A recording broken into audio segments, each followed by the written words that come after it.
ਸਾਦਤ ਹਸਨ ਮੰਟੋ ਦੀ ਮਸ਼ਹੂਰ ਕਹਾਣੀ ਨੂਰਜਹਾਂ। ਮੈਂ ਸ਼ਾਇਦ ਪਹਿਲੀ ਵਾਰੀ ਨੂਰਜਹਾਂ ਨੂੰ ਫਿਲਮ ਖਾਨਦਾਨ 'ਚ ਵੇਖਿਆ ਸੀ। ਉਸ ਜ਼ਮਾਨੇ 'ਚ ਬੇਬੀ ਸੀ, ਹਾਲਾਂਕਿ ਪਰਦੇ ਤੇ ਉਹ ਹਰਗਿਜ਼ ਇਸ ਕਿਸਮ ਦੀ ਚੀਜ਼ ਮਾਲੂਮ ਨਹੀਂ ਹੁੰਦੀ ਸੀ। ਉਹਦੇ ਜਿਸਮ 'ਚ ਉਹ ਤਮਾਮ ਖਤੂਤ ਉਹ ਤਮਾਮ ਕਟਾ ਮੌਜੂਦ ਸਨ ਜੋ ਇੱਕ ਜਵਾਨ ਕੁੜੀ ਦੇ ਜਿਸਮ 'ਚ ਹੋ ਸਕਦੇ ਹਨ ਤੇ ਜਿਨ੍ਹਾਂ ਦੀ ਉਹ ਜ਼ਰੂਰਤ ਪੈਣ ਤੇ ਨੁਮਾਇਸ਼ ਕਰ ਸਕਦੀ ਹੈ। ਨੂਰਜਹਾਂ ਉਨੀ ਦਿਨੀ ਫਿਲਮਬੀਨ ਲੋਕਾਂ ਲਈ ਇਤਰ ਵਾਂਗ ਸੀ, ਪਰ ਮੈਨੂੰ ਉਹਦੀ ਸ਼ਕਲੋ ਸੂਰਤ 'ਚ ਅਜਿਹੀ ਕੋਈ ਚੀਜ਼ ਨਜ਼ਰ ਨਹੀਂ ਆਈ। ਇੱਕ ਬਸ ਉਹਦੀ ਆਵਾਜ਼ ਕਿਆਮਤ ਖੇਜ਼ ਸੀ। ਸਹਿਗਲ ਤੋਂ ਬਾਅਦ ਮੈਂ ਨੂਰਜਹਾਂ ਦੇ ਗਲੇ ਤੋਂ ਮੁਤਾਸਿਰ ਹੋਇਆ। ਇੰਨੀ ਸਾਫ਼ ਸ਼ਫਾਕ ਆਵਾਜ਼, ਮੁਰਕੀਆਂ ਇੰਨੀਆਂ ਵਾਜ਼ੇ, ਉਚਾਰਨ ਇੰਨਾ ਸਪਸ਼ਟ, ਪੰਚਮ ਇੰਨਾ ਨੁਕੀਲਾ।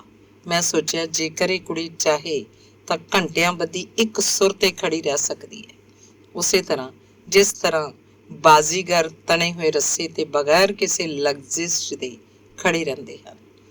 ਨੂਰਜਹਾਂ ਦੀ ਆਵਾਜ਼ 'ਚ ਹੁਣ ਉਹ ਲੋਚ, ਉਹ ਰਸ, ਉਹ ਬਚਪਨਾ, ਉਹ ਮਾਸੂਮੀਅਤ ਨਹੀਂ ਰਹੀ ਜੋ ਉਹਦੇ ਗਲੇ ਦੀ ਇਮਤਿਆਜ਼ੀ ਖਾਸੀਅਤ ਸੀ।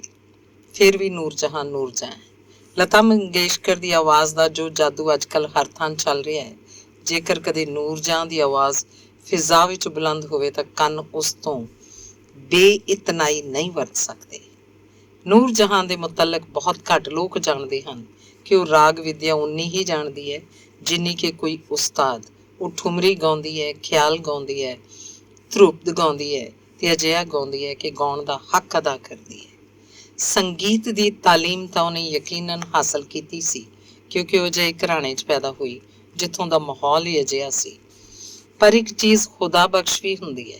ਸੰਗੀਤ ਦੇ ਇਲਮ ਨਾਲ ਕਿਸੇ ਦਾ ਸੀਨਾ ਪਰਪੱਕ ਹੋਵੇ ਪਰ ਗਲੇ 'ਚ ਰਸ ਨਾ ਹੋਵੇ ਤਾਂ ਤੁਸੀਂ ਸਮਝ ਸਕਦੇ ਹੋ ਕਿ ਸਿਰਫ ਇਲਮ ਹੋਣਾ ਸੁਣਨ ਵਾਲਿਆਂ ਤੇ ਕੀ ਅਸਰ ਕਰ ਸਕੇਗਾ। ਨੂਰਜਹਾਂ ਦੇ ਕੋਲ ਇਲਮ ਵੀ ਸੀ ਤੇ ਖੁਦਾ ਬਖਸ਼ ਚੀਜ਼ ਵੀ, ਜਿਹਨੂੰ ਗਲਾ ਕਹਿੰਦੇ ਹਨ। ਇਹ ਦੋਵੇਂ ਚੀਜ਼ਾਂ ਮਿਲ ਜਾਣ ਤਾਂ ਕਿਆਮਤ ਦਾ ਵਰਨਾ ਤਾਂ ਲਾਜ਼ਮੀ ਹੈ। ਮੈਂ ਇੱਥੇ ਤੁਹਾਨੂੰ ਇੱਕ ਦਿਲਚਸਪ ਗੱਲ ਦੱਸਦੀ ਹਾਂ ਕਿ ਉਹ ਲੋਕ ਜਿਨ੍ਹਾਂ ਤੇ ਖੁਦਾ ਦੀ ਮਿਹਰਬਾਨੀ ਹੁੰਦੀ ਹੈ ਉਸ ਤੋਂ ਨਾਜਾਇਜ਼ ਫਾਇਦਾ ਚੁੱਕਦੇ ਹਨ। ਮੇਰਾ ਮਤਲਬ ਹੁਣ ਤੁਹਾਡੇ ਅੱਗੇ ਸਾਫ਼ ਹੋ ਜਾਏਗਾ। ਚਾਹੀਦਾ ਤਾਂ ਇੰਝ ਹੈ ਕਿ ਜੋ ਚੀਜ਼ ਖੁਦਾ ਨੇ ਦਿੱਤੀ ਹੈ ਉਹਦੀ ਹਿਫਾਜ਼ਤ ਕੀਤੀ ਜਾਵੇ ਤਾਂ ਕਿ ਉਹ ਵਿਗੜੇ ਨਾ। ਪਰ ਮੈਂ ਅਕਸਰ ਵੇਖਿਆ ਕਿ ਲੋਕ ਉਹਦੀ ਪਰਵਾਹ ਨਹੀਂ ਕਰਦੇ, ਸਗੋਂ ਪਰੋਖ ਜਾਂ ਅਪਰੋਖ ਰੂਪ 'ਚ ਪੂਰੀ ਕੋਸ਼ਿਸ਼ ਕਰਦੇ ਹਨ ਕਿ ਉਹ ਤਬਾਹ ਤੇ ਬਰਬਾਦ ਹੋ ਜਾਏ। ਸ਼ਰਾਬ ਗਲੇ ਦੇ ਲਈ ਸਖਤ ਗੈਰ ਮੁਫੀਦ ਹੈ, ਪਰ ਸਹਿਗਲ ਮਰਹੂਮ ਸਾਰੀ ਉਮਰ ਪੀਂਦੇ ਰਹੇ। ਖੱਟੀਆਂ ਤੇ ਤਲੀਆਂ ਚੀਜ਼ਾਂ ਗਲੇ ਲਈ ਤਬਾਹਕੁੰਨ ਹੁੰਦੀਆਂ ਨੇ, ਇਹ ਕੌਣ ਨਹੀਂ ਜਾਣਦਾ। ਪਰ ਨੂਰਜਹਾਂ ਪਾਈਆ ਪਾਈਆ ਤੇਲ ਦਾ ਅਚਾਰ ਖਾ ਜਾਂਦੀ ਸੀ।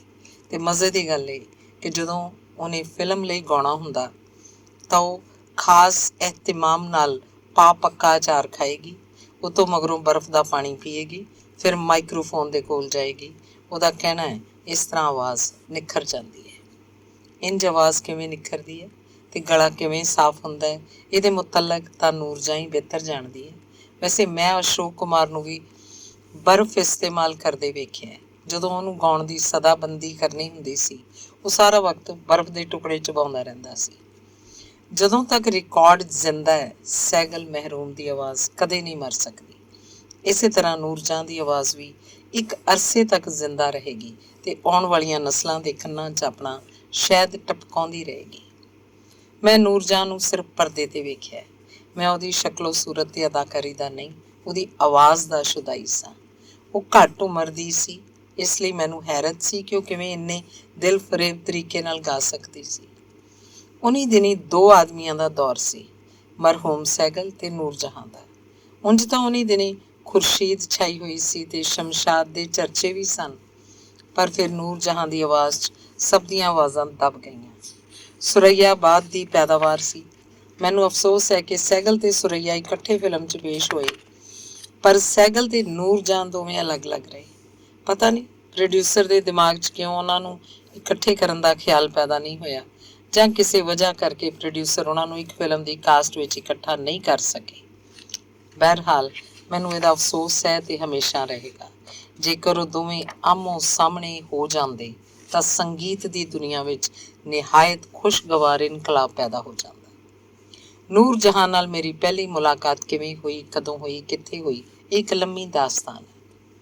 ਕਈ ਸਾਲ ਬੰਬਈ ਦੀ ਫਿਲਮੀ ਦੁਨੀਆ 'ਚ ਰਹਿ ਕੇ ਕੁਝ ਕਾਰਨਾਂ ਕਰਕੇ ਮੈਂ ਦਿਲ ਬਰਦਾਸ਼ਤਾ ਹੋ ਕੇ ਦਿੱਲੀ ਆ ਗਿਆ ਤੇ ਮੈਂ ਉੱਥੇ ਆਲ ਇੰਡੀਆ ਰੇਡੀਓ 'ਚ ਮੁਲਾਜ਼ਮਤ ਕਰ ਲਈ। ਪਰ ਫਿਰ ਉੱਥੋਂ ਵੀ ਦਿਲ ਉਚਾਟ ਹੋ ਗਿਆ। ਬੰਬਈ ਤੋਂ ਮੁਸੱਵਿਰ ਦੇ ਐਡੀਟਰ ਨਜ਼ੀਰ ਲੁਧਿਆਣਵੀ ਦੇ ਅਨੇਕਾਂ ਖਤ ਆਏ, ਉਹ ਤੂੰ ਵਾਪਸ ਆ ਜਾ। ਖਾਨਦਾਨ ਦੇ ਡਾਇਰੈਕਟਰ ਸ਼ੌਕਤ ਹੁਸੈਨ ਰਿਜ਼ਵੀ ਇੱਥੇ ਆਏ ਹੋਏ ਨੇ ਤੇ ਮੇਰੇ ਕੋਲ ਠਹਿਰੇ ਹੋਏ ਨੇ। ਉਹਨਾਂ ਦੀ ਖੁਆਇਸ਼ ਆ ਵੀ ਤੂੰ ਉਹਨਾਂ ਦੇ ਲਈ ਇੱਕ ਕਹਾਣੀ ਲਿਖੇ। ਮੈਂ ਦਿੱਲੀ ਛੱਡ ਕੇ ਬੰਬਈ ਮੁੜ ਆਇਆ। ਇਹ ਉਸ ਜ਼ਮਾਨੇ ਦੀ ਗੱਲ ਹੈ ਜਦੋਂ ਕ੍ਰਿਪਸ ਮਿਸ਼ਨ ਫੇਲ ਹੋ ਚੁੱਕਿਆ ਸੀ। ਮੈਂ ਸ਼ਾਇਦ 7 ਅਗਸਤ 1940 ਨੂੰ ਬੰਬਈ ਪਹੁੰਚਿਆ ਤੇ ਸ਼ੌਕਤ ਨਾਲ ਮੇਰੀ ਪਹਿਲੀ ਮੁਲਾਕਾਤ 17 ਏਲਡੀ ਚੈਂਬਰਸ ਕਲੀਅਰ ਰੋਡ ਤੇ ਹੋਈ, ਜੋ ਦਫ਼ਤਰ ਵੀ ਸੀ ਤੇ ਰਿਹਾਇਸ਼ੀ ਮਕਾਨ ਵੀ। ਸ਼ੌਕਤ ਬੜਾ ਛੈਲ ਬੰਕਾ ਨੌਜਵਾਨ ਸੀ। ਗੋਰਾ ਰੰਗ, ਗੱਲਾਂ ਲਾਲ, ਜੌਨ ਗਿਲਬਰਟ ਸਟਾਈਲ ਦੀਆਂ ਮੁੱਛਾਂ, ਘੁੰਘਰਾਲੇ ਵਾਲ, ਲੰਮਾ ਕੱਦ, ਬਹੁਤ ਖੁਸ਼ਪੋਸ਼, ਬੇਦਾਗ ਪਤਲੂਨ, ਵੱਟਾਂ ਰਹਿਤ ਕੋਟ, ਟਾਈ ਦੀ ਗੰਢ ਬਹੁਤ ਵਧੀਆ, ਚਾਲ ਵਿੱਚ ਲਟਕ। ਅਸੀਂ ਪਹਿਲੀ ਮੁਲਾਕਾਤ ਵਿੱਚ ਹੀ ਘੁਲ ਮਿਲ ਗਏ। ਮੈਂ ਉਹਨੂੰ ਬਹੁਤ ਹਿਤੈਸ਼ੀ ਇਨਸਾਨ ਪਾਇਆ। ਮੈਂ ਦਿੱਲੀ ਤੋਂ ਆਪਣੇ ਨਾਲ ਆਪਣੀ ਪਸੰਦੀਦਾ ਸਿਗਰਟ ਯਾਨੀ ਕ੍ਰੇਵਨ ਏ ਦਾ ਕਾਫੀ ਸਟਾਕ ਲੈ ਕੇ ਆਇਆ ਸੀ। ਜੰਗ ਛਿੜੀ ਹੋਈ ਸੀ, ਇਸ ਲਈ ਬੰਬਈ 'ਚ ਸਿਗਰਟ ਕਰੀਬ ਨਾਯਾਬ ਸਨ। ਸ਼ੌਕਤ ਨੇ ਮੇਰੇ ਕੋਲ 20-25 ਡੱਬੇ ਤੇ 50 ਦੇ ਕਰੀਬ ਡੱਬੀਆਂ ਵੇਖੀਆਂ ਤਾਂ ਬਹੁਤ ਖੁਸ਼ ਹੋਇਆ। ਸਾਡਾ ਦੋਨਾਂ ਦਾ ਅੱਡਾ ਉਹੀ 17 ਏਡਲਫੀ ਚੈਂਬਰਸ ਵਿੱਚ ਸੀ। 2 ਕਮਰੇ ਸਨ, ਜਹਾਜ਼ੀ ਸਾਈਜ਼ ਦੇ। ਇਸ 'ਚ ਦਫ਼ਤਰ ਸੀ, ਦੂਜੇ 'ਚ ਰਿਹਾਇਸ਼ੀ ਮਾਮਲਾ, ਪਰ ਅਸੀਂ ਰਾਤ ਨੂੰ ਦਫ਼ਤਰ 'ਚ ਸੌਂਦੇ ਸਾਂ। ਮਿਰਜ਼ਾ ਮੁਸ਼ੱਰਫ ਵਗੈਰਾ ਆ ਜਾਂਦੇ ਸਨ, ਉਹ ਸਾਡੀਆਂ ਮੰਜੀਆਂ ਵਿਛਾ ਦਿੰਦੇ ਸਨ। ਜਦੋਂ ਤੱਕ ਸ਼ੌਕਤ ਉੱਥੇ ਰਿਹਾ, ਬੜੇ ਹੰਗਾਮੇ ਰਹੇ। ਕਰੀਬਨ ਇਹਦੇ ਸਿਗਰਟ ਤੇ ਨਾਸਿਕ ਦੀ ਹਿਰਨ ਮਾਰਕਾ ਵਿਸਕੀ, ਜੋ ਬੜੀ ਵਾਹਿਆਤ ਸੀ, ਪਰ ਇਹਦੇ ਸਿਵਾਏ ਹੋਰ ਕੋਈ ਚਾਰਾ ਵੀ ਨਹੀਂ ਸੀ। ਸ਼ੌਕਤ ਖਾਨਦਾਨ ਤੋਂ ਬਾਅਦ ਬਹੁਤ ਵੱਡਾ ਡਾਇਰੈਕਟਰ ਬਣ ਚੁੱਕਿਆ ਸੀ, ਪਰ ਲਾਹੌਰ ਤੋਂ ਬੰਬਈ ਪਹੁੰਚਣ ਤੇ ਉੱਥੇ ਕੁਝ ਦੇਰ ਰਹਿਣ ਦੌਰਾਨ ਸਭ ਕੁਝ ਖਰਚ ਕਰ ਚੁੱਕਿਆ ਸੀ, ਜੋ ਉਹਨਾਂ ਲਾਹੌਰ ਵਿੱਚ ਫਿਲਮ ਦੀ ਹੰਗਾਮੀ ਤੇ ਖਰਚੇ ਨਾਲ ਭਰੀ ਜ਼ਿੰਦਗੀ ਗੁਜ਼ਰਨ ਤੋਂ ਬਾਅਦ ਪਿੱਛੇ ਅੰਦਾਜ਼ ਕੀਤਾ ਸੀ। ਮੇਰੇ ਕੋਲ ਤਾਂ ਸਿਰਫ ਕੁਝ 100 ਸਨ, ਜੋ ਹਿਰਨ ਮਾਰਕਾ ਵਿਸਕੀ 'ਚ ਡੁੱਬ ਹੋ ਗਏ। ਖੈਰ, ਜਿਵੇਂ ਕਿਵੇਂ ਗੁਜ਼ਾਰਾ ਚੱਲਦਾ ਰਿਹਾ। ਉਹ ਸਮਾਂ ਬਹੁਤ ਨਾਜ਼ੁਕ ਸੀ। ਮੈਂ 7 ਅਗਸਤ ਨੂੰ ਬੰਬਈ ਪਹੁੰਚਿਆ। 9 ਅਗਸਤ ਦੀ ਸਵੇਰ ਨੂੰ ਜਦੋਂ ਮੈਂ ਕਿਤੇ ਟੈਲੀਫੋਨ ਕਰਨ ਦੀ ਕੋਸ਼ਿਸ਼ ਕੀਤੀ ਤਾਂ ਲਾਈਨ ਡੈਡ ਯਾਨੀ ਮੁਰਦਾ ਸੀ। ਬਾਅਦ 'ਚ ਪਤਾ ਲੱਗਿਆ ਕਿਉਂਕਿ ਕਾਂਗਰਸੀ ਲੀਡਰਾਂ ਦੀ ਗ੍ਰਿਫਤਾਰੀ ਅਮਲ 'ਚ ਆ ਰਹੀ ਸੀ, ਇਸ ਲਈ ਇਹਤਿਆਤ ਵਜੋਂ ਟੈਲੀਫੋਨਾਂ ਦਾ ਸਾਰਾ ਸਿਲਸਿਲਾ ਮੁਨਕਤਾ ਕਰ ਦਿੱਤਾ ਗਿਆ ਸੀ। ਗਾਂਧੀ ਜੀ, ਜਵਾਹਰ ਲਾਲ ਨਹਿਰੂ, ਅਬੁਲ ਕਲਾਮ ਆਜ਼ਾਦ ਵਗੈਰਾ ਸਾਰੇ ਗ੍ਰਿਫਤਾਰ ਕਰ ਲਏ ਗਏ ਸਨ ਤੇ ਕਿਸੇ ਅਗਿਆਤ ਥਾਂ ਤੇ ਤਾੜ ਦਿੱਤੇ ਗਏ ਸਨ। ਸ਼ਹਿਰ ਦੀ ਫਿਜ਼ਾ ਬਿਲਕੁਲ ਅਜਿਹੀ ਸੀ ਜਿਵੇਂ ਭਰੀ ਹੋਈ ਬੰਦੂਕ। ਬਾਹਰ ਨਿਕਲਣ ਦਾ ਸਵਾਲ ਹੀ ਪੈਦਾ ਨਹੀਂ ਹੁੰਦਾ ਸੀ। ਕਈ ਦਿਨ ਅਸੀਂ ਹਿਰਨ ਮਾਰਕਾ ਸ਼ਰਾਬ ਪੀ ਕੇ ਆਪਣਾ ਡੰਗ ਟਪਾਉਂਦੇ ਰਹੇ। ਇਸੇ ਦੌਰਾਨ ਫਿਲਮ ਇੰਡਸਟਰੀ ਵਿੱਚ ਵੀ ਇਨਕਲਾਬ ਪੈਦਾ ਹੋ ਚੁੱਕਿਆ ਸੀ। ਕਿਉਂਕਿ ਹਾਲਾਤ ਗੈਰ ਯਕੀਨੀ ਸਨ, ਇਸ ਲਈ ਕਿਸੇ ਨਵੀਂ ਫਿਲਮ ਦੀ ਤਿਆਰੀ ਕੌਣ ਕਰਦਾ ਹੈ। ਸੋ ਜਿਨ੍ਹਾਂ ਲੋਕਾਂ ਨਾਲ ਸ਼ੌਕਤ ਦੀ ਗੱਲਬਾਤ ਚੱਲ ਰਹੀ ਸੀ, ਇੱਕ ਮੁਤਅੱਨ ਅਰਸੇ ਵਾਸਤੇ ਡੱਬੇ ਵਿੱਚ ਪੈ ਗਈ ਤੇ ਅਸੀਂ ਨਜ਼ੀਰ ਲੁਧਿਆਣਵੀ ਦੇ ਘਰ ਫਿੱਕਾ ਕੁਸੈਲਾ ਰਿੱਧਾ ਪੱਕਿਆ ਖਾਣਾ ਖਾ ਕੇ ਲੰਬੀ ਤਾਣ ਕੇ ਸੌਂਦੇ ਰਹੇ। ਫਿਰ ਵੀ ਕਦੇ ਕਦਾਈ ਜ਼ਿੰਦਗੀ ਦੇ ਆਸਾਰ ਪੈਦਾ ਹੋ ਜਾਂਦੇ ਤੇ ਅਸੀਂ ਕਹਾਣੀਆਂ ਦੇ ਮੁਤਲਕ ਸੋਚਣਾ ਸ਼ੁਰੂ ਕਰ ਦਿੰਦੇ। ਇਸੇ ਦੌਰਾਨ ਮੈਨੂੰ ਪਤਾ ਲੱਗਿਆ ਕਿ ਨੂਰਜਹਾਂ ਵੀ ਬੰਬਈ 'ਚ ਹੈ। ਪਰ ਠਹਿਰੋ, ਮੈਂ ਤੁਹਾਨੂੰ ਦੱਸਦਾ ਮੈਨੂੰ ਕਿਵੇਂ ਪਤਾ ਲੱਗਿਆ। ਮੇਰਾ ਹਾਫਿਜ਼ਾ ਜਵਾਬ ਦੇ ਗਿਆ ਸੀ। ਅਸਲ 'ਚ ਮੈਨੂੰ 8 ਅਗਸਤ ਨੂੰ ਹੀ ਪਤਾ ਚੱਲ ਗਿਆ ਸੀ, ਜਦੋਂ ਮੇਰੀ ਮੁਲਾਕਾਤ ਸ਼ੌਕਤ ਅਲੀ ਨਾਲ ਨਹੀਂ ਹੋਈ ਸੀ। ਮੈਂ ਮਾਹਿਮ ਜਾ ਕੇ ਆਪਣੇ ਕੁਝ ਰਿਸ਼ਤੇਦਾਰਾਂ ਨਾਲ ਮਿਲਣਾ ਸੀ। ਇਹ ਤੋਂ ਇਲਾਵਾ ਇੱਕ ਰੇਡੀਓ ਆਰਟਿਸਟ ਸਮੀਨਾ ਦਾ ਪਤਾ ਲੈਣਾ ਸੀ। ਇਸ ਕੁੜੀ ਨੂੰ ਮੈਂ ਆਲ ਇੰਡੀਆ ਰੇਡੀਓ ਦਿੱਲੀ ਤੋਂ ਬੰਬਈ ਭੇਜਿਆ ਸੀ ਕਿਉਂਕਿ ਉਹਨੂੰ ਫਿਲਮ 'ਚ ਕੰਮ ਕਰਨ ਦਾ ਸ਼ੌਕ ਸੀ। ਮੈਂ ਉਹਨੂੰ ਪ੍ਰਿਥਵੀ ਰਾਜ ਕਪੂਰ ਤੇ ਬ੍ਰਿਜਮੋਹਨ ਦੇ ਨਾਂ ਤਾਰੁਫੀ ਖਤ ਲਿਖ ਕੇ ਦੇ ਦਿੱਤੇ ਸੀ। ਹੁਣ ਮੈਂ ਇਹ ਜਾਣਨਾ ਚਾਹੁੰਦਾ ਸੀ ਕਿ ਉਹ ਫਿਲਮੀ ਦੁਨੀਆ 'ਚ ਸ਼ਾਮਲ ਹੋ ਚੁੱਕੀ ਹੈ ਜਾਂ ਨਹੀਂ। ਕੁੜੀ ਜ਼ਹੀਨ ਸੀ, ਕਿਰਦਾਰ ਨਿਗਾਰੀ ਉਹਦੀ ਬਹੁਤ ਵਧੀਆ ਸੀ, ਸੰਵਾਦ ਬਹੁਤ ਰਵਾਨੀ ਦੇ ਨਾਲ ਅਦਾ ਕਰਦੀ ਸੀ, ਸ਼ਕਲੋਂ ਸੂਰਤੋਂ ਵੀ ਠੀਕ ਸੀ, ਇਸ ਲਈ ਮੈਨੂੰ ਯਕੀਨ ਸੀ ਕਿ ਉਹ ਕਾਮਯਾਬ ਹੋ ਗਈ ਹੋਏਗੀ। ਮੈਨੂੰ ਪਤਾ ਚੱਲਿਆ ਕਿ ਉਹ ਸ਼ਿਵਾਜੀ ਪਾਰਕ ਵਿੱਚ ਕਿਤੇ ਰਹਿੰਦੀ ਹੈ, ਪਰ ਸ਼ਿਵਾਜੀ ਪਾਰਕ ਇੰਨੀ ਵੱਡੀ ਥਾਂ ਹੈ ਕਿ ਮਸੀਨਾ ਖਾਤੂਨ ਦਾ ਪਤਾ ਲਾਉਣਾ ਬੜਾ ਮੁਸ਼ਕਿਲ ਸੀ। ਸੋ ਮੈਂ ਨਿਜ਼ਾਮੀ ਸਾਹਿਬ ਦੇ ਕੋਲ ਚਲਾ ਗਿਆ, ਜੋ ਨੇੜਲੀ ਕੈਂਡਲ ਰੋਡ 'ਤੇ ਰਹਿੰਦੇ ਸੀ। ਮੈਨੂੰ ਉਹਨਾਂ ਦਾ ਐਡਰੈਸ ਪਤਾ ਸੀ, ਇਸ ਲਈ ਕਿ ਉਹ ਮੈਨੂੰ ਅਕਸਰ ਖਤ ਲਿਖਦੇ ਰਹਿੰਦੇ ਸਨ। ਇਹ ਉਹੀ ਨਿਜ਼ਾਮੀ ਹੈ ਜਿਨ੍ਹਾਂ ਨੇ ਮੁਮਤਾਜ਼ ਸ਼ਾਂਤੀ ਨੂੰ ਤਰਬੀਅਤ ਦਿੱਤੀ ਤੇ ਜਿਹਦੇ ਕੋਲ ਵਲੀ ਸਾਹਿਬ ਕਈ ਵਰੇ ਪਏ ਰਹੇ ਤੇ ਆਖਰ ਮੁਮਤਾਜ਼ ਸ਼ਾਂਤੀ ਨੂੰ ਨਿਜ਼ਾਮ ਦੇ ਦੱਸੇ ਹੋਏ ਅਸੂਲਾਂ ਦੇ ਮੱਤ ਹੱਥੀ ਲੈ ਕੇ ਫੁਰਰ ਗਏ। ਇਹ ਉਹੀ ਨਿਜ਼ਾਮੀ ਸਾਹਿਬ ਨੇ ਜਿਨ੍ਹਾਂ ਦੀ ਬੀਵੀ ਗੀਤਾ ਨਿਜ਼ਾਮੀ ਦੇ ਨਾਂ ਨਾਲ ਮਸ਼ਹੂਰ ਹੋਈ ਤੇ ਜਿਹਨੇ ਨਿਜ਼ਾਮੀ ਸਾਹਿਬ ਨੂੰ ਲੱਤ ਮਾਰ ਕੇ ਇੱਕ ਤੋਂ ਬਾਅਦ ਇੱਕ ਕਈ ਵਿਆਹ ਕੀਤੇ। ਅਦਾਲਤਾਂ 'ਚ ਜਿਹਦੇ ਕਈ ਮੁਕੱਦਮੇ ਚੱਲੇ ਤੇ ਜੋ ਹੁਣ ਇੱਕ ਨਵੀਂ ਖੂਬਸੂਰਤ ਲੜਕੀ ਦੇ ਨਾਲ ਮਿਲ ਕੇ ਡਾਂਸ ਪਾਰਟੀ ਬਣਾ ਕੇ ਸ਼ਹਿਰੋ ਸ਼ਹਿਰ ਪਾਕਿਸਤਾਨ ਦਾ ਪ੍ਰਚਾਰ ਕਰ ਰਹੀ ਹੈ। ਨਿਜ਼ਾਮੀ ਸਾਹਿਬ ਨਾਲ ਮੇਰੀਆਂ ਮੁਲਾਕਾਤਾਂ ਸਿਰਫ ਖਤਾਂ ਤੱਕ ਹੀ ਮਹਿਦੂਦ ਸਨ ਤੇ ਉਹ ਵੀ ਜੋ ਬੜੇ ਰਸਮੀ ਸਨ। ਮੈਂ ਉਹਨਾਂ ਨੂੰ ਪਹਿਲੀ ਵਾਰ ਉਹਨਾਂ ਦੇ ਫਲੈਟ ਵਿੱਚ ਹੀ ਵੇਖਿਆ। ਮੈਂ ਜੇ ਉਸ ਮੁਲਾਕਾਤ ਨੂੰ ਬਿਆਨ ਕਰਾਂ ਤਾਂ ਮੇਰਾ ਖਿਆਲ ਹੈ 10-15 ਸਫ਼ੇ ਉਹਦੀ ਨਜ਼ਰ ਹੋ ਜਾਣਗੇ, ਇਸ ਲਈ ਮੈਂ ਇਖਤਿਆਰ ਤੋਂ ਕੰਮ ਲਵਾਂਗਾ। ਨਿਜ਼ਾਮੀ ਸਾਹਿਬ ਜੋ ਕਿ ਧੋਤੀ ਬਨੈਣ ਪਾਏ ਹੋਏ ਸਨ ਮੈਨੂੰ ਬੜੇ ਤਪਾਕ ਨਾਲ ਮਿਲੇ। ਉਹਨਾਂ ਨੇ ਮੇਰੇ ਆਉਣ ਦਾ ਮਕਸਦ ਪੁੱਛਿਆ ਜੋ ਮੈਂ ਅਰਜ਼ ਕਰ ਦਿੱਤਾ। ਉਹਨਾਂ ਨੇ ਕਿਹਾ ਸਮੀਨਾ ਖਾਤੂਨ ਹੁਣੇ ਤੁਹਾਡੇ ਕਦਮਾਂ 'ਚ ਹਾਜ਼ਰ ਹੋ ਜਾਏਗੀ। ਉਹਨਾਂ ਦਾ ਇੱਕ ਮਰੀਅਲ ਕਿਸਮ ਦਾ ਹਿੰਦੂ ਮੈਨੇਜਰ ਸੀ। ਉਹਨੂੰ ਹੁਕਮ ਦਿੱਤਾ ਗਿਆ ਮੰਟੋ ਸਾਹਿਬ ਦੇ ਲਈ ਫੌਰਨ ਸਮੀਨਾ ਖਾਤੂਨ ਨੂੰ ਹਾਜ਼ਰ ਕਰੋ। ਇਹ ਹੁਕਮ ਦੇਣ ਤੋਂ ਬਾਅਦ ਉਹ ਮੇਰੇ ਵੱਲ ਮੁੜੇ ਤੇ ਉਹਨਾਂ ਨੇ ਕਿਹਾ ਕਿ ਉਹ ਮੇਰੇ ਪ੍ਰਤੀ ਹਰ ਖਿਦਮਤ ਦੇ ਲਈ ਹਾਜ਼ਰ ਨੇ। ਸੋ ਉਹਨਾਂ ਨੇ ਜ਼ੁਬਾਨੀ ਤੌਰ ਤੇ ਮੇਰੇ ਲਈ ਇੱਕ ਸ਼ਾਨਦਾਰ ਫਲੈਟ, ਬਿਹਤਰੀਨ ਫਰਨੀਚਰ ਤੇ ਇੱਕ ਕਾਰ ਦਾ ਬੰਦੋਬਸਤ ਕਰ ਦਿੱਤਾ। ਜ਼ਾਹਰ ਹੈ ਕਿ ਮੈਂ ਬਹੁਤ ਖੁਸ਼ ਹੋਇਆ। ਮੈਨੂੰ ਮੁਨਾਸਬ ਤੇ ਢੁਕਵੇਂ ਅਲਫਾਜ਼ ਵਿੱਚ ਉਹਨਾਂ ਦਾ ਸ਼ੁਕਰੀਆ ਅਦਾ ਕੀਤਾ ਜਿਹਦੀ ਉਹਨਾਂ ਨੂੰ ਬਿਲਕੁਲ ਜ਼ਰੂਰਤ ਨਹੀਂ ਸੀ, ਇਸ ਲਈ ਕਿ ਉਹ ਮੇਰੇ ਅਫਸਾਨਿਆਂ ਦੇ ਪ੍ਰਸ਼ੰਸਕ ਸਨ। ਮੈਨੂੰ ਇਹ ਕਹਿਣ ਦੀ ਜ਼ਰੂਰਤ ਨਹੀਂ ਕਿ ਨਿਜ਼ਾਮੀ ਸਾਹਿਬ ਜ਼ੁਬਾਨੀ ਜਮ੍ਹਾਂ ਖਰਚ ਦੇ ਬਾਦਸ਼ਾਹ ਹਨ। ਨਿਜ਼ਾਮੀ ਕੁਝ ਵੀ ਹੋਵੇ ਲੋਕੀ ਉਹਨੂੰ ਦਲਾਲ ਕਹਿੰਦੇ ਹਨ, ਕੰਜਰ ਕਹਿੰਦੇ ਹਨ। ਕੁਝ ਵੀ ਹੋਵੇ ਮੈਨੂੰ ਉਹਦਾ ਭੂਗੋਲਕ ਗਿਆਨ ਪਤਾ ਨਹੀਂ, ਪਰ ਮੇਰਾ ਮੁਤਾਲਾ ਇਹ ਕਹਿੰਦਾ ਹੈ ਕਿ ਉਹ ਇੱਕ ਸੰਘਰਸ਼ੀਲ ਇਨਸਾਨ ਹੈ। ਉਹ ਆਪਣੀ ਕਲਾ 'ਚ ਪੂਰੀ ਮੁਹਾਰਤ ਰੱਖਦਾ ਹੈ। ਮੈਂ ਉਸ ਦਿਨ ਯਾਨੀ ਪਹਿਲੀ ਮੁਲਾਕਾਤ ਦੇ ਦਿਨ ਵੇਖਿਆ ਕਿ ਮੁਮਤਾਜ਼ ਸ਼ਾਂਤੀ ਤੇ ਉਹਦਾ ਇੰਨਾ ਰੋਹਬ-ਦਾਬ ਸੀ ਕਿ ਜੋ ਕਿਸੇ ਬਾਪ ਦਾ ਵੀ ਨਹੀਂ ਹੋ ਸਕਦਾ ਤੇ ਵਲੀ ਸਾਹਿਬ ਉਹਦੇ ਸਾਹਮਣੇ ਇੰਝ ਝੁਕਦੇ ਸਨ ਜਿਵੇਂ ਕੋਈ ਸਾਈਸ। ਉਸ ਘਰ ਦਾ ਬਾਦਸ਼ਾਹ ਸੀ ਜਿਹਨੂੰ ਸਭ ਖਿਰਾਜ਼ ਅਦਾ ਕਰਦੇ ਸਨ। ਉਹਦਾ ਕੰਮ ਸਿਰਫ ਪ੍ਰੋਡਿਊਸਰਾਂ ਨੂੰ ਖਾਣੇ ਤੇ ਸ਼ਰਾਬ ਦੀਆਂ ਦਾਵਤਾਂ ਦੇਣਾ ਸੀ, ਬਲੈਕ ਮਾਰਕੀਟ 'ਚੋਂ ਪੈਟਰੋਲ ਖਰੀਦਣਾ ਸੀ ਤੇ ਮੁਮਤਾਜ਼ ਸ਼ਾਂਤੀ ਨੂੰ ਕਾਮਯਾਬ ਹੋਣ ਦੇ ਗੁਰ ਦੱਸਣੇ ਸਨ। ਇਸੇ ਸਿਲਸਿਲੇ 'ਚ ਉਹ ਕਹਿੰਦੇ, ਵੇਖ ਜੇਕਰ ਤੂੰ ਇੰਝ ਮੁਸਕਰਾਏਂਗੀ ਤਾਂ ਫਲਾਣੇ ਪ੍ਰੋਡਿਊਸਰ ਤੋਂ ਕਾਂਟਰੈਕਟ ਦਿਵਾਉਣ ਦਾ ਜਿੰਮਾ ਮੈਂ ਲੈਣਾ।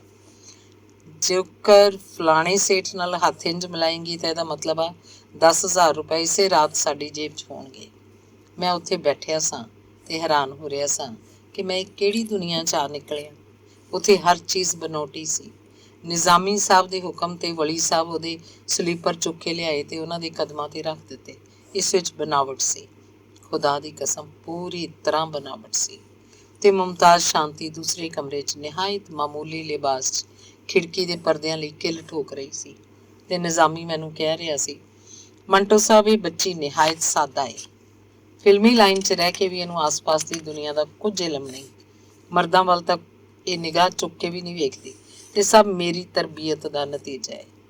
ਮੇਰਾ ਦਿਲ ਕਹਿ ਰਿਹਾ ਸੀ ਕਿ ਸਭ ਕੁਝ ਫਰਾਡ ਹੈ, ਇਹ ਸਭ ਜਾਲ ਹੈ, ਪਰ ਮੈਨੂੰ ਨਿਜ਼ਾਮੀ ਸਾਹਿਬ ਦੀ ਉਹਦੇ ਮੂੰਹ ਤੇ ਤਾਰੀਫ ਕਰਨੀ ਪਈ। ਪਰ ਗੱਲ ਨੂਰਜਹਾਂ ਦੀ ਹੋ ਰਹੀ ਸੀ। ਮੁਮਤਾਜ਼ ਸ਼ਾਂਤੀ ਨੂੰ ਸਿੱਧੇ ਰਸਤੇ ਤੇ ਲਾਉਣ ਦਾ ਤੇ ਉਹਨੂੰ ਨੇਕ ਤਰਬੀਅਤ ਦੇਣ ਦੇ ਮੁਤਲਕ ਗੱਲਾਂ ਕਰਦੇ ਕਰਦੇ ਨਿਜ਼ਾਮੀ ਸਾਹਿਬ ਨੇ ਨੂਰਜਹਾਂ ਦਾ ਜ਼ਿਕਰ ਕੀਤਾ ਤੇ ਮੈਨੂੰ ਦੱਸਿਆ ਕਿ ਇਨੀ ਦਿਨੀ ਉਹ ਵੀ ਉਹਨਾਂ ਦੇ ਜ਼ੇਰੇ ਸਾਇਆ ਹੈ ਤੇ ਮੁਮਤਾਜ਼ ਸ਼ਾਂਤੀ ਦੀ ਤਰ੍ਹਾਂ ਤਰਬੀਅਤ ਹਾਸਲ ਕਰ ਰਹੀ ਹੈ। ਉਹਨਾਂ ਨੇ ਕਿਹਾ, ਮੰਟੋ ਸਾਹਿਬ ਜੇਕਰ ਇਹ ਲੜਕੀ ਜ਼ਿਆਦਾ ਦੇਰ ਲਾਹੌਰ 'ਚ ਰਹਿੰਦੀ ਆ ਤਾਂ ਇਹਦਾ ਬੇੜਾ ਗਰਕ ਹੋ ਜਾਂਦਾ। ਮੈਂ ਇਹਨੂੰ ਇੱਥੇ ਆਪਣੇ ਕੋਲ ਬੁਲਾ ਲਿਆ ਤੇ ਸਮਝਾਇਆ ਹੈ, ਵੇਖੋ ਬੇਟਾ ਸਿਰਫ ਫਿਲਮ ਸਟਾਰ ਬਣਨ ਨਾਲ ਕੁਝ ਨਹੀਂ ਹੋਏਗਾ, ਕੋਈ ਸਹਾਰਾ ਵੀ ਹੋਣਾ ਚਾਹੀਦਾ। ਅੱਬਲ ਤਾਂ ਸ਼ੁਰੂ 'ਚ ਇਸ਼ਕ ਲਾਉਣ ਦੀ ਕੋਈ ਜ਼ਰੂਰਤ ਨਹੀਂ, ਬਸ ਇੱਧਰੋਂ ਉੱਧਰੋਂ ਦੋਵਾਂ ਪਾਸਿਆਂ ਤੋਂ ਰੱਜ ਕੇ ਕਮਾਓ। ਜਦੋਂ ਬੈਂਕ 'ਚ ਤੁਹਾਡਾ ਕਾਫੀ ਪੈਸਾ ਜਮ੍ਹਾਂ ਹੋ ਜਾਏ ਤਾਂ ਕਿਸੇ ਅਜਿਹੇ ਬੰਦੇ ਨਾਲ ਵਿਆਹ ਕਰਾ ਲਓ ਜੋ ਸਾਰੀ ਉਮਰ ਤੇਰਾ ਗੁਲਾਮ ਬਣ ਕੇ ਰਹੇ। ਤੁਹਾਡਾ ਕੀ ਖਿਆਲ ਆ ਮੰਟੋ ਸਾਹਿਬ, ਤੁਸੀਂ ਤਾਂ ਬੜੇ ਸਿਆਣੇ। ਮੈਂ ਕੀ ਜਵਾਬ ਦਿੰਦਾ ਕਿ ਮੇਰੀ ਸਾਰੀ ਸਿਆਣਪ ਤਾਂ ਨਿਜ਼ਾਮ ਸਾਹਿਬ ਦੇ ਫਲੈਟ 'ਚ ਦਾਖਲ ਹੁੰਦੀਆਂ ਹੀ ਥੱਲੇ ਫੁੱਟਪਾਥ ਤੇ ਰਿੜ ਗਈ ਸੀ। ਮੈਂ ਬਸ ਇੰਨਾ ਕਹਿਤਾ ਕਿ ਤੁਸੀਂ ਜੋ ਕਹਿ ਰਹੇ ਹੋ ਹਿੱਤ ਦੇ ਖਿਲਾਫ ਕਿਵੇਂ ਹੋ ਸਕਦਾ ਹੈ।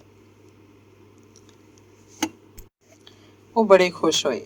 ਸੋ ਉਹਨਾਂ ਨੇ ਆਵਾਜ਼ ਮਾਰ ਕੇ ਨੂਰਜਹਾਂ ਨੂੰ ਸੱਦਿਆ, ਪਰ ਉਸੇ ਵਕਤ ਟੈਲੀਫੋਨ ਦੀ ਘੰਟੀ ਵੱਜੀ ਤੇ ਕੁਝ ਪਲਾਂ ਬਾਅਦ ਨੂਰਜਹਾਂ ਦੀ ਆਵਾਜ਼ ਕਿਸੇ ਕਮਰੇ ਵਿੱਚੋਂ ਆਈ, ਹੁਣੇ ਆਉਂਦੀ ਹਾਂ, ਕਮਾਲ ਸਾਹਿਬ ਦਾ ਫੋਨ ਆਇਆ। ਨਿਜ਼ਾਮੀ ਸਾਹਿਬ ਜ਼ਰਾ ਮੁਸਕਰਾਏ। ਉਹ ਕਮਾਲ ਸੈਦਰ ਕਮਾਲ ਹੈਦਰ ਅਮਰੋਈ ਸਨ, ਪੁਕਾਰ ਦੇ ਸਿਰਜਕ। ਨਿਜ਼ਾਮ ਸਾਹਿਬ ਮੇਰੇ ਵੱਲ ਮੁਖਾਤਬ ਹੋ ਕੇ ਬੋਲੇ, ਮੈਂ ਅਰਜ਼ ਕਰ ਰਿਹਾ ਸਾਂ ਕਿ ਸਹਾਰਾ ਹੋਣਾ ਚਾਹੀਦਾ ਹੈ। ਨੂਰ ਜਹਾਂ ਦੇ ਲਈ ਕਮਾਲ ਅਮਰੋਈ ਤੋਂ ਬਿਹਤਰ ਸਹਾਰਾ ਹੋਰ ਕੌਣ ਹੋ ਸਕਦਾ ਹੈ? ਪਰ ਮੈਂ ਨੂਰ ਜਹਾਂ ਨੂੰ ਸਾਫ਼-ਸਾਫ਼ ਕਹਿ ਚੁੱਕਿਆ ਵੀ ਵਿਆਹ ਵਗੈਰਾ ਦਾ ਮਾਮਲਾ ਗਲਤ ਹੈ। ਬਸ ਉਹ ਆਪਣਾ ਉੱਲੂ ਸਿੱਧਾ ਕਰੀ ਜਾਵੇ। ਕਮਾਲ ਕਮਾ ਸਕਦਾ ਹੈ, ਉਹਦੀ ਅੱਧੀ ਕਮਾਈ ਜੇਕਰ ਨੂਰ ਜਹਾਂ ਨੂੰ ਮਿਲ ਜਾਇਆ ਕਰੇ ਤਾਂ ਕੀ ਹਰਜ਼ ਹੈ? ਅਸਲ 'ਚ ਮੰਟੋ ਸਾਹਿਬ, ਇਹਨਾਂ ਐਕਟਰਸਾਂ ਨੂੰ ਰੁਪਇਆ ਕਮਾਉਣ ਦੇ ਗੁਰ ਆਉਣੇ ਚਾਹੀਦੇ ਨੇ। ਮੈਂ ਮੁਸਕਰਾ ਕੇ ਕਿਹਾ, ਤੁਸੀਂ ਗੁਰੂ ਜੋ ਮੌਜੂਦ ਹੋ। ਨਿਜ਼ਾਮੀ ਖੁਸ਼ ਹੋ ਗਿਆ ਅਤੇ ਉਹਨੇ ਮੈਨੂੰ ਫੌਰਨ ਇੱਕ ਫਸਟ ਕਲਾਸ ਲੈਮਨ ਸਕੁਐਸ਼ ਪਿਆਇਆ। ਉੱਥੇ ਨਿਜ਼ਾਮੀ ਸਾਹਿਬ ਦੇ ਫਲੈਟ 'ਤੇ ਨੂਰ ਜਹਾਂ ਦੀ ਸਾਇੰਟੀਫਿਕ ਤਰੀਕੇ ਨਾਲ ਤਰਬੀਅਤ ਹੋ ਰਹੀ ਸੀ। ਉਹਨੂੰ ਸਾਰੇ ਚਲਿੱਤਰ ਨਿਜ਼ਾਮੀ ਸਾਹਿਬ ਦੀ ਨਿਗਰਾਨੀ ਹੇਠ ਸਿਖਾਏ ਜਾ ਰਹੇ ਸਨ। ਮੇਰੀ ਨੂਰ ਜਹਾਂ ਨਾਲ ਸਰਸਰੀ ਮੁਲਾਕਾਤ ਹੋਈ ਅਤੇ ਮੇਰਾ ਰੱਦੇ ਅਮਲ ਇਹ ਸੀ ਕਿ ਇਹ ਕੁੜੀ ਜੋ ਆਪਣੀ ਜਵਾਨੀ ਦੀਆਂ ਮੰਜ਼ਿਲਾਂ ਛੋਹਲੀਆਂ ਪੈੜਾਂ ਨਾਲ ਤੈਅ ਕਰ ਰਹੀ ਹੈ, ਜਿਹਦੇ ਬੁੱਲ੍ਹਾਂ 'ਤੇ ਮੁਸਕਰਾਹਟ ਤੇ ਹਾਸਾ ਕਾਰੋਬਾਰੀ ਰੰਗ ਇਖਤਿਆਰ ਕਰ ਰਿਹਾ ਹੈ ਅਤੇ ਜੋ ਤਰੱਕੀ ਵੱਲ ਮਾਈਲ ਹੈ, ਆਪਣੇ ਉਸਤਾਦ ਦੀ ਬਿਹਤਰੀਨ ਸ਼ਾਗਿਰਦ ਸਾਬਤ ਹੋਏਗੀ। ਪਰ ਕੁਦਰਤ ਨੂੰ ਕੁਝ ਹੋਰ ਹੀ ਮਨਜ਼ੂਰ ਸੀ। ਨਿਜ਼ਾਮੀ ਦੀ ਦਰਅਸਲ ਇਹ ਖੁਆਇਸ਼ ਸੀ ਕਿ ਜਿਵੇਂ ਮੁਮਤਾਜ਼ ਸ਼ਾਂਤੀ ਉਹਦੇ ਕਬਜ਼ੇ 'ਚ ਹੈ ਅਤੇ ਉਹਦਾ ਰੂਪ-ਦਾਬ ਤਸਲੀਮ ਕਰਦੀ ਹੈ, ਉਸੇ ਤਰ੍ਹਾਂ ਬੁੱਢੀ ਨਾਇਕਾ ਵਾਂਗ ਉਹ ਨੂਰ ਜਹਾਂ ਨੂੰ ਵੀ ਆਪਣੀ ਪ੍ਰੇਮਿਕਾ ਬਣਾ ਲਵੇ। ਮੁਮਤਾਜ਼ ਸ਼ਾਂਤੀ ਦੀ ਸਾਰੀ ਆਮਦਨੀ ਨਿਜ਼ਾਮੀ ਦੀ ਤਹਿਵੀਲ 'ਚ ਰਹਿੰਦੀ ਸੀ। ਜ਼ਾਹਰ ਹੈ ਮੁਮਤਾਜ਼ ਸ਼ਾਂਤੀ ਦੇ ਮੁਕਾਬਲੇ 'ਚ ਨੂਰ ਜਹਾਂ ਦੀ ਕਦਰ ਕੀਮਤ ਬਹੁਤ ਜ਼ਿਆਦਾ ਸੀ ਅਤੇ ਨਿਜ਼ਾਮੀ ਦਾ ਹੁਸ਼ਿਆਰ ਦਿਮਾਗ ਚੰਗੀ ਤਰ੍ਹਾਂ ਜਾਣਦਾ ਸੀ ਕਿ ਨੂਰ ਜਹਾਂ ਦਾ ਮੁਸਤਕਬਲ ਖੈਰਾ-ਕੁਨ ਹੈ। ਸੋ ਉਹਨੂੰ ਆਪਣੇ ਜਾਲ ਵਿੱਚ ਫਸਾਉਣ ਦੀਆਂ ਤਿਆਰੀਆਂ ਮੁਕੰਮਲ ਕਰ ਰਿਹਾ ਸੀ ਕਿ ਸੈਯਦ ਸ਼ੌਕਤ ਹੁਸੈਨ ਰਿਜ਼ਵੀ ਬੰਬਈ ਆ ਪਹੁੰਚ ਗਿਆ। ਸੈਯਦ ਸ਼ੌਕਤ ਹੁਸੈਨ ਰਿਜ਼ਵੀ, ਉਹ ਸ਼ੌਕਤ ਰਿਜ਼ਵੀ ਜਿਸ ਨਾਲ ਨੂਰ ਜਹਾਂ ਦਾ ਇਸ਼ਕ ਲਾਹੌਰ ਦੇ ਪੰਚੌਲੀ ਸਟੂਡੀਓਜ਼ 'ਚ ਲੜ ਚੁੱਕਿਆ ਸੀ। ਮੁਕੱਦਮੇਬਾਜ਼ੀ ਵੀ ਹੋ ਚੁੱਕੀ ਸੀ ਅਤੇ ਬਚਣ ਦੀ ਖਾਤਰ ਨੂਰ ਜਹਾਂ ਨੇ ਅਦਾਲਤ ਵਿੱਚ ਬਿਆਨ ਦਿੱਤਾ ਸੀ ਕਿ ਸ਼ੌਕਤ ਸਾਹਿਬ ਨਾਲ ਉਹਦਾ ਕੋਈ ਨਾਜਾਇਜ਼ ਤਾਲੁਕਾਤ ਨਹੀਂ ਹੈ ਅਤੇ ਉਹਨਾਂ ਨੂੰ ਭਰਾ ਸਮਝਦੀ ਹੈ। ਨੂਰ ਜਹਾਂ ਦਾ ਉਹ ਅਦਾਲਤੀ ਭਰਾ ਹੁਣ ਬੰਬਈ 'ਚ ਮੌਜੂਦ ਸੀ, ਉਸੇ ਬੰਬਈ 'ਚ ਜਿੱਥੇ ਹਿੰਦੁਸਤਾਨ ਦਾ ਹਾਲੀਵੁੱਡ ਹੈ। ਜਦੋਂ ਮੈਂ ਸ਼ੌਕਤ ਨੂੰ ਦੱਸਿਆ ਕਿ ਮੈਂ ਨੂਰ ਜਹਾਂ ਨੂੰ ਮਿਲਿਆ, ਉਸ ਵੇਲੇ ਮੈਨੂੰ ਉਹਨਾਂ ਦੇ ਰੋਮਾਂਸ ਮੁਤਲਕ ਕੁਝ ਪਤਾ ਨਹੀਂ ਸੀ ਅਤੇ ਨਾ ਹੀ ਇਹ ਜਾਣਦਾ ਸੀ ਕਿ ਦੋਨਾਂ ਦੇ ਤਾਲੁਕਾਤ ਤਣਾਅ ਭਰੇ ਹਨ। ਮੈਂ ਸਿਰਫ ਗੱਲਾਂ-ਗੱਲਾਂ 'ਚ ਹੀ ਸ਼ੌਕਤ ਨੂੰ ਦੱਸਿਆ ਕਿ ਨੂਰ ਜਹਾਂ ਨਾਲ ਮੇਰੀ ਮੁਲਾਕਾਤ ਨਿਜ਼ਾਮੀ ਸਾਹਿਬ ਦੇ ਘਰ 'ਚ ਹੋਈ। ਹਿਰਨ ਮਾਰਕਾ ਸ਼ਰਾਬ ਦਾ ਗਲਾਸ ਜ਼ੋਰ ਦੇਣੀ ਮੇਜ਼ 'ਤੇ ਰੱਖ ਕੇ ਉਹਨੇ ਬੜੀ ਤੁੰਦੀ ਨਾਲ ਕਿਹਾ, ਲਾਨਤ ਭੇਜੋ ਉਸ 'ਤੇ। ਮੈਂ ਬਤੌਰ ਮਜ਼ਾਕ ਕਿਹਾ, ਮੈਂ 1000 ਵਾਰ ਇਹਦੇ ਲਈ ਤਿਆਰ ਹਾਂ, ਪਰ ਭਰਾਵਾ ਇਹ ਤਾਂ ਤੇਰੀ ਖਾਨਦਾਨ ਦੀ ਹੀਰੋਇਨ ਰਹਿ ਚੁੱਕੀ ਹੈ।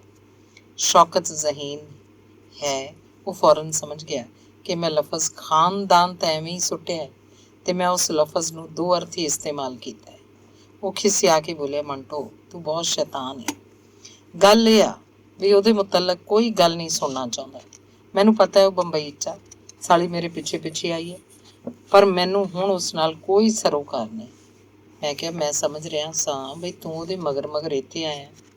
ਮੈਂ ਜਦੋਂ ਸ਼ੌਕਤ ਨੂੰ ਦੱਸਿਆ ਕਿ ਨੂਰ ਜਹਾਂ ਨੂੰ ਕਮਾਲ ਅਮਰੋਹੀ ਦਾ ਟੈਲੀਫੋਨ ਆਇਆ ਸੀ ਅਤੇ ਇਹ ਕਿ ਨਿਜ਼ਾਮੀ ਉਹਨਾਂ ਦੋਵਾਂ ਨੂੰ ਕਰੀਬ ਲਿਆਉਣਾ ਚਾਹੁੰਦਾ ਹੈ, ਤਾਂ ਮੈਂ ਮਹਿਸੂਸ ਕੀਤਾ ਕਿ ਸ਼ੌਕਤ ਦਿਖਾਵੇ ਲਈ ਬੇਇਤਨਾਈ ਅਤੇ ਬੇਪਰਵਾਹੀ ਵਰਤ ਰਿਹਾ, ਪਰ ਅੰਦਰੂਨੀ ਤੌਰ 'ਤੇ ਸਖਤ ਬੇਚੈਨ ਹੋ ਗਿਆ। ਉਹਨੇ ਫੌਰਨ ਹੀ ਹਿਰਨ ਮਾਰਕਾ ਵਿਸਕੀ ਦਾ ਇੱਕ ਹੋਰ ਅਧੀਆ ਮਿਰਜ਼ਾ ਮੁਸ਼ਰਫ ਤੋਂ ਮੰਗਵਾਇਆ ਅਤੇ ਅਸੀਂ ਦੇਰ ਤੱਕ ਪੀਂਦੇ ਰਹੇ। ਉਨੀ ਦਿਨੀ ਲੰਬੇ ਸਮੇਂ ਬਾਅਦ ਨੂਰ ਜਹਾਂ ਦਾ ਜ਼ਿਕਰ ਛਿੜ ਜਾਂਦਾ। ਮੈਂ ਸ਼ੌਕਤ ਦੀ ਗੁਫ਼ਤਗੂ ਤੋਂ ਇਹੀ ਨਤੀਜਾ ਕੱਢਿਆ ਕਿ ਉਹ ਹਾਲੀ ਤੀਕਰ ਨੂਰ ਜਹਾਂ ਦੀ ਮੁਹੱਬਤ ਵਿੱਚ ਗ੍ਰਿਫਤਾਰ ਹੈ। ਭਰਾ ਵਾਲਾ ਮਾਮਲਾ ਤਾਂ ਮਹਿਜ਼ ਚਾਲ ਦੇ ਤਹਿਤ ਸੀ। ਉਹਨੂੰ ਉਹ ਰਾਤਾਂ ਯਾਦ ਆਉਂਦੀਆਂ ਹਨ ਜਦੋਂ ਨਗਮਿਆਂ ਦੀ ਨੰਨੀ ਮੁੰਨੀ ਸ਼ਹਿਜ਼ਾਦੀ ਉਹਦੀ ਆਗੋਸ਼ 'ਚ ਹੁੰਦੀ ਸੀ, ਜਦੋਂ ਸ਼ਾਇਦ ਦੋਨੋਂ ਇੱਕ ਦੂਸਰੇ ਤੋਂ ਜੁਦਾ ਨਾ ਹੋਣ ਦੀਆਂ ਕਸਮਾਂ ਖਾਇਆ ਕਰਦੇ ਸਨ। ਮੈਂ ਇੱਕ ਦਿਨ ਸ਼ੌਕਤ ਨੂੰ ਪੁੱਛ ਹੀ ਲਿਆ, ਵੇਖ ਯਾਰ, ਦੱਸ, ਸੱਚ ਦੱਸ, ਕੀ ਤੈਨੂੰ ਨੂਰ ਜਹਾਂ ਨਾਲ ਮੁਹੱਬਤ ਨਹੀਂ ਹੈ? ਸ਼ੌਕਤ ਨੇ ਜ਼ੋਰ ਦੀ ਆਪਣੀ ਸਿਗਰਟ ਦੀ ਸੁਆਹ ਝਾੜੀ ਅਤੇ ਕਿਸੇ ਤਰ੍ਹਾਂ ਖਿਸਿਆਨੀ ਰੋਕਦਿਆਂ ਕਿਹਾ, ਹੈ ਯਾਰ ਹੈ, ਪਰ ਲਾਨਤ ਭੇਜ ਉਸ 'ਤੇ। ਮੈਂ ਹੌਲੀ-ਹੌਲੀ ਉਹਨੂੰ ਭੁੱਲ ਜਾਊਂਗਾ। ਪਰ ਕੁਦਰਤ ਜ਼ੇਰੇ ਲੱਬ ਮੁਸਕਰਾ ਰਹੀ ਸੀ। ਉਹ ਜੋ ਫੈਸਲਾ ਕਰ ਚੁੱਕੀ ਸੀ ਅਟੱਲ ਸੀ। ਸ਼ੌਕਤ ਦਾ ਕੰਟਰੈਕਟ VM ਵਿਆਸ ਨਾਲ ਹੋਇਆ, ਜੋ ਇਸ ਤੋਂ ਪਹਿਲਾਂ ਇੱਕ ਫਿਲਮ ਲਈ ਨੂਰ ਜਹਾਂ ਨਾਲ ਸਮਝੌਤਾ ਕਰ ਚੁੱਕਿਆ ਸੀ। ਹੁਣ ਲੱਗੇ ਹੱਥੀਂ VS ਵਿਆਸ ਦੇ ਮੁਤਲਕ ਵੀ ਕੁਝ ਸੁਣ ਲਓ। ਇੱਕ ਲੁੰਬੜ ਕਿਸਮ ਦਾ ਆਦਮੀ, ਸ਼ੁਰੂ ਚ ਤਬਲਚੀ ਸੀ, ਫਿਰ ਕੈਮਰਾ ਕੁਲੀ ਹੋਇਆ, ਹੌਲੀ ਹੌਲੀ ਕੈਮਰਾਮੈਨ ਬਣ ਗਿਆ। ਤਰੱਕੀ ਦੇ ਹੋਰ ਰਾਹ ਤੈਅ ਕੀਤੇ ਤਾਂ ਡਾਇਰੈਕਟਰ ਬਣਨ ਦਾ ਮੌਕਾ ਮਿਲ ਗਿਆ। ਉੱਥੋਂ ਛਾਲ ਮਾਰੀ ਤਾਂ ਪ੍ਰੋਡਿਊਸਰ ਬਣ ਗਿਆ। ਹੁਣ ਡਾਇਰੈਕਟਰ ਤੇ ਪ੍ਰੋਡਿਊਸਰ ਹੈ ਤੇ ਲੱਖਾਂ ਵਿੱਚ ਖੇਡ ਰਿਹਾ। ਬਹੁਤ ਸੁੱਕੜਾ ਜਿਹਾ ਇਨਸਾਨ ਹੈ, ਮੇਰੇ ਤੋਂ ਵੀ ਕਿਤੇ ਪਤਲਾ, ਇੰਨਾ ਪਤਲਾ ਕਿ ਉਹਨੂੰ ਕਮੀਜ਼ ਦੇ ਥੱਲੇ ਇੱਕ ਮੋਟੀ ਉੱਨੀ ਬਨੈਣ ਪਾਉਣੀ ਪੈਂਦੀ ਹੈ ਤਾਂ ਕਿ ਉਹਦੀਆਂ ਪਸਲੀਆਂ ਲੋਕਾਂ ਨੂੰ ਨਜ਼ਰ ਨਾ ਆਉਣ। ਪਰ ਬਲਾ ਦਾ ਫੁਰਤੀਲਾ ਹੈ ਤੇ ਬੜਾ ਮਿਹਨਤੀ ਹੈ। ਉਹਦੇ ਮੁਕਾਬਲੇ ਪਹਿਲਵਾਨ ਥੱਕ ਜਾਣਗੇ ਪਰ ਉਹ ਡਟਿਆ ਰਹੇਗਾ। ਜਿਵੇਂ ਮੁਸ਼ੱਕਤ ਉਸ 'ਤੇ ਕੋਈ ਅਸਰ ਦਿਖਾਈ ਨਹੀਂ ਸਕਦੀ। ਉਹਦੀ ਇੱਕ ਖੂਬੀ ਹੈ ਕਿ ਉਹ ਆਪਣੇ ਜਾਤੀ ਸਰਮਾਏ ਨਾਲ ਫਿਲਮ ਨਹੀਂ ਬਣਾਉਂਦਾ। ਉਹ ਇੱਕ ਫਿਲਮ ਤਿਆਰ ਕਰਕੇ ਉਹਨੂੰ ਟਿਕਾਣੇ ਲਾ ਕੇ ਆਪਣੀ ਦੂਸਰੀ ਫਿਲਮ ਦਾ ਐਲਾਨ ਕਰ ਦਿੰਦਾ ਹੈ। ਉਸ ਵਕਤ ਦੇ ਜਿੰਨੇ ਉੱਚੇ ਸਿਤਾਰੇ ਹੁੰਦੇ ਹਨ ਉਹ ਸਭ ਆਪਣੀ ਕਾਸਟ ਵਿੱਚ ਜਮ੍ਹਾਂ ਕਰ ਲੈਂਦਾ ਹੈ। ਬਸ ਕੋਈ ਨਾ ਕੋਈ ਫਾਈਨੈਂਸਰ ਉਹਦੇ ਬਜਟ 'ਚ ਆ ਜਾਂਦਾ ਹੈ ਤੇ ਉਹ ਕਾਲੀ ਮਾਤਾ ਦਾ ਨਾਂ ਲੈ ਕੇ ਕੰਮ ਸ਼ੁਰੂ ਕਰ ਦਿੰਦਾ ਹੈ। ਨੂਰਜਹਾਂ ਬੰਬਈ 'ਚ ਆਈ ਤਾਂ ਵੀ ਵਿਆਸ ਨੂੰ ਪਤਾ ਲੱਗ ਗਿਆ। ਸੋ ਉਹਨੇ ਫੌਰਨ ਨੂਰਜਹਾਂ ਨਾਲ ਕੰਟਰੈਕਟ ਕਰ ਲਿਆ। ਇਸ ਲਈ ਉਹ ਜਾਣਦਾ ਸੀ ਖਾਨਦਾਨ ਤੇ ਦੂਸਰੀਆਂ ਫਿਲਮਾਂ ਦੀ ਕਾਬਿਲੇ ਰਸ਼ਕ ਕਾਮਯਾਬੀ ਤੋਂ ਬਾਅਦ ਉਹਦਾ ਨਾਂ ਹੀ ਕਿਸੇ ਫਾਈਨੈਂਸਰ ਨੂੰ ਫਸਾਉਣ ਲਈ ਕਾਫੀ ਹੋਏਗਾ। ਤੇ ਜਦੋਂ ਉਹਨੂੰ ਪਤਾ ਲੱਗਾ ਕਿ ਖਾਨਦਾਨ ਦਾ ਡਾਇਰੈਕਟਰ ਵੀ ਬੰਬਈ 'ਚ ਮੌਜੂਦ ਹੈ ਤਾਂ ਉਹਦੀਆਂ ਬਾਛਾਂ ਖਿੜ ਗਈਆਂ। ਉਹਨੇ ਫੌਰਨ ਆਪਣੇ ਕਰਿੰਦੇ ਦੌੜਾਏ, ਸ਼ੌਕਤ ਹੁਸੈਨ ਰਿਜ਼ਵੀ ਨਾਲ ਕਈ ਮੁਲਾਕਾਤਾਂ ਕੀਤੀਆਂ ਤੇ ਇੱਕ ਫਿਲਮ ਦੇ ਲਈ ਸਮਝੌਤਾ ਕਰ ਲਿਆ। ਫਿਲਮ ਕੀ ਹੋਏਗੀ, ਕਿਵੇਂ ਦੀ ਹੋਏਗੀ, ਕਹਾਣੀ ਕੀ ਹੈ, ਇਹ ਕਿਸੇ ਨੂੰ ਮਾਲੂਮ ਨਹੀਂ ਸੀ। ਪਰ ਸੇਠ VM ਵਿਆਸ ਨੇ ਜਦੋਂ ਕਿਸੇ ਫਾਈਨੈਂਸਰ ਨੂੰ ਨੂਰਜਹਾਂ ਤੇ ਸ਼ੌਕਤ ਹੁਸੈਨ ਰਿਜ਼ਵੀ ਨਾਲ ਆਪਣੀ ਸਨਰਾਈਜ਼ ਪਿਕਚਰ ਦੇ ਕੰਟਰੈਕਟ ਦਿਖਾਏ ਤਾਂ ਉਹਨੂੰ ਲੋੜੀਂਦਾ ਸਰਮਾਇਆ ਬਗੈਰ ਕਿਸੇ ਮੁਸ਼ਕਲ ਦੇ ਫੌਰਨ ਮਿਲ ਗਿਆ। ਕੁਦਰਤ ਵੀ ਅਜੀਬ ਖੇਡਾਂ ਖੇਡਦੀ ਹੈ। ਨਾ ਸ਼ੌਕਤ ਨੂੰ ਪਤਾ ਸੀ ਕਿ ਨੂਰਜਹਾਂ ਸਨਰਾਈਜ਼ ਪਿਕਚਰਸ ਵਿੱਚ ਆ ਚੁੱਕੀ ਹੈ ਤੇ ਨਾ ਨੂਰਜਹਾਂ ਨੂੰ ਪਤਾ ਸੀ ਕਿ ਉਹਦਾ ਅਦਾਲਤੀ ਭਰਾ ਸ਼ੌਕਤ ਉਹਦਾ ਹਮਰਾਹੀ ਹੈ। ਬਸ ਬਹੁਤ ਲੰਮੀ ਦਾਸਤਾਨ ਹੈ ਤੇ ਮੈਂ ਇਹਨੂੰ ਮੁਖਤਸਰ ਕਰਨਾ ਚਾਹੁੰਦਾ। ਇੱਕ ਦਿਨ ਇਸ ਰਾਜ਼ ਤੋਂ ਪਰਦਾ ਚੁੱਕਿਆ ਗਿਆ। ਨਿਜ਼ਾਮੀ ਬੜਾ ਘਬਰਾਇਆ, ਕਿਤੇ ਇੰਜ ਨਾ ਹੋਏ ਉਹਦੀ ਬਣੀ ਬਣਾਈ ਖੇਡ ਵਿਗੜ ਜਾਏ। ਜੋ ਫਿਲਮ ਸ਼ੌਕਤ ਨੇ ਡਾਇਰੈਕਟ ਕਰਨੀ ਸੀ ਉਹਦੀ ਹੀਰੋਇਨ ਨੂਰਜਹਾਂ ਸੀ ਤੇ ਉਹਨਾਂ ਦੋਨਾਂ ਦਾ ਪੁਨਰ ਮਿਲਣ ਨਿਜ਼ਾਮੀ ਲਈ ਬੜਾ ਤਕਲੀਫਦੇਹ ਸਾਬਤ ਹੋ ਸਕਦਾ ਸੀ। ਸੋ ਨੂਰਜਹਾਂ ਦੇ ਵਲੀ ਦੀ ਹੈਸੀਅਤ ਨਾਲ ਨਿਜ਼ਾਮੀ ਨੇ ਸੇਠ ਵਿਆਸ ਨੂੰ ਕਿਹਾ ਕਿ ਉਹ ਹਰਗਿਜ਼ ਇਸ ਕਿਸਮ ਦਾ ਸਿਲਸਿਲਾ ਬਰਦਾਸ਼ਤ ਨਹੀਂ ਕਰੇਗਾ। ਪਰ ਸੇਠ ਵਿਆਸ ਉਸ ਤੋਂ ਵੀ ਜ਼ਿਆਦਾ ਚਲਾਕ ਨਿਕਲਿਆ। ਉਹਨੇ ਆਪਣੀ ਗੁਜਰਾਤੀ ਹਿਕਮਤ ਅਮਲੀ ਨਾਲ, ਜੋ ਪੰਜਾਬੀ ਹਿਕਮਤ ਅਮਲੀ ਦੇ ਮੁਕਾਬਲੇ 'ਚ ਬੜੀ ਡੂੰਘੀ ਤੇ ਤਾਕਤਵਰ ਕਿਸਮ ਦੀ ਹੁੰਦੀ ਹੈ, ਨਿਜ਼ਾਮੀ ਨੂੰ ਹਮਵਾਰ ਕਰ ਦਿੱਤਾ। ਨਿਜ਼ਾਮ ਰਾਜ਼ੀ ਹੋ ਗਿਆ ਕਿ ਨੂਰਜਹਾਂ ਹਰ ਹਾਲ 'ਚ ਸ਼ੌਕਤ ਦੀ ਡਾਇਰੈਕਸ਼ਨ 'ਚ ਕੰਮ ਕਰੇਗੀ, ਭਾਵੇਂ ਦੁਨੀਆ ਇੱਧਰ ਦੀ ਉੱਧਰ ਹੋ ਜਾਏ। ਸੋ ਉਸੇ ਦਫ਼ਤਰ ਵਿੱਚ ਦੋਵਾਂ ਨੇ ਇੱਕ ਦੂਸਰੇ ਨੂੰ ਜੱਫੀਆਂ ਪਾਈਆਂ, ਹੱਥ ਮਿਲਾਇਆ ਤੇ ਇੱਕ ਦੂਸਰੇ ਦੇ ਭਰਾ ਬਣ ਗਏ। ਹੁਣ ਦੋਨੋਂ ਆਪੋ ਆਪਣੀ ਥਾਂ ਤੇ ਖੁਸ਼ ਸਨ। ਸੇਠ ਵਿਆਸ ਇਸ ਲਈ ਕਿ ਉਹਨੇ ਆਪਣਾ ਉੱਲੂ ਸਿੱਧਾ ਕਰ ਲਿਆ ਸੀ ਤੇ ਨਿਜ਼ਾਮੀ ਇਸ ਲਈ ਕਿ ਉਹਨੇ ਇੱਕ ਫਿਲਮੀ ਸੇਠ ਦੀ ਕਿਰਪਾ ਹਾਸਿਲ ਕਰ ਲਈ ਸੀ ਤੇ ਉਹਨੂੰ ਜ਼ੇਰੇ ਅਹਿਸਾਨ ਕਰ ਲਿਆ ਸੀ। ਸੇਠ ਵਿਆਸ ਕੱਟੜ ਕਿਸਮ ਦਾ ਵੈਸ਼ਨਵ ਸੀ, ਵਰਨਾ ਨਿਜ਼ਾਮੀ ਉਹਨੂੰ ਉਸੇ ਰਾਤ ਘਰ ਸੱਦ ਕੇ ਮੁਮਤਾਜ਼ ਸ਼ਾਂਤੀ ਦੇ ਹੱਥੀਂ ਬੜੇ ਮੁਰਗ ਤੇ ਪੁਲਾਅ ਨਾਲ ਆਪਣੀ ਦੋਸਤੀ ਜ਼ਰੂਰ ਪੱਕੀ ਕਰ ਲੈਂਦਾ। ਤੇ ਜੇ ਸੇਠ ਬੋਤਲ ਦਾ ਰਸੀਆ ਹੁੰਦਾ ਤਾਂ ਨਿਜ਼ਾਮੀ ਆਪਣੇ ਮਰੀਅਲ ਮੈਨੇਜਰ ਦੇ ਜ਼ਰੀਏ ਇੱਕ ਅੱਧੀ ਸਕਾਚ ਬਲੈਕ ਮਾਰਕੀਟ 'ਚੋਂ ਜ਼ਰੂਰ ਮੰਗਵਾਉਂਦਾ।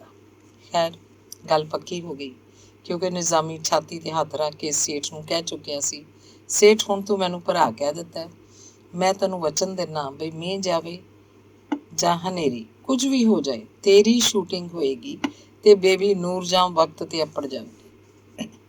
ਹੁਣ ਇੱਕ ਲਤੀਫਾ ਸੁਣੋ। ਗੱਲ ਪੱਕੀ ਹੋ ਗਈ ਸੀ ਤੇ ਮੇਰਾ ਵੀ ਸੇਠ ਵਿਆਸ ਨਾਲ ਇੱਕ ਕਹਾਣੀ ਦੇ ਲਈ ਕੰਟਰੈਕਟ ਹੋ ਗਿਆ ਸੀ ਤੇ ਐਡਵਾਂਸ ਵੀ ਮਿਲ ਚੁੱਕਿਆ ਸੀ। ਇਸ ਲਈ ਨਾਸਕ ਦੀ ਹਿਰਨ ਮਾਰਕਾ ਵਿਸਕੀ ਬਹੁਤਾਤ ਸੀ। ਮੈਂ ਤੇ ਸ਼ੌਕਤ ਕਿਉਂਕਿ ਕਹਾਣੀ ਦਾ ਮੌਜੂ ਤਲਾਸ਼ ਕਰਨ 'ਚ ਮਸਰੂਫ ਸੀ, ਇਸ ਲਈ ਦੌਰ ਤੇ ਦੌਰ ਚੱਲ ਰਹੇ ਸਨ। ਚਾਵਲਾ ਤੇ ਸਹਿਗਲ ਜੋ ਹੁਣ ਵੱਡੇ ਡਾਇਰੈਕਟਰ ਬਣ ਚੁੱਕੇ ਹਨ ਤੇ ਮਿਰਜ਼ਾ ਮੁਸ਼ੱਰਫ ਸਾਡੀ ਅਰਦਲੀ 'ਚ ਹੁੰਦੇ ਸਨ। ਜ਼ਰਾ ਵਿਸਕੀ ਖਤਮ ਹੋਈ, ਚਾਵਲਾ ਭੱਜੇ ਨਾਗਪਾੜੇ, ਕਿਸੇ ਹੋਰ ਚੀਜ਼ ਦੀ ਜ਼ਰੂਰਤ ਹੋਈ ਤਾਂ ਮਿਰਜ਼ਾ ਮੁਸ਼ੱਰਫ ਹਾਜ਼ਰ।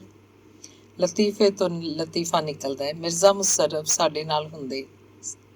ਅਜੀਬ ਗੱਲ ਇਹ ਸੀ ਕਿ ਤੀਸਰੇ ਪੈਗ ਤੋਂ ਬਾਅਦ ਉਹ ਰੋਣਾ ਸ਼ੁਰੂ ਕਰ ਦਿੰਦੇ ਸੀ। ਲਗਾਤਾਰ ਰੋਂਦੇ ਸਨ ਤੇ ਸ਼ੌਕਤ ਦੇ ਹੱਥ ਪੈਰ ਚੁੰਮਦੇ ਸਨ। ਉਹ ਸੰਦੇਹ ਜੋ ਸ਼ੌਕਤ ਦੇ ਦਿਲ 'ਚ ਉਹਨਾਂ ਦੇ ਬਾਰੇ ਕਦੇ ਆਏ ਵੀ ਨਹੀਂ ਸਨ, ਉਹਨਾਂ ਦਾ ਜ਼ਿਕਰ ਕਰਦੇ ਸਨ ਤੇ ਕਹਿੰਦੇ ਸਨ ਕਿ ਉਹ ਸਭ ਗਲਤ ਹੈ। ਇਸ ਤੋਂ ਬਾਅਦ ਉਹ ਰੋ ਰੋ ਕੇ ਆਪਣੀ ਸੱਜ ਵਿਆਹੀ ਬੀਵੀ ਨੂੰ ਯਾਦ ਕਰਨ ਲੱਗਦੇ ਤੇ ਫਿਰ ਗਾਉਣਾ ਸ਼ੁਰੂ ਕਰ ਦਿੰਦੇ ਸਨ।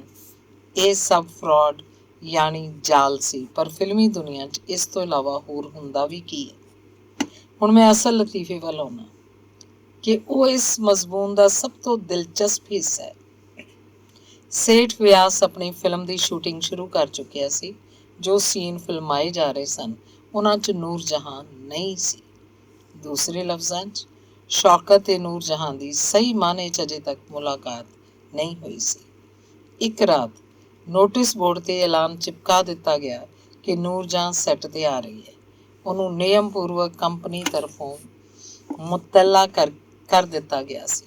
ਉਸੇ ਰਾਤ ਮੈਂ ਘੁੰਮਦਾ ਘੁੰਮਦਾ ਸ਼ਿਵਾਜੀ ਪਾਰਕ ਵਿੱਚ ਰਫੀਕ ਗਜ਼ਨਵੀ ਦੇ ਕੋਲ ਚਲਾ ਗਿਆ, ਉਸ ਮਸ਼ਹੂਰ ਨਗਮਾ ਸਾਜ਼ ਤੇ ਲੇਖਕ ਦੇ ਕੋਲ ਜਿਹਦੀ ਮੁਖਤਲਿਫ ਟਾਈਆਂ ਦੀਆਂ ਗੰਢਾਂ 'ਚ ਮੁਖਤਲਿਫ ਕਿਸਮ ਦੇ ਰੁਮਾਲ ਬੱਝੇ ਹਨ। ਰਫੀਕ ਗਜ਼ਨਵੀ ਮੇਰਾ ਦੋਸਤ ਹੈ। ਮੇਰੇ ਤੇ ਉਹਦੇ ਬਹੁਤ ਹੀ ਬੇਤਕੱਲਫ ਮਰਾਸਿਮ ਹਨ। ਮੈਂ ਉਹਦੇ ਫਲੈਟ ਤੇ ਪਹੁੰਚਿਆ ਤਾਂ ਮਹਿਫਿਲ ਜੰਮੀ ਹੋਈ ਸੀ। ਮੈਂ ਬੇਧੜਕ ਅੰਦਰ ਦਾਖਲ ਹੋ ਗਿਆ। ਕੀ ਵੇਖਦਾ, ਇੱਕ ਸੋਫੇ ਤੇ ਉਹਦੀ ਤਾਜ਼ਾ ਤਰੀਨ ਬੀਵੀ ਖੁਰਸ਼ੀਦ ਉਰਫ ਅਨੁਰਾਧਾ ਬੈਠੀ ਹੈ ਤੇ ਉਹਦੇ ਨਾਲ ਨੂਰ ਜਹਾਂ। ਇੱਕ ਕੁਰਸੀ ਤੇ ਨਿਜ਼ਾਮੀ ਜੀ ਬਿਰਾਜਮਾਨ ਹਨ ਤੇ ਫਰਸ਼ ਤੇ ਸਾਡੇ ਰਫੀਕ ਸਾਹਿਬ ਇੰਜ ਬੈਠੇ ਹਨ ਜਿਵੇਂ ਕਿਸੇ ਸੋਮਨਾਥ ਤੇ ਹਮਲੇ ਦੀ ਤਿਆਰੀ ਕਰ ਰਹੇ।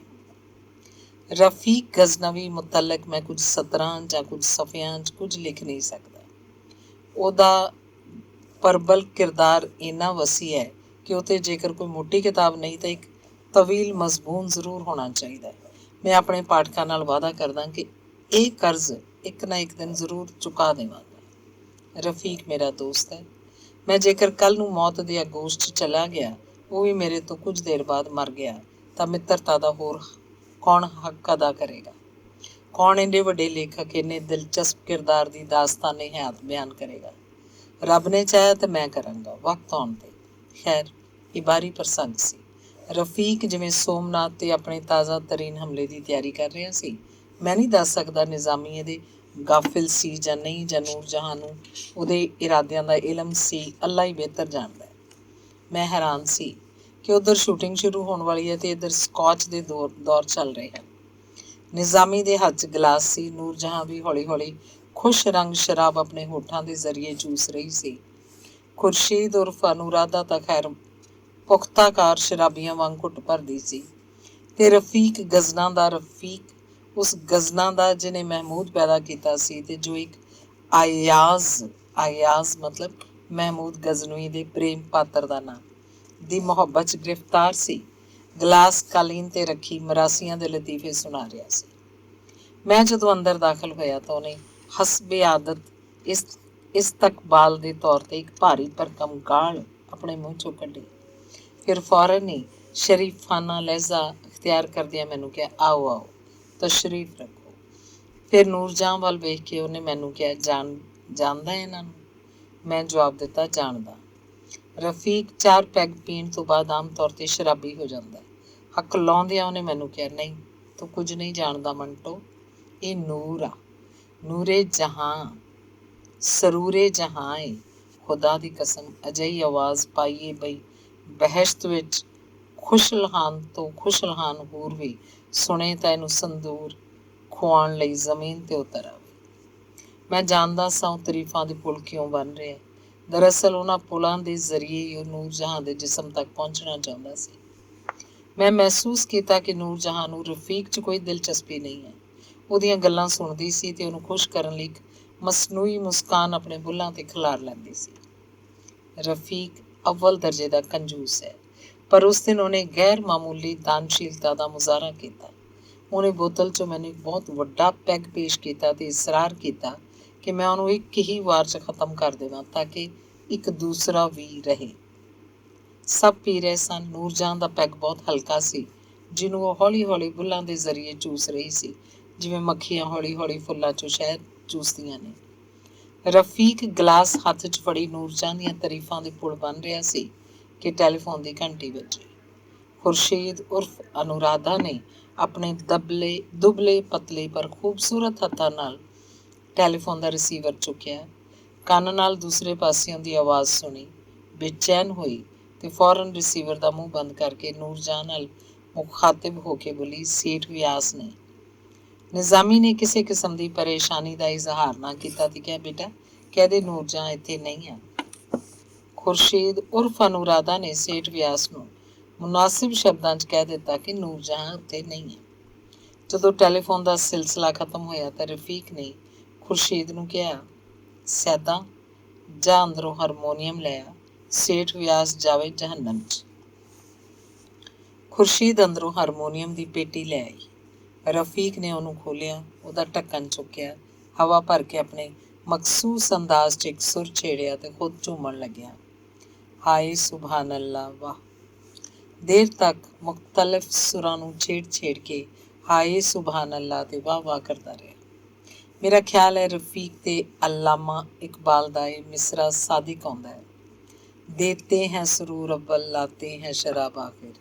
ਗਾਉਣ ਤੋਂ ਪਹਿਲਾਂ ਹੀ ਰਫੀਕ ਸਰੋਤਿਆਂ ਤੇ ਖੁਮਾਰੀ ਤਾਰੀ ਕਰ ਦੇਣ ਦਾ ਆਦੀ ਹੈ, ਪਰ ਉਸ ਦਿਨ ਉਹਨੇ ਨਹੀਂ ਗਾਇਆ ਕਿਉਂਕਿ ਉਹਦਾ ਸਾਰਾ ਧਿਆਨ ਨੂਰਜਹਾਂ ਤੇ ਮੌਕੂਸ ਸੀ। ਇੱਕ ਸੁਰ ਛੇੜ ਕੇ ਉਹਨੇ ਨੂਰਜਹਾਂ ਵੱਲ ਆਪਣੀਆਂ ਨਸ਼ੀਲੀਆਂ ਅੱਖਾਂ ਨਾਲ ਵੇਖਿਆ ਤੇ ਦਰਖਾਸਤ ਕੀਤੀ, ਨੂਰ ਬਸ ਹੋ ਜਾਏ ਕੋਈ ਚੀਜ਼, ਹਾਏ ਕਿੰਨਾ ਪਿਆਰਾ ਤੇ ਮਿੱਠਾ ਸੁਰ ਹੈ, ਚੱਲ ਗਾ। ਤੁਸੀਂ ਪਰਦੇ ਤੇ ਐਕਟਰ ਐਕਟਰੈਸ ਦੇ ਡਰਾਮੇ ਦੇਖਦੇ ਹੋ, ਉਹਨਾਂ ਦੀ ਕਿਰਦਾਰ ਨਿਗਾਰੀ ਤੋਂ ਖੁਸ਼ ਹੁੰਦੇ ਹੋ। ਮੈਂ ਤੁਹਾਨੂੰ ਉਸ ਡਰਾਮੇ ਦੀ ਇੱਕ ਝਲਕ ਦਿਖਾਉਂਦਾ ਜੋ ਉਸ ਦਿਨ ਉੱਥੇ ਰਫੀਕ ਗਜ਼ਨਵੀ ਦੇ ਘਰ ਖੇਡਿਆ ਗਿਆ, ਜਿਉਂਦੇ ਜਾਗਦੇ 100% ਹਕੀਕੀ ਡਰਾਮੇ ਦੀ ਝਲਕ। ਨੂਰਜਹਾਂ ਹਾਰਮੋਨੀਅਮ ਲੈ ਕੇ ਸੋਫੇ 'ਤੇ ਰੱਖ ਲੈਂਦੀ ਹੈ। ਉਹਦੇ ਕੋਲ ਖੁਰਸ਼ੀਦ ਸਿਰਫ ਉਰਫ ਅਨੁਰਾਧਾ ਵਿਸਕੀ ਦਾ ਗਲਾਸ ਫੜੀ ਬੈਠੀ ਹੈ। ਰਫੀਕ ਗਜ਼ਨਵੀ ਕਾਲੀਨ 'ਤੇ ਆਲਤੀ ਪਾਲਤੀ ਮਾਰੀ ਨੂਰਜਹਾਂ ਵੱਲ ਆਪਣੀਆਂ ਇਸ਼ਕ ਪੇਸ਼ਾ ਅੱਖਾਂ ਨਾਲ ਵੇਖ ਰਿਹਾ ਹੈ ਤੇ ਗਾਣਾ ਸ਼ੁਰੂ ਹੋਣ ਤੋਂ ਪਹਿਲਾਂ ਹੀ ਝੂਮ ਰਿਹਾ। ਖੱਬੇ ਹੱਥ ਦੀ ਕੁਰਸੀ 'ਤੇ ਸ੍ਰੀ ਨਿਜ਼ਾਮੀ ਬਿਰਾਜਮਾਨ ਹੈ। ਉਹਨਾਂ ਦੇ ਕੋਲ ਹੀ ਖਾਕਸਾਰ ਬੈਠਿਆ ਹੈ ਜੋ ਆਪਣਾ ਦੂਸਰਾ ਪੈਗ ਪੀ ਰਿਹਾ। ਨੂਰਜਹਾਂ ਗਾਣਾ ਸ਼ੁਰੂ ਕਰਦੀ ਹੈ, ਸ਼ਾਇਦ ਪੀਲੂ ਦੀ ਠੁਮਰੀ ਹੈ, ਮੇਰੇ ਨੈਣ ਕਾਜਰ ਬਿਨ ਕਾਰੇ, ਕਿ ਇੱਕ ਮੋਟਰ ਹੌਲੀ ਜਿਹੀ ਪੋਰਚ ਵਿੱਚ ਰੁਕਦੀ ਹੈ। ਇੱਕ ਸਾਹਬ ਉਹਦੇ ਅੰਦਰੋਂ ਨਿਕਲਦੇ ਹਨ, ਸਿੱਧੇ ਅੰਦਰ ਕਮਰੇ 'ਚ ਆ ਜਾਂਦੇ ਹਨ। ਇਹ ਸੇਠ VM ਵਿਆਸ। ਇੱਕ ਪਲ ਲਈ ਸਾਰੇ ਬੌਂਦਲ ਜਾਂਦੇ ਨੇ, ਪਰ ਨਿਜ਼ਾਮੀ ਫੌਰਨ ਹੀ ਹਾਲਾਤ 'ਤੇ ਕਾਬੂ ਪਾ ਲੈਂਦਾ। ਸੇਠ ਵਿਆਸ ਦੀ ਆਮਦ ਤੋਂ ਜਿਵੇਂ ਕਿ ਬੇਖਬਰ ਉਹ ਚੀਕ ਕੇ ਖੁਰਸ਼ੀਦ ਉਰਫ ਅਨੁਰਾਧਾ ਨੂੰ ਕਹਿੰਦਾ, ਬੇਟਾ ਇਹ ਕੀ ਜ਼ੁਲਮ ਢਾ ਰਹੀ ਹੈ, ਇਹਨੂੰ ਇੰਨੀ ਤਕਲੀਫ ਆ ਤੇ ਤੂੰ ਇਹਨੂੰ ਗਾਉਣ ਲਈ ਮਜਬੂਰ ਕਰ ਰਹੀ ਹੈ। ਵੇਖ ਇੱਕ ਬੋਲ ਗਾਉਣ ਤੋਂ ਬਾਅਦ ਇਹਦਾ ਕੀ ਹਾਲ ਹੋ ਗਿਆ। ਫਿਰ ਉਹ ਨੂਰਜਹਾਂ ਨੂੰ ਕਾਹਲ ਭਰੀ ਆਵਾਜ਼ 'ਚ ਕਹਿੰਦਾ, ਲੇਟ ਜਾ ਨੂਰਜਹਾਂ, ਲੇਟ ਜਾ, ਤੇ ਅਗਾਂਹ ਵੱਧ ਕੇ ਉਹਨੂੰ ਲਿਟਾ ਦਿੰਦਾ। ਨੂਰਜਹਾਂ ਜ਼ੋਰ ਜ਼ੋਰ ਦੀ ਕਰਾਉਣਾ ਸ਼ੁਰੂ ਕਰ ਦਿੰਦੀ ਹੈ। ਰਫੀਕ ਉੱਠ ਕੇ ਇੰਤਹਾਈ ਤਸ਼ਵੀਸ਼ ਦਾ ਇਜ਼ਹਾਰ ਕਰਦਾ ਹੈ। ਨਿਜ਼ਾਮੀ ਕਿਸੇ ਤਰ੍ਹਾਂ ਉੱਚੇ ਲਹਿਜੇ 'ਚ ਖੁਰਸ਼ੀਦ ਨਾਲ ਮੁਖਾਤਿਬ ਹੁੰਦਾ, ਉੱਠ ਬੇਟੀ ਕੀ ਸੋਚ ਰਹੀ ਹੈ, ਜਾ ਜਲਦੀ ਨਾਲ ਗਰਮ ਪਾਣੀ ਦੀ ਬੋਤਲ ਲਿਆ। ਖੁਰਸ਼ੀਦ ਉੱਠ ਕੇ ਚੋਲੇ ਪੈਰੀਂ ਕਮਰੇ 'ਚੋਂ ਬਾਹਰ ਨਿਕਲ ਜਾਂਦੀ ਹੈ। ਨਿਜ਼ਾਮੀ ਕਰਾਉਂਦੀ ਹੋਈ ਨੂਰਜਹਾਂ ਨੂੰ ਪੁਚਕਾਰਦਾ ਤੇ ਫਿਰ ਸੇਠ ਵਿਆਸ ਨਾਲ ਮੁਖਾਤਿਬ ਹੁੰਦਾ, ਭਾਈਜਾਨ ਉਹੀ ਤਕਲੀਫ ਆ ਜੋ ਔਰਤਾਂ ਨੂੰ ਹੋਇਆ ਕਰਦੀ। ਸੇਠ ਵਿਆਸ ਖਾਮੋਸ਼ ਰਹਿੰਦਾ ਹੈ। ਮੈਂ ਵੀ ਦਮ ਬਖੁਦ ਹਾਂ। ਨਿਜ਼ਾਮੀ ਇੱਕ ਵਾਰ ਫੇਰ ਕਰਾਉਂਦੀ ਹੋਈ ਦੂਰੀ ਹੁੰਦੀ ਜਾਂਦੀ ਨੂਰਜਹਾਂ ਨੂੰ ਪੁਚਕਾਰਦਾ ਹੈ ਤੇ ਸੇਠ ਵਿਆਸ ਵੱਲ ਵੇਖ ਕੇ ਕਹਿੰਦਾ, ਕੱਲ ਤੋਂ ਗਰੀਬ ਮਾਰੇ ਪੀੜ ਤੇ ਦੂਰੀ ਹੁੰਦੀ ਜਾ ਰਹੀ ਹੈ। ਮੈਨੂੰ ਕਹਿੰਦੀ ਸੀ ਚਾਚਾ ਜਾਨ ਮੇਰੇ ਕੋਲੋਂ ਸ਼ੂਟਿੰਗ ਨਹੀਂ ਹੋ ਸਕਣੀ, ਪਰ ਮੈਂ ਕਿਹਾ ਨਹੀਂ ਬੇਟਾ ਇਹ ਬੁਰਾ ਸ਼ਗਨ ਆ, ਇੱਥੇ ਬੰਬਈ 'ਚ ਤੇਰੀ ਪਹਿਲੀ ਪਿਕਚਰ ਆ ਤੇ ਫਿਰ ਸ਼ੂਟਿੰਗ ਦਾ ਪਹਿਲਾ ਦਿਨ, ਇਹ ਵੀ ਛੱਡ। ਸੇਠ ਵਿਆਸ ਮੈਨੂੰ ਆਪਣਾ ਭਰਾ ਕਹਿ ਚੁੱਕਾ ਤੇ ਤੂੰ ਭਾਵੇਂ ਮਰ ਪਰ ਜ਼ਰੂਰ ਜਾ। ਅਸੀਂ ਇਸ ਲਈ ਇੱਥੇ ਆਏ ਸਾਂ ਕਿ ਰਫੀਕ ਤੋਂ ਥੋੜ੍ਹੀ ਵਰਾਂਡੀ ਲੈ ਆਈਏ ਤੇ ਫਿਰ ਉਹਦੀ ਕਾਰ ਲੈ ਕੇ ਸਟੂਡੀਓ ਪਹੁੰਚ ਜਾਈਏ। ਤੁਸੀਂ ਕੋਈ ਫਿਕਰ ਨਾ ਕਰੋ, ਤੁਹਾਡਾ ਨੁਕਸਾਨ ਮੇਰਾ ਨੁਕਸਾਨ ਹੈ, ਤੁਸੀਂ ਮੇਰੇ ਭਰਾ ਹੋ। ਨੂਰਜਹਾਂ ਹੁਣੇ ਪਹੁੰਚਦੀ ਹੈ। ਸੇਠ ਵਿਆਸ ਖਾਮੋਸ਼ ਰਹਿੰਦਾ ਹੈ। ਨਿਜ਼ਾਮੀ ਤੋਂ ਇਲਾਵਾ ਬਾਕੀ ਸਾਰੇ ਖਾਮੋਸ਼ ਰਹਿੰਦੇ ਹਨ। ਰਫੀਕ ਗਜ਼ਨਵੀ ਦੰਦਾਂ ਨਾਲ ਆਪਣੇ ਨਹੁੰ ਟੁੱਕਦਾ। ਮੈਂ ਸੋਚਦਾ ਇਹ ਸਭ ਕੀ ਹੈ। ਕਹਾਣੀ ਮੇਰੀ ਹੈ, ਮਿਊਜ਼ਿਕ ਰਫੀਕ ਗਜ਼ਨਵੀ ਦੇ ਰਿਹਾ, ਸ਼ੂਟਿੰਗ ਚੱਲ ਰਹੀ ਹੈ ਤੇ ਅਸੀਂ ਹੀਰੋਇਨ ਦੇ ਨਾਲ ਰੰਗ ਰਲੀਆਂ ਮਨਾ ਰਹੇ ਹਾਂ ਕਿ ਸੇਠ ਵਿਆਸ ਸਾਡਾ ਆਕਾ ਐਨ ਮੌਕੇ 'ਤੇ ਪਹੁੰਚ ਜਾਂਦਾ ਹੈ। ਰੰਗ ਰਲੀਆਂ ਹੀ ਤਾਂ ਸਨ, ਵਿਸਕੀ ਦਾ ਦੌਰ ਚੱਲ ਰਿਹਾ ਹੈ, ਨੂਰ ਜਹਾਂ ਗਾ ਰਹੀ ਸੀ, ਤੋਰੇ ਨੈਣ ਕਾਜਰ ਬਿਨ ਕਾਰੇ।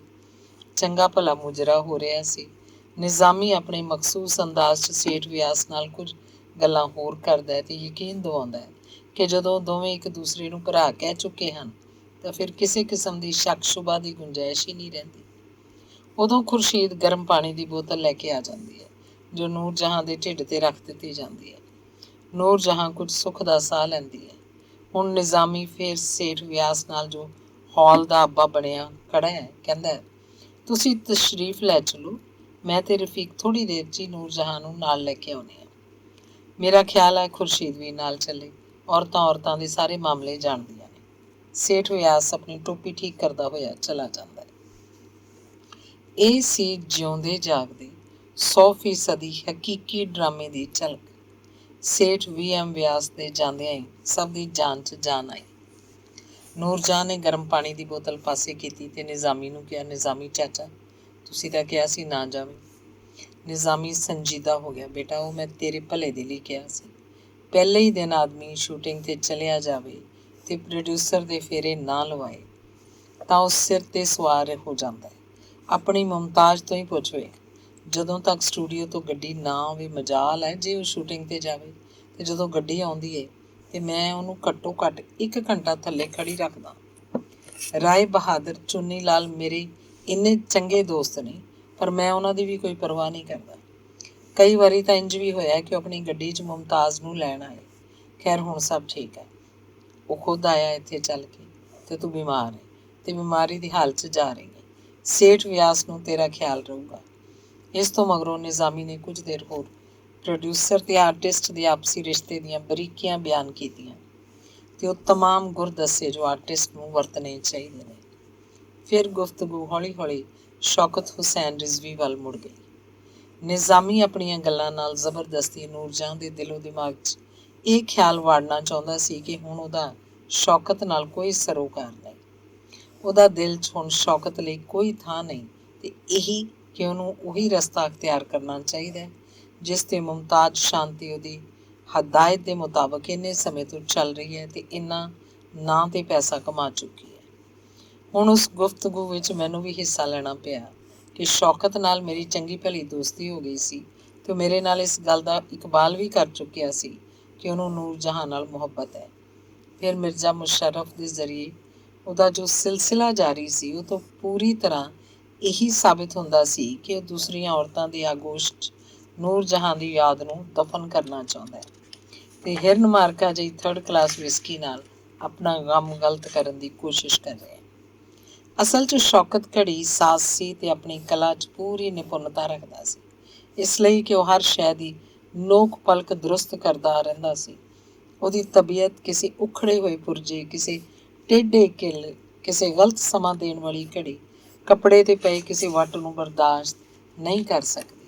ਉਹਦੇ ਸੁਭਾਅ 'ਚ ਇੱਕ ਨਜ਼ਮ ਹੈ, ਉਹੀ ਨਜ਼ਮ ਜੋ ਇੱਕ ਚੰਗੀ ਘੜੀ 'ਚ ਹੁੰਦੀ ਹੈ। ਪਰ ਨੂਰ ਜਹਾਂ ਦੇ ਮਾਮਲੇ 'ਚ ਉਹ ਖੁਦ ਨੂੰ ਬੇਵੱਸ ਸਮਝਦਾ ਹੈ। ਉਸ ਘੜੀ ਦੇ ਪੁਰਜੇ ਕਿਵੇਂ ਦਰੁਸਤ ਕਰ ਸਕਦਾ ਜਿਹਨੂੰ ਦਿਲ ਕਹਿੰਦੇ ਨੇ। ਜੇਕਰ ਦਿਲ ਕੋਈ ਅਜਿਹੀ ਚੀਜ਼ ਹੁੰਦੀ ਜਿਹਨੂੰ ਉਹ ਆਪਣੇ ਸਾਹਮਣੇ ਰੱਖ ਕੇ ਉੱਭਰੇ ਸ਼ੀਸ਼ੇ ਥਾਣੀ ਵੇਖ ਸਕਦਾ, ਉਹਦੀ ਬਾਲਕ ਮਾਨੀ ਦੇ ਉਹਦੀਆਂ ਗਰਾਰੀਆਂ ਦਾ ਮੁਤਾਲਾ ਕਰ ਸਕਦਾ, ਤਾਂ ਯਕੀਨਨ ਉਹ ਪੇਚਕਸ ਲੈ ਕੇ ਉਹਨੂੰ ਸਾਰੇ ਦੇ ਸਾਰੇ ਨੂੰ ਖੋਲ੍ਹ ਦਿੰਦਾ। ਪਰ ਉੱਥੇ ਮਾਮਲਾ ਦਿਲ ਦਾ ਸੀ। ਉੱਧਰ ਨੂਰਜਹਾਂ ਵੀ, ਜੋ ਆਪਣੇ ਗਲੇ 'ਚੋਂ ਬਰੀਕ ਤੋਂ ਬਰੀਕ ਸੁਰ ਕੱਢ ਸਕਦੀ ਸੀ, ਹੈਰਾਨ ਸੀ ਕਿ ਆਪਣੇ ਦਿਲ 'ਚੋਂ ਸ਼ੌਕਤ ਦੀ ਯਾਦ ਕਿਵੇਂ ਕੱਢੇ। ਉਹ ਵੱਡੇ ਵੱਡੇ ਉਸਤਾਦਾਂ ਵਾਂਗ ਗਾ ਸਕਦੀ ਸੀ, ਪਰ ਇੱਕ ਖਿਆਲ ਉਹਦੇ ਦਿਲੋਂ ਦਿਮਾਗ 'ਤੇ ਹਰ ਵੇਲੇ ਛਾਇਆ ਰਹਿੰਦਾ ਸੀ। ਇਹ ਖਿਆਲ ਉਹਦੇ ਮਹਿਬੂਬ ਦਾ ਸੀ, ਬਾਂਕੇ ਛਬੀਲੇ ਸ਼ੌਕਤ ਦਾ, ਜਿਹਨੇ ਉਹਦੀ ਜ਼ਿੰਦਗੀ ਨੂੰ ਬਿਹਤਰੀਨ ਲਜ਼ਤ ਬਖਸ਼ੀ ਸੀ, ਜਿਹਨੇ ਉਹਦੇ ਬਦਨ 'ਚੋਂ ਹਰਾਰਤ ਪੈਦਾ ਕੀਤੀ ਸੀ ਜੋ ਸੰਗੀਤ ਜਿਹੀ ਲਤੀਫ ਚੀਜ਼ ਵੀ ਪੈਦਾ ਨਹੀਂ ਕਰ ਸਕਦੀ। ਉਹਨੂੰ ਕਿਵੇਂ ਭੁੱਲ ਸਕਦੀ ਸੀ ਜੋ ਉਹਦੇ ਜਿਸਮ 'ਚ ਇੱਕ ਅਰਸੇ ਤੱਕ ਨਾਲ ਰਿਹਾ।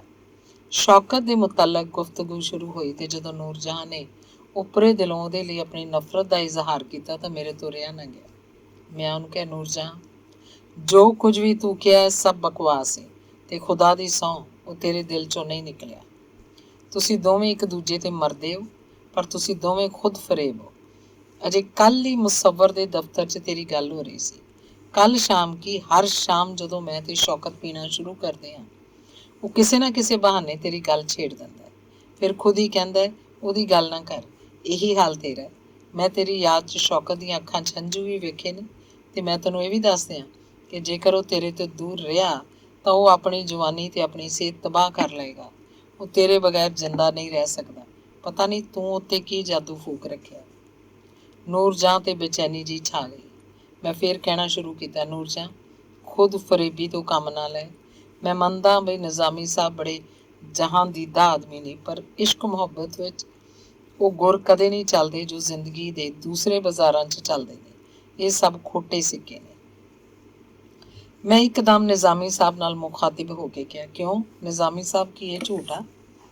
ਨਿਜ਼ਾਮੀ ਸਾਹਿਬ ਕੁਝ ਇੰਜ ਮੇਰੀ ਤਕਰੀਰ 'ਚ ਗੁੰਮ ਸਨ ਕਿ ਉਹਨਾਂ ਨੇ ਜਦੋਂ ਨਫੀ ਵਿੱਚ ਆਪਣਾ ਸਿਰ ਹਿਲਾਇਆ ਤਾਂ ਉਹਨਾਂ ਨੂੰ ਬਿਲਕੁਲ ਇਸ ਦਾ ਅਹਿਸਾਸ ਨਹੀਂ ਸੀ।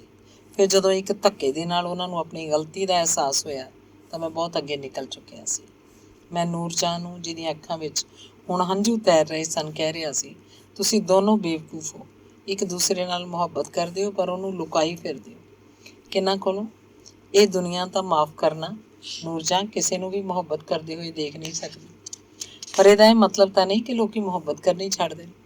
ਮੁਮਤਾਜ਼ ਸ਼ਾਂਤੀ ਦੀ ਜ਼ਿੰਦਗੀ ਵਾਕਈ ਕਾਬਲੇ ਰਸ਼ਕ ਹੈ। ਨਿਜ਼ਾਮੀ ਸਾਹਿਬ ਜਿਹੇ ਸ਼ਫੀਕ ਤੇ ਹੁਸ਼ਿਆਰ ਚਾਚੇ ਦੀ ਸਰਪ੍ਰਸਤੀ ਵਿੱਚ ਉਹ ਯਕੀਨਨ ਖੁਦਾ ਦੀ ਦਇਆ ਨਾਲ ਹੋਰ ਵੀ ਤਰੱਕੀ ਕਰੇਗੀ। ਪਰ ਮੈਂ ਫਿਰ ਨਿਜ਼ਾਮੀ ਸਾਹਿਬ ਨਾਲ ਮੁਖਾਤਿਬ ਹੋਇਆ, ਪਰ ਨਿਜ਼ਾਮੀ ਸਾਹਿਬ, ਤੁਹਾਡੇ ਤੋਂ ਇਹ ਲੁਕਿਆ ਨਹੀਂ ਹੋਏਗਾ ਕਿ ਹਰ ਇਨਸਾਨ ਲਈ ਇੱਕੋ ਹੀ ਚਾਚਾ ਕੰਮ ਨਹੀਂ ਦੇ ਸਕਦਾ। ਤੁਸੀਂ ਜੋ ਹਿਦਾਇਤ ਮੁਮਤਾਜ਼ ਸ਼ਾਂਤੀ ਲਈ ਸੋਚੀ ਸੀ, ਜ਼ਾਹਿਰਾ ਉਹ ਨੂਰਜਹਾਂ ਦੇ ਲਈ ਸਹੀ ਸਾਬਤ ਨਹੀਂ ਹੋ ਸਕਦੀ। ਦੋਨਾਂ ਦੇ ਮਿਜ਼ਾਜ ਵਿੱਚ ਜ਼ਮੀਨ ਅਸਮਾਨ ਦਾ ਫਰਕ ਹੈ। ਕੀ ਮੈਂ ਝੂਠ ਕਹਿ ਰਿਹਾ? ਮੈਂ ਹੁਣ ਨਿਜ਼ਾਮ ਨੂੰ ਉਸ ਮੁਕਾਮ 'ਤੇ ਲੈ ਆਇਆ ਸੀ ਜਿੱਥੇ ਉਹ ਮੇਰੀ ਕੋਈ ਗੱਲ ਝੁਠਲਾ ਨਹੀਂ ਸਕਦਾ ਸੀ। ਮੈਨੂੰ ਮੌਕਾ ਸਹੀ ਲੱਗਿਆ ਤੇ ਮੈਂ ਬੋਲਦਾ ਚਲਾ ਗਿਆ। ਮੈਂ ਨੂਰਜਹਾਂ ਦੇ ਦਿਲੋਂ ਦਿਮਾਗ 'ਤੇ ਜੋ ਤਕਰੀਬਨ ਪਹਿਲਾਂ ਤੋਂ ਹੀ ਤਿਆਰ ਸੀ, ਇਹ ਹਕੀਕਤ ਚੰਗੀ ਤਰ੍ਹਾਂ ਅੰਕਿਤ ਕਰ ਦਿੱਤੀ ਕਿ ਉਹ ਤੇ ਸ਼ੌਕਤ ਇੱਕ ਦੂਜੇ ਲਈ ਬਣੇ ਹਨ ਤੇ ਇਹ ਜੋ ਉਹ ਖੁਦ ਫਰੇਬੀ ਤੋਂ ਕੰਮ ਲੈ ਰਹੇ ਹਨ, ਬੜੀ ਮਾੜੀ ਚੀਜ਼ ਹੈ। ਨਿਜ਼ਾਮੀ ਜਦੋਂ ਉੱਠਿਆ ਤਾਂ ਉਹ ਕੋਈ ਖੁਸ਼ ਆਦਮੀ ਨਹੀਂ ਸੀ। ਇਸ ਜੁਮਲੇ 'ਚ ਅੰਗਰੇਜ਼ੀ ਪੁਣਾ ਹੈ ਪਰ ਮੈਨੂੰ ਬੜਾ ਪਸੰਦ ਹੈ। ਪਰ ਆਪਣੀ ਫਿਤਰਤ ਤੋਂ ਮਜਬੂਰ ਉਹ ਮੇਰੇ ਨਾਲ ਰੁੱਖੇਪਨ ਦਾ ਇਜ਼ਹਾਰ ਨਹੀਂ ਕਰ ਸਕਦਾ ਸੀ। ਸੋ ਉਹਨੇ ਪਹਿਲਾਂ ਨੂਰਜਹਾਂ ਨੂੰ ਕਿਹਾ ਕਿ ਉਹ ਗਰਮ ਪਾਣੀ ਦੀ ਬੋਤਲ ਲੈ ਕੇ ਖੁਰਸ਼ੀਦ ਦੇ ਨਾਲ ਸਟੂਡੀਓ ਚਲੀ ਜਾਵੇ। ਉੱਥੇ ਥੋੜ੍ਹੀ ਦੇਰ ਮਗਰੋਂ ਦਰਦ ਦਾ ਬਹਾਨਾ ਬਣਾਉਂਦੀ ਰਹੀ। ਫਿਰ ਉਹਨੇ ਬੜੀ ਦ੍ਰਿੜ ਮੁਸਕਾਨ ਨਾਲ ਮੇਰੇ ਨਾਲ ਗੱਲਬਾਤ ਕੀਤੀ ਤੇ ਮੈਨੂੰ ਯਕੀਨ ਦਿਵਾਇਆ ਕਿ ਉਹਨੇ ਮੇਰੇ ਲਈ ਫਲੈਟ ਤੇ ਫਰਨੀਚਰ ਦਾ ਮੁਕੰਮਲ ਬੰਦੋਬਸਤ ਕਰ ਰੱਖਿਆ। ਉਹਨੂੰ ਹੈਰਤ ਸੀ ਕਿ ਮੈਂ ਇੰਨੇ ਦਿਨਾਂ ਤੋਂ ਕਿੱਥੇ ਗਾਇਬ ਸੀ। ਫਲੈਟ ਦੀ ਚਾਬੀ ਉਹਦੇ ਮੈਨੇਜਰ ਦੇ ਕੋਲ ਹੈ ਤੇ ਉਹ ਕਦੋਂ ਤੋਂ ਮੇਰੀ ਉਡੀਕ 'ਚ ਹੈ। ਮੇਰੇ ਲਈ ਬਲੈਕ ਮਾਰਕੀਟ ਤੋਂ ਪੈਟਰੋਲ ਹਾਸਲ ਕਰਨ ਲਈ ਵੀ ਉਹਨਾਂ ਨੇ ਇੰਤਜ਼ਾਮ ਕਰ ਰੱਖਿਆ ਹੈ। ਇਸ ਤੋਂ ਇਲਾਵਾ ਉਹਨਾਂ ਦੀ ਦਿਲੀ ਖੁਆਇਸ਼ ਹੈ ਕਿ ਮੈਂ ਉਹਨਾਂ ਦੀ ਦਾਵਤ ਕਬੂਲ ਕਰ ਲਵਾਂ ਕਿ ਉਹ ਮੇਰੇ ਤਵਾਜ਼ੀ ਇਲਾਵਾ ਮੁਰਗੇ ਦੇ ਜੌਨੀ ਵਾਕਰ ਬਲੈਕ ਲੇਬਰ ਨਾਲ ਕਰ ਸਕਣ। ਮੈਂ ਮੁਨਾਸਬ ਸ਼ਬਦਾਂ 'ਚ ਉਹਨਾਂ ਦਾ ਸ਼ੁਕਰੀਆ ਅਦਾ ਕੀਤਾ। ਉਹ ਉਚੇਚ ਕਰ ਰਹੇ ਸਨ ਕਿ ਮੈਂ ਜ਼ਰੂਰ ਉਹਨਾਂ ਦੀ ਦਾਵਤ ਕਬੂਲ ਕਰਾਂ। ਸੋ ਮੈਂ ਕਬੂਲ ਕਰ ਲਈ, ਪਰ ਮੈਨੂੰ ਯਕੀਨ ਸੀ ਕਿ ਜੇਕਰ ਮੈਂ ਉਹਦੇ ਉੱਥੇ ਚਲਾ ਗਿਆ ਤਾਂ ਮੁਰਗੇ ਤੇ ਜਾਨੀ ਵਾਕਰ ਲੇਬਲ ਦਾ ਜ਼ਿਕਰ ਤੱਕ ਵੀ ਨਹੀਂ ਹੋਏਗਾ। ਖੈਰ, ਨਿਜ਼ਾਮੀ ਨੂੰ ਛੱਡੋ, ਕਿਉਂਕਿ ਉਹ ਤਾਂ ਨਿਜ਼ਾਮੀ ਸਾਹਿਬ ਨੇ ਪਤਾ ਨਹੀਂ ਕਿਸ ਰਿਆਸਤ ਦੇ, ਮੁਮਕਿਨ ਹੈ ਹਸਨ ਨਿਜ਼ਾਮੀ ਦੇਲਵੀ ਦੇ ਮੁਰੀਦ ਹੋਣ ਜਾਂ ਖੁਦ ਸਾਖਤਾ ਨਿਜ਼ਾਮੀ ਹੋਣ। ਮੈਂ ਸਿਰਫ ਇਹ ਦੱਸਣਾ ਹੈ ਕਿ ਮੇਰੀ ਉਸ ਸ਼ਾਮ ਦੀ ਤਕਰੀਰ ਨੁਮਾ ਗੁਫ਼ਤਗੂ ਨੇ ਨਾ ਸਿਰਫ ਨਿਜ਼ਾਮੀ ਦੇ ਸਾਰੇ ਪਲਾਨ ਖੇਰੂ ਕਰ ਦਿੱਤੇ, ਸਗੋਂ ਰਫੀਕ ਗਜ਼ਨਵੀ ਦੇ ਵੀ, ਜੋ ਨੂਰਜਹਾਂ ਦੇ ਜਿਸਮ ਤੱਕ ਪਹੁੰਚਣਾ ਚਾਹੁੰਦਾ ਸੀ। ਵਕਤ ਬੀਤਣ ਲੱਗਿਆ। ਮੈਨੂੰ ਪਤਾ ਲੱਗਿਆ ਕਿ ਨੂਰਜਹਾਂ ਹੁਣ ਕਮਾਲ ਅਮਰੋਹੀ 'ਚ ਕੋਈ ਦਿਲਚਸਪੀ ਨਹੀਂ ਰੱਖਦੀ। ਉਹਦੇ ਟੈਲੀਫੋਨ ਆਉਂਦੇ ਹਨ ਪਰ ਉਹ ਕੋਈ ਜਵਾਬ ਨਹੀਂ ਦਿੰਦੀ। ਉਹ ਆਪਣੀ ਸੈਕਿੰਡ ਹੈਂਡ ਕਾਰ ਲੈ ਕੇ ਆਉਂਦਾ ਹੈ ਤੇ ਉਹ ਕਿਸੇ ਕਮਰੇ 'ਚ ਛਿਪ ਜਾਂਦੀ ਹੈ ਤੇ ਨਿਜ਼ਾਮੀ ਦੀ ਹਦਾਇਤ ਦੇ ਮੁਤਾਬਕ ਅਮਲ ਨਹੀਂ ਕਰਦੀ। ਇਹਨਾਂ ਸਾਰੀਆਂ ਗੱਲਾਂ ਦੀ ਰਿਪੋਰਟ ਮੇਰੇ ਜ਼ਰੀਏ ਸ਼ੌਕਤ ਤੱਕ ਪਹੁੰਚ ਜਾਂਦੀ ਸੀ। ਸਾਨੂੰ ਇਸ ਗੱਲ ਦਾ ਕਾਮਿਲ ਅਹਿਸਾਸ ਸੀ ਕਿ ਨੂਰਜਹਾਂ ਪੂਰੀ ਤਰ੍ਹਾਂ ਨਾਲ ਨਿਜ਼ਾਮੀ ਦੇ ਸ਼ਿਕੰਜੇ 'ਚ ਹੈ ਤੇ ਉਹਦਾ ਉੱਥੋਂ ਨਿਕਲਣਾ ਮੁਸ਼ਕਿਲ ਹੈ। ਸੋ ਅਸੀਂ ਇੱਕ ਕਾਨਫਰੰਸ ਕੀਤੀ ਜਿਸ ਵਿੱਚ ਨਜ਼ੀਰ ਲੁਧਿਆਣਵੀ, ਐਡੀਟਰ ਮੁਸੱਵਰ ਵੀਕਲੀ, ਮੈਂ ਤੇ ਸ਼ੌਕਤ ਸ਼ਾਮਲ ਸੀ। ਤੈਅ ਹੋਇਆ ਕਿ ਉੱਥੇ ਨਿਜ਼ਾਮੀ ਦੇ ਮਕਾਨ ਦੇ ਨੇੜੇ ਹੀ ਕੈਂਡਲ ਰੋਡ 'ਤੇ ਕੋਈ ਮਕਾਨ ਹਾਸਲ ਕੀਤਾ ਜਾਏ। ਨਜ਼ੀਰ ਲੁਧਿਆਣਵੀ ਦੀ ਕੋਸ਼ਿਸ਼ ਸਦਕਾ ਕੈਂਡਲ ਰੋਡ 'ਤੇ ਸਮੁੰਦਰ ਕੰਢੇ ਦੇ ਐਨ ਨੇੜੇ ਗਰਾਊਂਡ ਫਲੋਰ ਤੇ ਇੱਕ ਨਹਾਇਤ ਸ਼ਾਨਦਾਰ ਫਲੈਟ ਮਿਲ ਗਿਆ, ਜਿਸ ਵਿੱਚ 3 ਗੁਸਲਖਾਨੇ, ਕਈ ਕਮਰੇ ਤੇ ਇੱਕ ਲੰਬਾ ਚੌੜਾ ਡਰਾਇੰਗ ਰੂਮ ਸੀ। ਨਜ਼ੀਰ ਨੇ, ਜੋ ਕਿ 17 ਐਡਲਫੀ ਚੈਂਬਰ ਜਿਹੇ ਵਾਹੀਆਤ ਫਲੈਟ 'ਚ ਰਹਿੰਦੇ ਰਹਿੰਦੇ ਅੱਕ ਗਿਆ ਸੀ, ਸ਼ੌਕਤ ਨੂੰ ਕਿਹਾ ਕਿ ਉਹ ਸ਼ਿਰਕਤ ਕਰਨ ਲਈ ਤਿਆਰ ਹੈ। ਦੋਵੇਂ ਇਕੱਠੇ ਰਹਿਣਗੇ, ਸੋ ਫੌਰਨ ਫਲੈਟ ਹਾਸਲ ਕਰ ਲਿਆ ਗਿਆ। ਕਿਰਾਇਆ ਤਕਰੀਬਨ 175 ਰੁਪਏ ਸੀ ਜਾਂ 200 ਰੁਪਏ ਮਹੀਨਾ ਸੀ। ਫਰਨੀਚਰ ਤੇ ਦੂਸਰੇ ਸਾਜ਼ੋ ਸਮਾਨ ਨਾਲ ਕੁਝ ਦਿਨਾਂ ਦੇ ਅੰਦਰ ਅੰਦਰ ਉਹ ਜਹਾਜ਼ਨੁਮਾ ਫਲੈਟ ਸਜਾ ਦਿੱਤਾ ਗਿਆ। ਸ਼ੌਕਤ ਦਾ ਬੈਡਰੂਮ ਸਮੁੰਦਰ ਵੱਲ ਸੀ। ਇੱਧਰੋਂ ਜੇਕਰ 500 ਕਦਮਾਂ ਦਾ ਫਾਸਲਾ ਤੈਅ ਕੀਤਾ ਜਾਂਦਾ ਤਾਂ ਨਿਜ਼ਾਮੀ ਦਾ ਫਲੈਟ ਆਉਂਦਾ ਸੀ। ਮਤਲਬ ਇਹ ਕਿ ਹੁਣ ਨੂਰ ਜਹਾਂ ਤੇ ਸ਼ੌਕਤ ਦੇ ਦਰਮਿਆਨ ਸਿਰਫ ਇੰਨੇ ਹੀ ਕਦਮਾਂ ਦਾ ਫਾਸਲਾ ਬਾਕੀ ਰਹਿ ਗਿਆ ਸੀ। ਮੇਰੇ ਜਿੰਮੇ ਜੋ ਕੰਮ ਤਜਵੀਜ਼ ਕੀਤਾ ਗਿਆ ਸੀ, ਉਹ ਮੈਂ ਖੁਸ਼ੀ-ਖੁਸ਼ੀ ਨਿਭਾ ਰਿਹਾ ਸੀ। ਮੈਂ ਕਦੇ-ਕਦੇ ਨਿਜ਼ਾਮੀ ਦੇ ਘਰ ਜਾ ਟਪਕਦਾ ਤੇ ਜੇਕਰ ਨੂਰ ਜਹਾਂ ਉੱਥੇ ਮੌਜੂਦ ਹੁੰਦੀ ਤੇ ਮੈਨੂੰ ਦੱਸ ਦਿੰਦਾ ਕਿ ਸ਼ੌਕਤ ਨੇ ਉਹਦੇ ਲਈ ਕਿੰਨੇ ਹੌਕੇ ਭਰੇ ਹਨ ਤੇ ਰਾਤ ਨੂੰ ਪੀਣ ਮਗਰੋਂ ਕਿੰਨੀ ਵਾਰੀ ਉਹਦੀ ਯਾਦ 'ਚ ਰੋਇਆ। ਨੂਰ ਜਹਾਂ ਨੂੰ ਮੇਰੇ ਜ਼ਰੀਏ ਵੀ ਪਤਾ ਲੱਗ ਚੁੱਕਿਆ ਸੀ ਕਿ ਸ਼ੌਕਤ ਉਹਦੇ ਗੁਆਂਢ 'ਚ ਹੀ ਠਹਿਰਿਆ ਹੈ ਤੇ ਇਹ ਕਿ ਉਹ ਸਿਰਫ 500 ਕਦਮ ਸਮੁੰਦਰ ਦੇ ਕੰਢੇ ਦੇ ਨਾਲ ਚੱਲ ਕੇ ਉਹਦੇ ਕੋਲ ਪਹੁੰਚ ਸਕਦੀ ਹੈ। ਸੈਰ ਦੀ ਸੈਰ ਤੇ ਦੀਦਾਰੇ ਯਾਰ ਵੀ। ਮੈਂ ਕਿੰਨੀ ਵਾਰੀ ਮਹਿਸੂਸ ਕੀਤਾ ਕਿ ਜੋ ਕੰਮ ਮੈਂ ਕਰ ਰਿਹਾ ਕਿਸੇ ਲੁੱਚੀ ਬੁੱਢੀ ਦਾ, ਪਰ ਦੋਸਤ ਦੇ ਲਈ ਆਦਮੀ ਕੀ ਕੁਝ ਨਹੀਂ ਕਰਦਾ। ਇੱਥੇ ਮੈਂ ਤੁਹਾਡੇ ਅੱਗੇ ਸਾਫ਼ ਕਰਦੇ ਹਾਂ ਕਿ ਮੈਂ ਨੂਰ ਜਹਾਂ ਤੇ ਸ਼ੌਕਤ ਦੇ ਵਿਆਹ ਦੇ ਸਖਤ ਖਿਲਾਫ ਸੀ। ਐਕਟਰੈਸ ਨਾਲ ਵਿਆਹ ਤਾਂ ਸਿਲਸਿਲਾ ਹੀ ਮੇਰੇ ਲਈ ਬਹੁਤ ਗਲਤ ਗੱਲ ਸੀ। ਦੋਨੋਂ ਇੱਕ ਦੂਜੇ ਦੇ ਨਾਲ ਰਹਿਣ ਬਸ ਠੀਕ ਹੈ, ਜਦੋਂ ਅੱਕ ਜਾਣ ਤਾਂ ਆਪਣਾ ਆਪਣਾ ਰਸਤਾ ਫੜ ਲੈਣ। ਪਰ ਸ਼ੌਕਤ ਪਟਾ ਲਿਖਾਉਣ ਦਾ ਕਾਇਲ ਸੀ ਕਿ ਜ਼ਮੀਨ ਸਾਰੀ ਉਮਰ ਉਹਦੀ ਮਲਕੀਅਤ ਹੀ ਰਹੇ। ਮੈਂ ਉਹਨੂੰ ਬਹੁਤ ਸਮਝਾਇਆ, ਉਹ ਮੰਨ ਗਿਆ ਕਿ ਜੇਕਰ ਨੂਰ ਜਹਾਂ ਨਾਲ ਉਹਦਾ ਮਿਲਾਪ ਹੋ ਗਿਆ ਤਾਂ ਉਸ ਨਾਲ ਵਿਆਹ ਨਹੀਂ ਕਰੇਗਾ। ਮੈਂ ਜੋ ਕਰਨਾ ਸੀ ਕਰ ਚੁੱਕਿਆ ਸੀ। ਮੈਂ ਹੁਣ ਆਪਣੀ ਕਹਾਣੀ ਦਾ, ਜਿਹਦਾ ਸਿਰਲੇਖ ਨੌਕਰ ਤਜਵੀਜ਼ ਹੋਇਆ ਸੀ, ਮੰਜ਼ਰਨਾਮਾ ਲਿਖਣ 'ਚ ਬੜਾ ਮਸਰੂਫ ਹੋ ਗਿਆ। ਇਸ ਤੋਂ ਇਲਾਵਾ ਕੈਂਡਲ ਰੋਡ ਤੇ ਬਾਈਕੁੱਲਾ ਵਿੱਚ ਕਈ ਮੀਲ ਦਾ ਫਾਸਲਾ ਸੀ, ਇਸ ਲਈ ਸ਼ੌਕਤ ਦੇ ਕੋਲ ਮੇਰਾ ਆਉਣਾ ਜਾਣਾ ਘੱਟ ਹੋ ਗਿਆ। ਉਨੀ ਦਿਨੀ ਚੰਗੀ ਬੀਅਰ ਨਾਯਾਬ ਸੀ। ਇਤਫਾਕਨ ਇੱਕ ਦਿਨ ਮੈਨੂੰ ਅਮਰੀਕੀ ਬੀਅਰ ਦੀਆਂ 4 ਬਿਹਤਰੀਨ ਬੋਤਲਾਂ ਮਿਲ ਗਈਆਂ।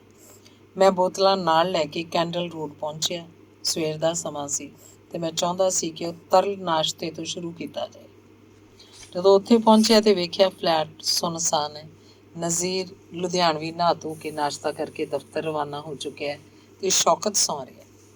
ਮੈਂ ਉਹਦੀ ਖੁਆਬਗਾਹ ਦੇ ਕੋਲ ਪਹੁੰਚਿਆ ਤੇ ਦਸਤਕ ਦਿੱਤੀ। ਕੋਈ ਜਵਾਬ ਨਾ ਮਿਲਿਆ। ਫਿਰ ਮੈਂ ਜ਼ੋਰ ਦੀ ਦਰਵਾਜ਼ਾ ਭੰਨਿਆ। ਅੰਦਰੋਂ ਸ਼ੌਕਤ ਦੀ ਨੀਂਦ ਭਰੀ ਆਵਾਜ਼ ਆਈ, ਕੌਣ ਆ? ਮੈਂ ਜਵਾਬ ਦਿੱਤਾ, ਮੰਟੋ। ਸ਼ੌਕਤ ਨੇ ਕਿਹਾ, ਠਹਿਰੋ। ਮੈਂ ਠਹਿਰਿਆ ਰਿਹਾ। ਕੋਈ 3 ਮਿੰਟ ਬਾਅਦ ਦਰਵਾਜ਼ਾ ਖੁੱਲ੍ਹਿਆ ਤੇ ਮੈਂ ਵੇਖਿਆ ਕਮਰੇ ਦੇ ਇਕਲੌਤੇ ਪਲੰਘ ਤੇ ਨੂਰ ਜਹਾਂ ਲੇਟੀ ਹੋਈ ਹੈ। ਮੈਂ ਨੂਰ ਜਹਾਂ ਨੂੰ ਵੇਖਦਿਆਂ ਹੀ ਨਾਅਰਾ ਲਾਇਆ, ਇਨਕਲਾਬ ਜ਼ਿੰਦਾਬਾਦ। ਨੂਰ ਜਹਾਂ ਦੀਆਂ ਅੱਖਾਂ ਇੰਝ ਲੱਗ ਰਹੀਆਂ ਸਨ ਜਿਵੇਂ ਹੁਣੇ-ਹੁਣੇ ਲਾਂਡਰੀ 'ਚੋਂ ਤੋਂ ਧੁਆ ਕੇ ਆਈਆਂ ਹੋਣ। ਮੈਂ ਸ਼ੌਕਤ ਵੱਲ ਵੇਖਿਆ, ਉਹ ਢਿੱਲਾ ਸੀ। ਮੈਂ ਉਹਨੂੰ ਪੁੱਛਿਆ, ਫਿਰ ਕਿੱਦਾਂ? ਸ਼ੌਕਤ ਮੁਸਕਰਾ ਪਿਆ। ਉਹਦੀ ਮੁਸਕਰਾਹਟ ਸਕੂਨ ਭਰੀ ਸੀ। ਉਹਨੇ ਕਿਹਾ, ਆ ਬਹਿ। ਮੈਂ ਪਲੰਘ ਦੇ ਕੋਲ ਡਰੈਸਿੰਗ ਟੇਬਲ ਦੇ ਸਟੂਲ 'ਤੇ ਬੈਠ ਗਿਆ ਤੇ ਸ਼ੌਕਤ ਨੂੰ ਕਿਹਾ, ਕਿਉਂ ਭਰਾਵਾ, ਇਹ ਮੁਹਤਰਮਾ ਕਿਵੇਂ ਤਸ਼ਰੀਫ ਲਿਆਈ? ਸ਼ੌਕਤ ਨੇ ਜਿੱਤ ਭਰੀ ਨਜ਼ਰ ਨਾਲ ਨੂਰ ਜਹਾਂ ਵੱਲ ਵੇਖਿਆ, ਜੋ ਪਲੰਘ ਤੇ ਚਾਦਰ ਨਾਲ ਖੁਦ ਨੂੰ ਚੰਗੀ ਤਰ੍ਹਾਂ ਢੱਕ ਰਹੀ ਸੀ। ਬਸ ਕੱਚੇ ਧਾਗੇ 'ਚ ਬੱਝੀ ਆਈ ਆ। ਪਤਾ ਨਹੀਂ ਨੂਰ ਜਹਾਂ ਕੱਚੇ ਧਾਗੇ 'ਚ ਬੱਝੀ ਆਈ ਸੀ ਜਾਂ ਪੱਕੇ ਧਾਗੇ 'ਚ ਬੱਝੀ ਆਈ ਸੀ, ਪਰ ਮੈਂ ਇੰਨਾ ਜ਼ਰੂਰ ਕਹਿ ਸਕਦਾ ਕਿ ਉਹ ਧਾਗਾ ਜਿਵੇਂ ਦਾ ਵੀ ਹੋਵੇ, ਉਹਦੀ ਰਚਨਾ ਹੱਥਾਂ ਨਾਲ ਨਹੀਂ, ਦਿਲਾਂ ਨਾਲ ਹੋਈ ਸੀ। ਉਹ ਧਾਗਾ ਬੜੇ ਸ਼ਾਨਦਾਰ ਤਰੀਕੇ ਨਾਲ ਬੱਝਿਆ ਹੋਇਆ ਸੀ। ਨਹੀਂ, ਉਹ 500 ਕਦਮਾਂ ਦਾ ਫਾਸਲਾ ਇੰਨੀ ਜਲਦੀ ਤੇ ਇੰਨੀ ਖੂਬੀ ਨਾਲ ਪੂਰਿਆ ਨਹੀਂ ਜਾ ਸਕਦਾ। ਕਿੱਸਾ ਮੁਖਤਸਰ ਇਹ ਹੈ ਕਿ ਸ਼ੌਕਤ ਦੇ ਬੈਡਰੂਮ 'ਚ ਜਿਸ ਫਰਨੀਚਰ ਦੀ ਕਮੀ ਸੀ, ਉਹ ਪੂਰੀ ਹੋ ਗਈ। ਹੁਣ ਉਹ ਮੁਕੰਮਲ ਤੌਰ ਤੇ ਸਜ ਗਿਆ ਸੀ। ਉਧਰ ਨਿਜ਼ਾਮੀ ਦੇ ਫਲੈਟ 'ਚ ਇੱਕ ਬੱਤੀ ਬੁਝ ਗਈ ਸੀ, ਉਹ ਬੱਤੀ ਜੋ ਇੱਕ ਪੂਰੇ ਬਿਜਲੀ ਘਰ 'ਚ ਤਬਦੀਲ ਹੋ ਸਕਦੀ ਸੀ। ਨਿਜ਼ਾਮੀ ਨੇ ਨੂਰ ਜਹਾਂ ਨੂੰ ਬਹੁਤ ਸਮਝਾਇਆ ਬੁਝਾਇਆ। ਨੂਰ ਜਹਾਂ ਦੇ ਭਰਾ ਨੇ ਉਹਨੂੰ ਬੜੀਆਂ ਧਮਕੀਆਂ ਦਿੱਤੀਆਂ, ਪਰ ਜਦੋਂ ਇਸ਼ਕ ਦਾ ਭੂਤ ਸਿਰ ਤੇ ਸਵਾਰ ਹੋਵੇ ਤਾਂ ਕੰਨਾਂ ਦੇ ਸਾਰੇ ਬੂਹੇ ਬੰਦ ਹੋ ਜਾਂਦੇ ਆ। ਧਮਕੀਆਂ ਵਗੈਰਾ ਤੇ ਸਿੱਖਿਆ ਉਪਦੇਸ਼ ਕਦੇ ਅਸਰ ਨਹੀਂ ਦਿਖਾਉਂਦੇ। ਇੱਕ ਦਿਨ ਸ਼ੌਕਤ ਨੇ ਮੈਨੂੰ ਕਿਹਾ, ਮੰਟੋ, ਮੇਰਾ ਖਿਆਲ ਹੈ ਮੈਂ ਸਾਲੀ ਨਾਲ ਵਿਆਹ ਕਰਾ ਲਵਾਂ। ਮੈਂ ਕਿਹਾ, ਇਹ ਤੇਰੀ ਮਰਜ਼ੀ ਹੈ, ਤੂੰ ਇਹਦਾ ਮਾਲਕ ਹੈ, ਪਰ ਮੇਰੀ ਇਮਾਨਦਾਰ ਰਾਏ ਇਹੀ ਹੈ ਵੀ ਤੇਰੀ ਇਹ ਦਿਲਵਦੀ ਦਰੁਸਤ ਨਹੀਂ ਹੋਏਗੀ। ਕੀ ਤੂੰ ਇਸ ਬਾਰੇ ਆਪਣੇ ਘਰ ਵਾਲਿਆਂ ਨਾਲ ਮਸ਼ਵਰਾ ਕੀਤਾ? ਮੇਰੇ ਸਵਾਲ ਦਾ ਜਵਾਬ ਸ਼ੌਕਤ ਗੋਲ ਕਰ ਗਿਆ। ਖੈਰ, ਮੈਨੂੰ ਯਕੀਨ ਸੀ ਕਿ ਉਹ ਸੋਚ ਸਮਝ ਕੇ ਕਦਮ ਚੁੱਕੇਗਾ ਤੇ ਜਲਦਬਾਜ਼ੀ ਤੋਂ ਕੰਮ ਨਹੀਂ ਲਏਗਾ। ਬੰਬਈ 'ਚ ਇੱਕ ਬਜ਼ੁਰਗ ਹਕੀਮ ਅਬੂ ਮੁਹੰਮਦ ਤਾਹਿਰ ਅਸ਼ਕ ਅਜ਼ੀਮਬਾਦੀ ਦੇ ਨਾਂ ਤੋਂ ਜਾਣੇ ਜਾਂਦੇ ਸਨ। ਉਹ ਇੱਕ ਅਜੀਬ ਸ਼ੈ ਸੀ। ਉਮਰ ਉਹਦੀ 75 ਸਾਲ ਦੇ ਕਰੀਬ ਸੀ, ਪਰ ਦਿਲ ਜਵਾਨ ਸੀ। ਅੱਖਾਂ ਦੀ ਨਿਗਾਹ ਬਿਲਕੁਲ ਦਰੁਸਤ ਸੀ। ਦੰਦ ਉਹਦੇ ਸਲਾਮਤ ਸਨ। ਉਹ ਹਰ ਨਵੀਂ ਫਿਲਮ ਦਾ ਪਹਿਲਾ ਸ਼ੋਅ ਵੇਖਦੇ ਸਨ। 5 ਬੋਲੀਆਂ ਬੋਲਦੇ ਸਨ: ਉਰਦੂ, ਫਾਰਸੀ, ਅਰਬੀ, ਅੰਗਰੇਜ਼ੀ ਤੇ ਪੰਜਾਬੀ। ਬੜੇ ਮਾਰਕੇ ਦੇ ਆਦਮੀ ਸਨ। ਇਲਾਜ 'ਚ ਸ਼ਗਫ ਸੀ ਤੇ ਸ਼ੇਰੋ ਸ਼ਾਇਰੀ 'ਚ ਵੀ ਸ਼ੌਕਤ ਨਾਲ ਮੈਂ ਉਹਦੀ ਮੁਲਾਕਾਤ ਕਰਵਾਈ ਤਾਂ ਉਹਨਾਂ ਦਾ ਗਰਵੀਦਾ ਹੋ ਗਿਆ ਤੇ ਉਹਨਾਂ ਨੂੰ ਚਾਚਾ ਜਾਨ ਕਹਿਣ ਲੱਗਾ। ਹਕੀਮ ਸਾਹਿਬ ਨੇ ਸ਼ੌਕਤ ਨਾਲ ਦੂਰ ਦਰਾਜ਼ ਦਾ ਕੋਈ ਰਿਸ਼ਤਾ ਵੀ ਕੱਢ ਲਿਆ। ਉਹਨਾਂ ਦੇ ਕਹਿਣ ਦੇ ਮੁਤਾਬਕ ਉਹ ਸ਼ੌਕਤ ਦੇ ਖਾਨਦਾਨ ਨਾਲ ਬਹੁਤ ਪੁਰਾਣੇ ਸੰਬੰਧ ਰੱਖਦੇ ਸਨ। ਜਿਵੇਂ ਕਿ ਮੈਂ ਇਹ ਤੋਂ ਪਹਿਲਾਂ ਹੀ ਅਰਜ਼ ਕਰ ਚੁੱਕਿਆ, ਸ਼ੌਕਤ ਕੋਲ ਮੇਰਾ ਆਉਣਾ ਜਾਣਾ ਬਹੁਤ ਘੱਟ ਹੋ ਗਿਆ ਸੀ, ਇਸ ਲਈ ਕਿ ਬਾਈਕੁੱਲਾ ਦੇ ਕੈਂਡਲ ਰੋਡ ਵਿੱਚ ਕਾਫੀ ਫਾਸਲਾ ਸੀ। ਇਹ ਤੋਂ ਇਲਾਵਾ ਮੈਂ ਕਹਾਣੀ ਦੀ ਮੰਜ਼ਰ ਨਵੀਸੀ 'ਚ ਰੁੱਝਿਆ ਹੋਇਆ ਸਾਂ। ਕੁਝ ਦਿਨ ਗੁਜ਼ਰੇ ਤਾਂ ਹਕੀਮ ਸਾਹਿਬ ਤਸ਼ਰੀਫ ਲਿਆਏ। ਮੈਨੂੰ ਉਹਨਾਂ ਤੋਂ ਬਹੁਤ ਅਕੀਦਤ ਸੀ ਕਿ ਮੇਰੀ ਜ਼ੁਬਾਨ ਦਰੁਸਤ ਕਰਨ 'ਚ ਉਹਨਾਂ ਨੇ ਗੈਰ ਸ਼ਾਉਰੀ ਤੌਰ ਤੇ ਮੇਰੀ ਬਹੁਤ ਮਦਦ ਕੀਤੀ ਸੀ। ਉਹਨਾਂ ਨੂੰ ਵੀ ਮੇਰੇ ਨਾਲ ਮੁਹੱਬਤ ਸੀ ਕਿ ਮੈਂ ਉਹਨਾਂ ਦੀ ਖਿਦਮਤ ਲਈ ਹਰ ਸਮੇਂ ਤਿਆਰ ਰਹਿੰਦਾ ਸਾਂ। ਗੱਲਾਂ 'ਚ ਉਹਨਾਂ ਨੇ ਮੈਨੂੰ ਦੱਸਿਆ, ਸ਼ੌਕਤ ਬੇਟੇ ਦਾ ਵਿਆਹ ਨੂਰਜਹਾਂ ਨਾਲ ਹੋ ਗਿਆ। ਮੈਂ ਬੜਾ ਹੈਰਾਨ ਹੋਇਆ। ਮੈਨੂੰ ਇਹਦੀ ਖਬਰ ਤੱਕ ਨਾ ਹੋਈ। ਜਦੋਂ ਮੈਂ ਆਪਣੀ ਹੈਰਤ ਦਾ ਇਜ਼ਹਾਰ ਕੀਤਾ ਤਾਂ ਹਕੀਮ ਸਾਹਿਬ ਨੇ ਸਾਰਾ ਮਾਮਲਾ ਗੋਲ ਕਰਨ ਦੀ ਕੋਸ਼ਿਸ਼ ਕੀਤੀ। ਜਦੋਂ ਉਹ ਨਾਕਾਮ ਰਹੇ ਤਾਂ ਉਹਨਾਂ ਨੇ ਮੈਨੂੰ ਕਿਹਾ, ਵੇਖ ਸਾਦਤ, ਇਹ ਸਭ ਕੁਝ ਖੁਫੀਆ ਤੌਰ ਤੇ ਹੋਇਆ ਤਾਂ ਜੋ ਲੋਕਾਂ 'ਚ ਚਰਚਾ ਨਾ ਹੋਵੇ। ਮੈਂ ਤੇਰੇ ਨਾਲ ਜ਼ਿਕਰ ਕਰ ਦਿੱਤਾ ਕਿਉਂਕਿ ਤੂੰ ਵੀ ਸ਼ੌਕਤ ਵਾਂਗਰ ਮੇਰਾ ਬੇਟਾ ਹੈ। ਬਸ ਸੋਹਣੇ ਰਾਜ਼ ਹੀ ਰਹੇ। ਉਹ ਰਾਜ਼ ਕਦੋਂ ਤੱਕ ਰਾਜ਼ ਰਹਿ ਸਕਦਾ ਸੀ? ਮੈਂ 75 ਸਾਲ ਦੇ ਬੁੱਢੇ ਨਾਲ ਕੀ ਬਹਿਸ ਕਰਦਾ। ਮੈਨੂੰ ਗੁੱਸਾ ਸਿਰਫ ਇਸ ਗੱਲ ਦਾ ਸੀ ਕਿ ਸ਼ੌਕਤ ਨੇ ਮੇਰੇ ਕੋਲੋਂ ਵਿਆਹ ਦੀ ਗੱਲ ਕਿਉਂ ਲੁਕਾਈ। ਜੇਕਰ ਉਹਨੇ ਨਿਕਾਹ ਕਰਨਾ ਹੀ ਸੀ ਤਾਂ ਮੇਰਾ ਸ਼ਾਮਲ ਹੋਣਾ ਉਹਨੇ ਕਿਉਂ ਜ਼ਰੂਰੀ ਨਾ ਸਮਝਿਆ? ਮੈਨੂੰ ਕਿਉਂ ਤਾਸ਼ ਦੀ ਗੱਡੀ 'ਚੋਂ ਜੋਕਰ ਸਮਝ ਕੇ ਵੱਖਰਾ ਕਰ ਦਿੱਤਾ ਗਿਆ? ਮੇਰੇ ਦਿਲ 'ਚ ਤੌਖਲਾ ਸੀ, ਪਰ ਸ਼ੌਕਤ ਨਾਲ ਮੈਂ ਇਹਦਾ ਜ਼ਿਕਰ ਨਾ ਕੀਤਾ ਕਿ ਇਸ ਨਾਲ ਮੇਰੇ ਤੇ ਉਹਦੇ ਤਾਲੁਕਾਤ ਯਕੀਨਨ ਤਣਾਅਪੂਰਨ ਹੋ ਜਾਂਦੇ। ਦਿਨ ਗੁਜ਼ਰਦੇ ਗਏ। ਨਿਜ਼ਾਮੀ ਥੱਕ ਹਾਰ ਕੇ ਬੈਠ ਗਿਆ। ਸੈਯਦ ਕਮਾਲ ਅਮਰੋਹੀ ਨੇ 1000 ਵਾਰੀ ਫੋਨ ਕੀਤਾ। ਸੈਂਕੜੇ ਵਾਰੀ ਆਪਣੀ ਸੈਕਿੰਡ ਹੈਂਡ ਗੱਡੀ ਲੈ ਕੇ ਨਿਜ਼ਾਮੀ ਦੇ ਫਲੈਟ ਦੇ ਚੱਕਰ ਕੱਢੇ ਤੇ ਆਖਰ 'ਚ ਨਾ ਉਮੀਦ ਹੋ ਕੇ ਦੂਸਰੇ ਮਾਮਲਿਆਂ 'ਚ ਮਸਰੂਫ ਹੋ ਗਿਆ। ਸ਼ੌਕਤ ਦਾ ਬੈਡਰੂਮ ਆਬਾਦ ਸੀ। ਉੱਥੇ ਹਾਸਿਆਂ ਦੇ ਛਿੱਟੇ ਉੱਡ ਰਹੇ ਸਨ। ਨੂਰਜਹਾਂ ਦੇ ਗਲੇ 'ਚੋਂ ਨੂਰ ਵਰ ਰਿਹਾ ਸੀ। ਰਫੀਕ ਗਜ਼ਨਵੀ ਨੇ ਜਿਸ ਕਿਸਮ ਦੀਆਂ ਧੁਨਾਂ ਬਣਵਾਉਣੀਆਂ ਹੁੰਦੀਆਂ ਸਨ, ਉਹਨਾਂ ਦੀਆਂ ਰਿਹਰਸਲਾਂ ਹੁੰਦੀਆਂ ਸਨ। ਬਸ 2 ਜਵਾਨੀਆਂ ਕੈਂਡਲ ਰੋਡ ਦੇ ਉਸ ਫਲੈਟ 'ਚ ਹੱਸ ਖੇਡ ਰਹੀਆਂ ਸਨ।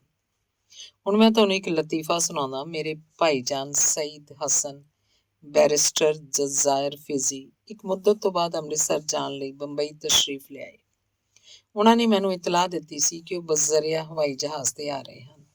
ਉਨੀ ਦਿਨੀ ਮੈਂ ਮਾਹਿਮ 'ਚ ਰਹਿੰਦਾ ਸੀ ਤੇ ਸਾਡਾ ਫਲੈਟ ਬਹੁਤ ਹੀ ਛੋਟਾ ਸੀ। ਮੈਂ ਆਪਣੀ ਬੀਵੀ ਨਾਲ ਮਸ਼ਵਰਾ ਕੀਤਾ। ਮੁਸੱਵਰ ਦੇ ਐਡੀਟਰ ਨਜ਼ੀਰ ਲੁਧਿਆਣਵੀ ਵੀ ਮੌਜੂਦ ਸੀ। ਤੈਅ ਹੋਇਆ ਕਿ ਭਾਈਜਾਨ ਨੂੰ ਕੈਂਡਲ ਰੋਡ ਤੇ ਉਹਦੇ ਫਲੈਟ 'ਚ ਠਹਿਰਾਇਆ ਜਾਏ, ਜਿੱਥੇ ਨਜ਼ੀਰ ਤੇ ਸ਼ੌਕਤ ਇਕੱਠੇ ਰਹਿੰਦੇ ਸਨ। ਉਹ ਫਲੈਟ, ਜਿਵੇਂ ਕਿ ਮੈਂ ਅਰਜ਼ ਕਰ ਚੁੱਕਿਆ, ਬਹੁਤ ਵੱਡਾ ਸੀ। ਨਜ਼ੀਰ ਛੜਾ ਚਾਂਦ ਸੀ, ਸ਼ੌਕਤ ਸੀ ਤੇ ਉਹਦੀ ਨੂਰਜਹਾਂ ਸੀ, ਤੇ ਉਹਨਾਂ ਨੂੰ ਤਾਂ ਹਰ ਵੇਲੇ ਇੱਕ ਬੈਡਰੂਮ ਚਾਹੀਦਾ ਸੀ। ਬਾਕੀ ਕਮਰਿਆਂ 'ਚ ਉਹਨਾਂ ਦੀ ਕੋਈ ਦਿਲਚਸਪੀ ਨਹੀਂ ਸੀ। ਇਸ ਲਈ ਭਾਈਜਾਨ ਦੇ ਲਈ, ਜੋ ਯੂਰਪੀ ਤਰਜ਼ੋ ਰਿਹਾਇਸ਼ ਦੇ ਆਦੀ ਸਨ, ਇੱਕ ਵੱਖਰੇ ਕਮਰੇ ਤੇ ਗੁਸਲਖਾਨੇ ਦਾ ਇੰਤਜ਼ਾਮ ਬੜੀ ਆਸਾਨੀ ਨਾਲ ਹੋ ਸਕਦਾ ਸੀ। ਸੋ ਜਦੋਂ ਕੁਝ ਦਿਨਾਂ ਲਈ ਬੰਬਈ ਤਸ਼ਰੀਫ ਲਿਆਈ ਤੇ ਮੈਂ ਉਹਨਾਂ ਨੂੰ ਕੈਂਡਲ ਰੋਡ ਤੇ ਲੈ ਗਿਆ। ਉਹ ਫਲੈਟ ਵੇਖ ਕੇ ਬੜੇ ਖੁਸ਼ ਹੋਏ। ਇਮਾਰਤ ਕਰੀਬ ਨਵੀਂ ਸੀ, ਨਵੇਂ ਜ਼ਮਾਨੇ ਦੀ, 2 ਮੰਜ਼ਿਲਾ ਸੀ। ਉੱਪਰਲੀ ਮੰਜ਼ਿਲ 'ਚ ਮਕਾਨ ਮਾਲਕ ਰਹਿੰਦੇ ਸੀ। ਪਿਛਲੇ ਪਾਸੇ, ਯਾਨੀ ਜਿਹੜੇ ਪਾਸੇ ਸਮੁੰਦਰ ਕੰਢਾ ਸੀ, ਕੋਈ 200 ਕਦਮ ਦੇ ਫਾਸਲੇ ਤੇ ਇੱਕ ਛੋਟਾ ਜਿਹਾ ਬਗੀਚਾ ਸੀ। ਉਸ ਵਿੱਚ ਬੱਚਿਆਂ ਦੇ ਖੇਡਣ ਲਈ ਝੂਲੇ ਸਨ, ਤੇ ਉਹ ਵੀ ਜਿਨ੍ਹਾਂ ਨੂੰ ਪੰਜਾਬੀ ਵਿੱਚ ਸੀ-ਸੌ ਕਹਿੰਦੇ ਹਨ, ਤੇ ਫਿਸਲਣ ਵਾਲੇ ਤਖਤੇ। ਸਮੁੰਦਰ ਦੀ ਨਮੀ ਭਰੀ ਹਵਾ ਹਰ ਵੇਲੇ ਆਉਂਦੀ ਰਹਿੰਦੀ ਸੀ। ਕਿਸੇ ਵੇਲੇ ਉਹ ਇਸ ਕਦਰ ਤੇਜ਼ ਹੁੰਦੀ ਕਿ ਫਲੈਟ ਦੇ ਸਮੁੰਦਰ ਪਾਸੇ ਵਾਲੇ ਸਾਰੇ ਦਰਵਾਜ਼ੇ ਤੇ ਸਾਰੀਆਂ ਖਿੜਕੀਆਂ ਬੰਦ ਰੱਖਣੀਆਂ ਪੈਂਦੀਆਂ ਤਾਂ ਕਿ ਚੀਜ਼ਾਂ ਆਪਣੀ ਥਾਂ ਤੇ ਸਲਾਮਤ ਰਹਿਣ। ਉਸ ਫਲੈਟ ਵਿੱਚ ਭਾਈਜਾਨ ਆਪਣੇ ਮੁਕਤਸਰ ਜਿਹੇ ਸਮਾਨ ਨਾਲ ਉਤਰੇ ਤੇ ਬਹੁਤ ਖੁਸ਼ ਹੋਏ, ਪਰ ਕੁਝ ਹੀ ਦਿਨਾਂ 'ਚ ਇੱਕ ਟ੍ਰੈਜਡੀ ਵਾਪਰ ਗਈ। ਸ਼ੌਕਤ ਦੁਬਾਰਾ ਨੂਰਜਹਾਂ ਨੂੰ ਪਾ ਕੇ ਬੜਾ ਖੁਸ਼ ਸੀ। ਇਸ ਖੁਸ਼ੀ ਦਾ ਨਿਕਾਸ ਕਿਸੇ ਨਾ ਕਿਸੇ ਸੂਰਤ ਵਿੱਚ ਨਫਸਿਆਤੀ ਤੌਰ ਤੇ ਹੋਣਾ ਹੀ ਚਾਹੀਦਾ ਸੀ। ਫਿਰ ਮਿਰਜ਼ਾ ਮੁਸ਼ੱਰਫ ਮੌਜੂਦ ਸੀ। ਸ਼ੌਕਤ ਦੀ ਦੇਗ ਦਾ ਬਹੁਤ ਵੱਡਾ ਚਮਚਾ। ਚਾਵਲਾ ਸੀ, ਸਹਿਗਲ ਸੀ, ਦੂਸਰੇ ਸਨ ਜੋ ਸ਼ੌਕਤ ਦੀ ਫਿਲਮ 'ਚ ਸ਼ਰੀਕ ਹੋਣ ਲਈ ਬੇਕਰਾਰ ਸਨ। ਫਿਲਮੀ ਦੁਨੀਆ ਅਸਲ 'ਚ ਰਾਤ ਦੀ ਦੁਨੀਆ ਹੈ। ਦਿਨ 'ਚ ਸਾਰੇ ਆਪਣੇ ਆਪਣੇ ਕੰਮਾਂ 'ਚ ਮਸਰੂਫ ਰਹਿੰਦੇ ਆ। ਸ਼ਾਮ ਵੇਲੇ ਸ਼ੌਕਤ ਦੇ ਕੋਲ ਜਮ੍ਹਾਂ ਹੋ ਜਾਂਦੇ ਸਨ।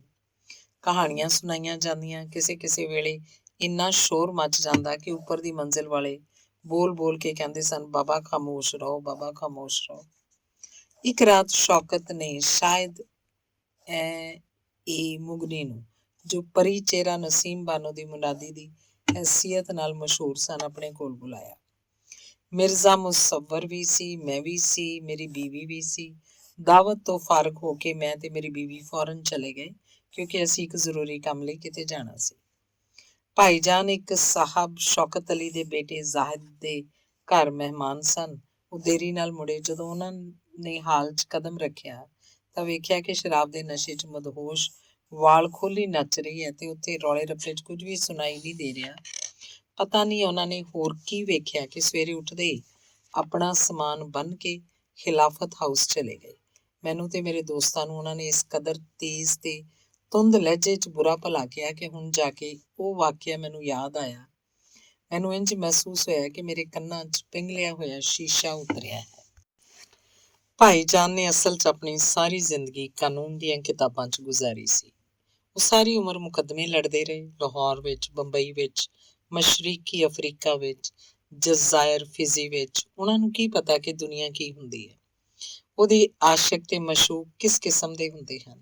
ਇਹੀ ਵਜ੍ਹਾ ਹੈ ਕਿ ਉਹ ਪੈਰ ਸਿਰ ਤੇ ਰੱਖ ਕੇ ਭੱਜੇ ਤੇ ਉਹਨਾਂ ਨੇ ਖਿਲਾਫਤ ਹਾਊਸ 'ਚ ਜਾ ਕੇ ਆਸਰਾ ਲਿਆ। ਲੁਤਫ ਦੀ ਗੱਲ ਇਹ ਹੈ ਕਿ ਖਿਲਾਫਤ ਹਾਊਸ ਇੱਕ ਅਜਿਹੀ ਗਲੀ 'ਚ ਸਥਿਤ ਹੈ ਜਿਹਦਾ ਨਾਂ ਲਵ ਲੇਨ ਯਾਨੀ ਮੁਹੱਬਤ ਦੀ ਗਲੀ ਹੈ।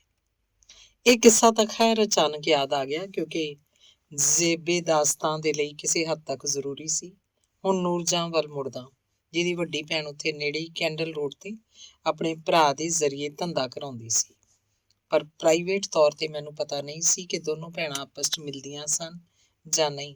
ਜਿੱਥੋਂ ਤੱਕ ਮੈਨੂੰ ਪਤਾ ਹੈ, ਸ਼ੌਕਤ ਨੇ ਇਹਦੀ ਇਜਾਜ਼ਤ ਨੂਰਜਹਾਂ ਨੂੰ ਵੀ ਨਹੀਂ ਦਿੱਤੀ ਹੋਏਗੀ।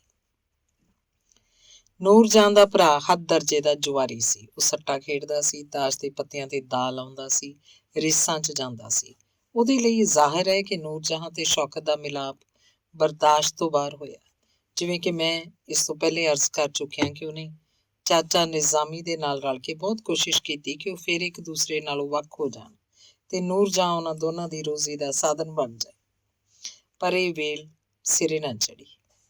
ਸ਼ੌਕਤ ਨੂੰ ਹਰ ਕਿਸਮ ਦੀਆਂ ਧਮਕੀਆਂ ਦਿੱਤੀਆਂ ਗਈਆਂ, ਪਰ ਉਹ ਵੀ ਇੱਕ ਦਬੰਗ ਆਦਮੀ ਹੈ। ਉਹਨੇ ਉਹਨਾਂ ਦੀ ਕੋਈ ਪਰਵਾਹ ਨਾ ਕੀਤੀ ਤੇ ਨਤੀਜਾ ਇਹਦਾ ਇਹ ਨਿਕਲਿਆ ਕਿ ਮੁਖਾਲਫਤ ਦਾ ਉਹ ਯੁੱਧ ਖੇਤਰ ਬਿਲਕੁਲ ਖਾਮੋਸ਼ ਹੋ ਗਿਆ। ਫਿਲਮ ਨੌਕਰ ਦੀ ਸ਼ੂਟਿੰਗ ਜਾਰੀ ਸੀ। ਰਫੀਕ ਗਜ਼ਨਵੀ ਉਹਦਾ ਸੰਗੀਤ ਮੁਰਤੀਬ ਕਰ ਰਿਹਾ ਸੀ।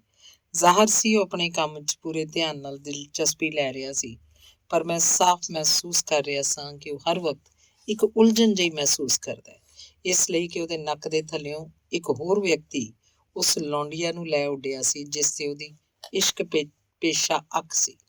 ਖੈਰ, ਫਿਲਮ ਨੌਕਰ ਦੀ ਤਕਮੀਲ ਜਿਵੇਂ ਤਿਵੇਂ ਜਾਰੀ ਰਹੀ।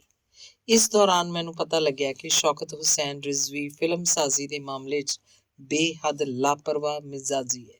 ਉਹਨੂੰ ਇੱਕ ਆਦਮੀ ਦਾ ਕੰਮ ਪਸੰਦ ਨਹੀਂ ਆਉਂਦਾ, ਸਗੋਂ ਇੰਝ ਕਹੋ ਕਿ ਉਹ ਕਿਸੇ ਇੱਕੋ ਆਦਮੀ ਦੇ ਕੰਮ ਨਾਲ ਮੁਤਮਿਨ ਨਹੀਂ ਹੁੰਦਾ।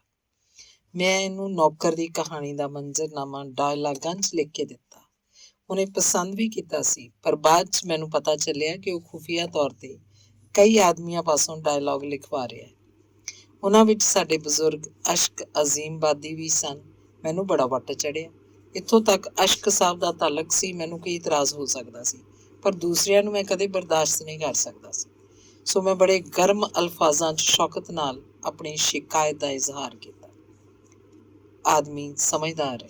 ਹਿਕਮਤ ਅਮਲੀ ਤੋਂ ਕੰਮ ਲੈਂਦਿਆਂ ਉਹਨੇ ਮੇਰੇ ਦਿਮਾਗ ਤੇ ਬਰਫ਼ ਦੀਆਂ ਕਈ ਸਿਲਾਂ ਰੱਖ ਦਿੱਤੀਆਂ, ਪਰ ਮੈਂ ਬਰਦਾਸ਼ਤ ਨਹੀਂ ਕਰ ਪਾ ਰਿਹਾ ਸੀ ਕਿ ਕਹਾਣੀ ਵੀ ਮੇਰੀ ਮਰਜ਼ੀ ਦੇ ਮੁਤਾਬਕ ਨਹੀਂ ਲਿਖੀ ਗਈ। ਕਹਾਣੀ ਦੇ ਹਰ ਕੋਨੇ ਤੇ ਹਰ ਮੋੜ ਤੇ ਸ਼ੌਕਤ ਨੇ ਆਪਣੀ ਮਨਮਾਨੀ ਕੀਤੀ ਸੀ। ਮੈਂ ਬੜਾ ਅੜਬ ਤੇ ਜ਼ਿੱਦੀ ਆਦਮੀ ਹਾਂ, ਪਰ ਸ਼ੌਕਤ ਦੇ ਸਾਹਮਣੇ ਮੇਰੀ ਕੋਈ ਪੇਸ਼ ਨਹੀਂ ਚੱਲਦੀ ਸੀ। ਇਸ ਤੋਂ ਇਲਾਵਾ ਮੈਂ ਕੁਝ ਦਿਨ ਉਹਦੇ ਨਾਲ ਕੰਮ ਕਰਕੇ ਚੰਗੀ ਤਰ੍ਹਾਂ ਜਾਣ ਲਿਆ ਸੀ ਕਿ ਇਹ ਸ਼ਖਸ ਜੋ ਮੇਰੇ ਨਾਲ ਹਿਰਨ ਮਾਰਕਾ ਵਿਸਕੀ ਤੇ ਕਰੇਵਨ ਨੇ ਸਿਗਰਟ ਪੀਂਦਾ ਰਿਹਾ ਹੈ, ਮੇਰੀ ਹਰ ਗੱਲ ਮੰਨਦਾ ਰਿਹਾ ਹੈ। ਫਿਲਮ ਸਾਜ਼ੀ ਦੇ ਮਾਮਲੇ 'ਚ ਉਹੀ ਕਰੇਗਾ ਜੋ ਇਹਦਾ ਘੜੀ ਸਾਜ਼ ਦਿਮਾਗ ਮੁਨਾਸਿਬ ਸਮਝੇਗਾ। ਸੋ ਉਹੀ ਹੋਇਆ। ਮੈਂ ਫੈਸਲਾ ਕਰ ਲਿਆ ਸੀ ਕਿ ਮੈਂ ਦੱਬੇ ਪੈਰੀਂ ਫਿਲਮ ਨੌਕਰ ਦੀ ਪ੍ਰੋਡਕਸ਼ਨ 'ਚੋਂ ਬਾਹਰ ਨਿਕਲ ਜਾਊਂਗਾ। ਮੈਂ ਇੰਝ ਹੀ ਕੀਤਾ।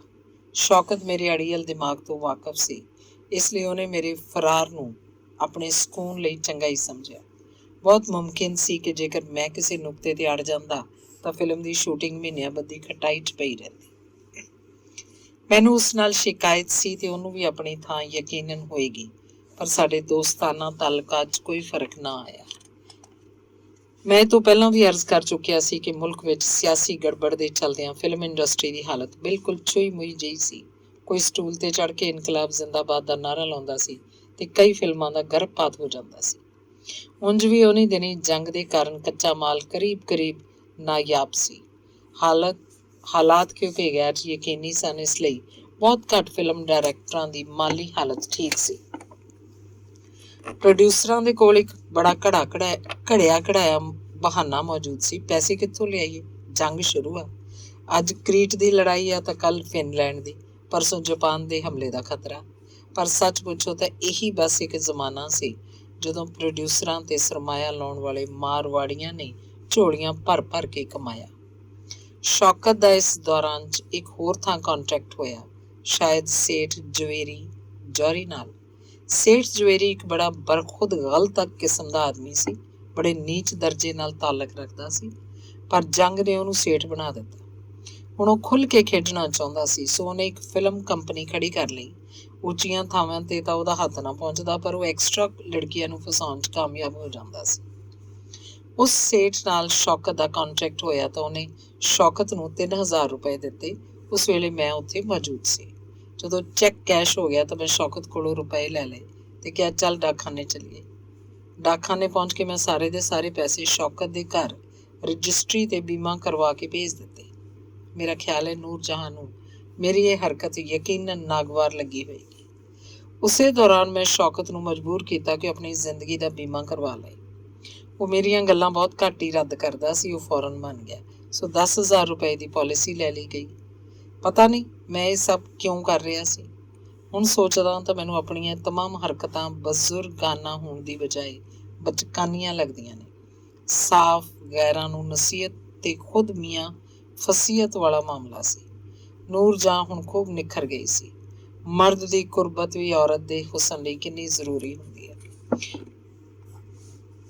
ਉਹ ਤਮਾਮ ਖਾਲੀ ਥਾਵਾਂ ਜੋ ਲਾਹੌਰ 'ਚ ਪੂਰਨ ਨਾ ਹੋਈਆਂ, ਉੱਥੇ ਬੰਬਈ 'ਚ ਪੂਰੀਆਂ ਹੋ ਗਈਆਂ।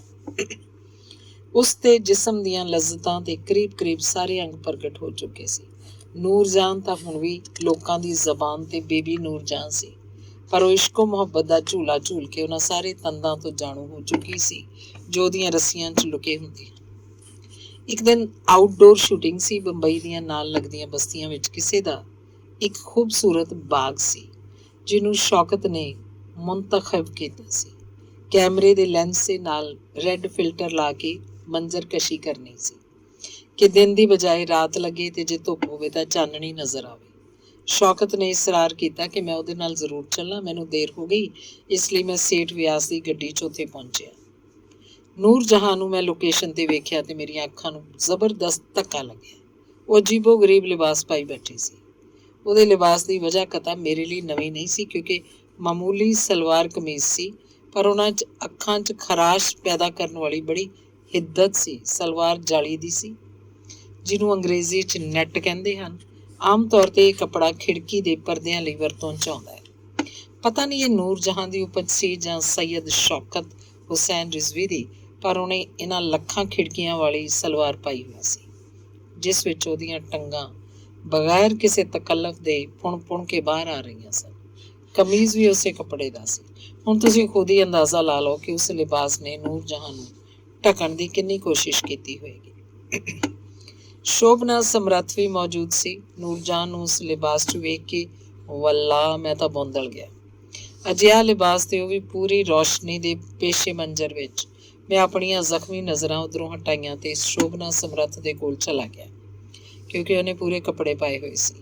ਸ਼ੋਭਨਾ ਸਮਰੱਥ ਤਾਲੀਮ ਯਾਫਤਾ ਔਰਤ ਹੈ, ਗੱਲਬਾਤ ਦਾ ਸਲੀਕਾ ਰੱਖਦੀ ਹੈ, ਕਿਉਂਕਿ ਚੰਗੇ ਮਰਹੱਟਾ ਖਾਨਦਾਨ ਦੀ ਹੈ, ਇਸ ਲਈ ਉਸ ਵਿੱਚ ਹਲਕ ਟੱਪਨ ਨਹੀਂ। ਬਹੁਤ ਬਾਤਮੀਜ਼ ਔਰਤ ਹੈ।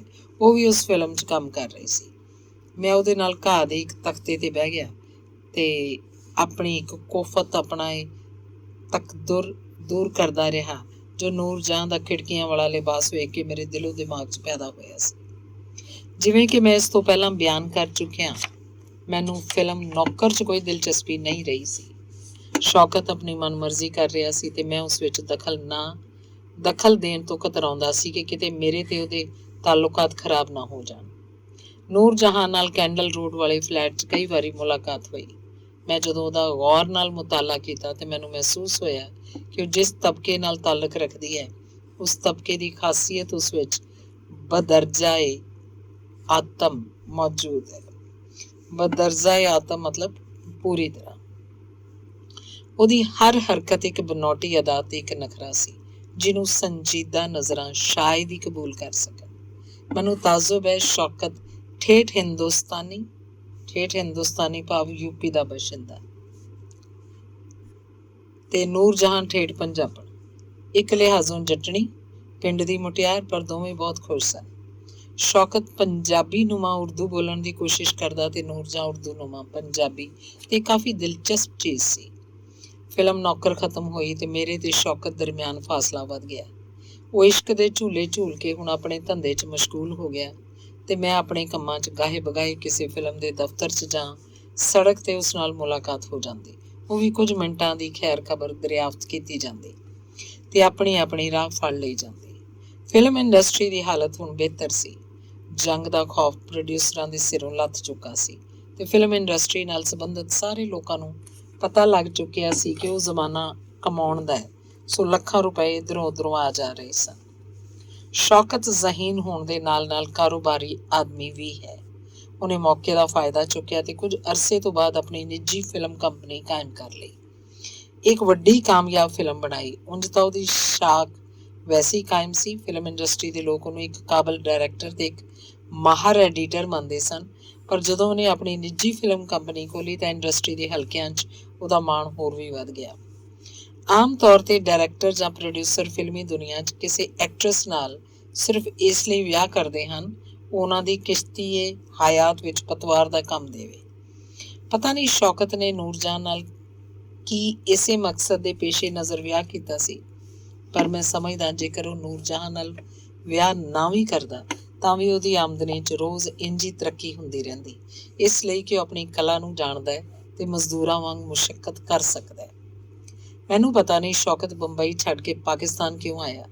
ਸ਼ਾਇਦ ਇਸ ਦੀ ਵਜ੍ਹਾ ਇਹ ਹੋਵੇ ਕਿ ਉਹ ਬੜਾ ਕੱਟੜ ਕਿਸਮ ਦਾ ਮੁਸਲਮਾਨ ਹੈ।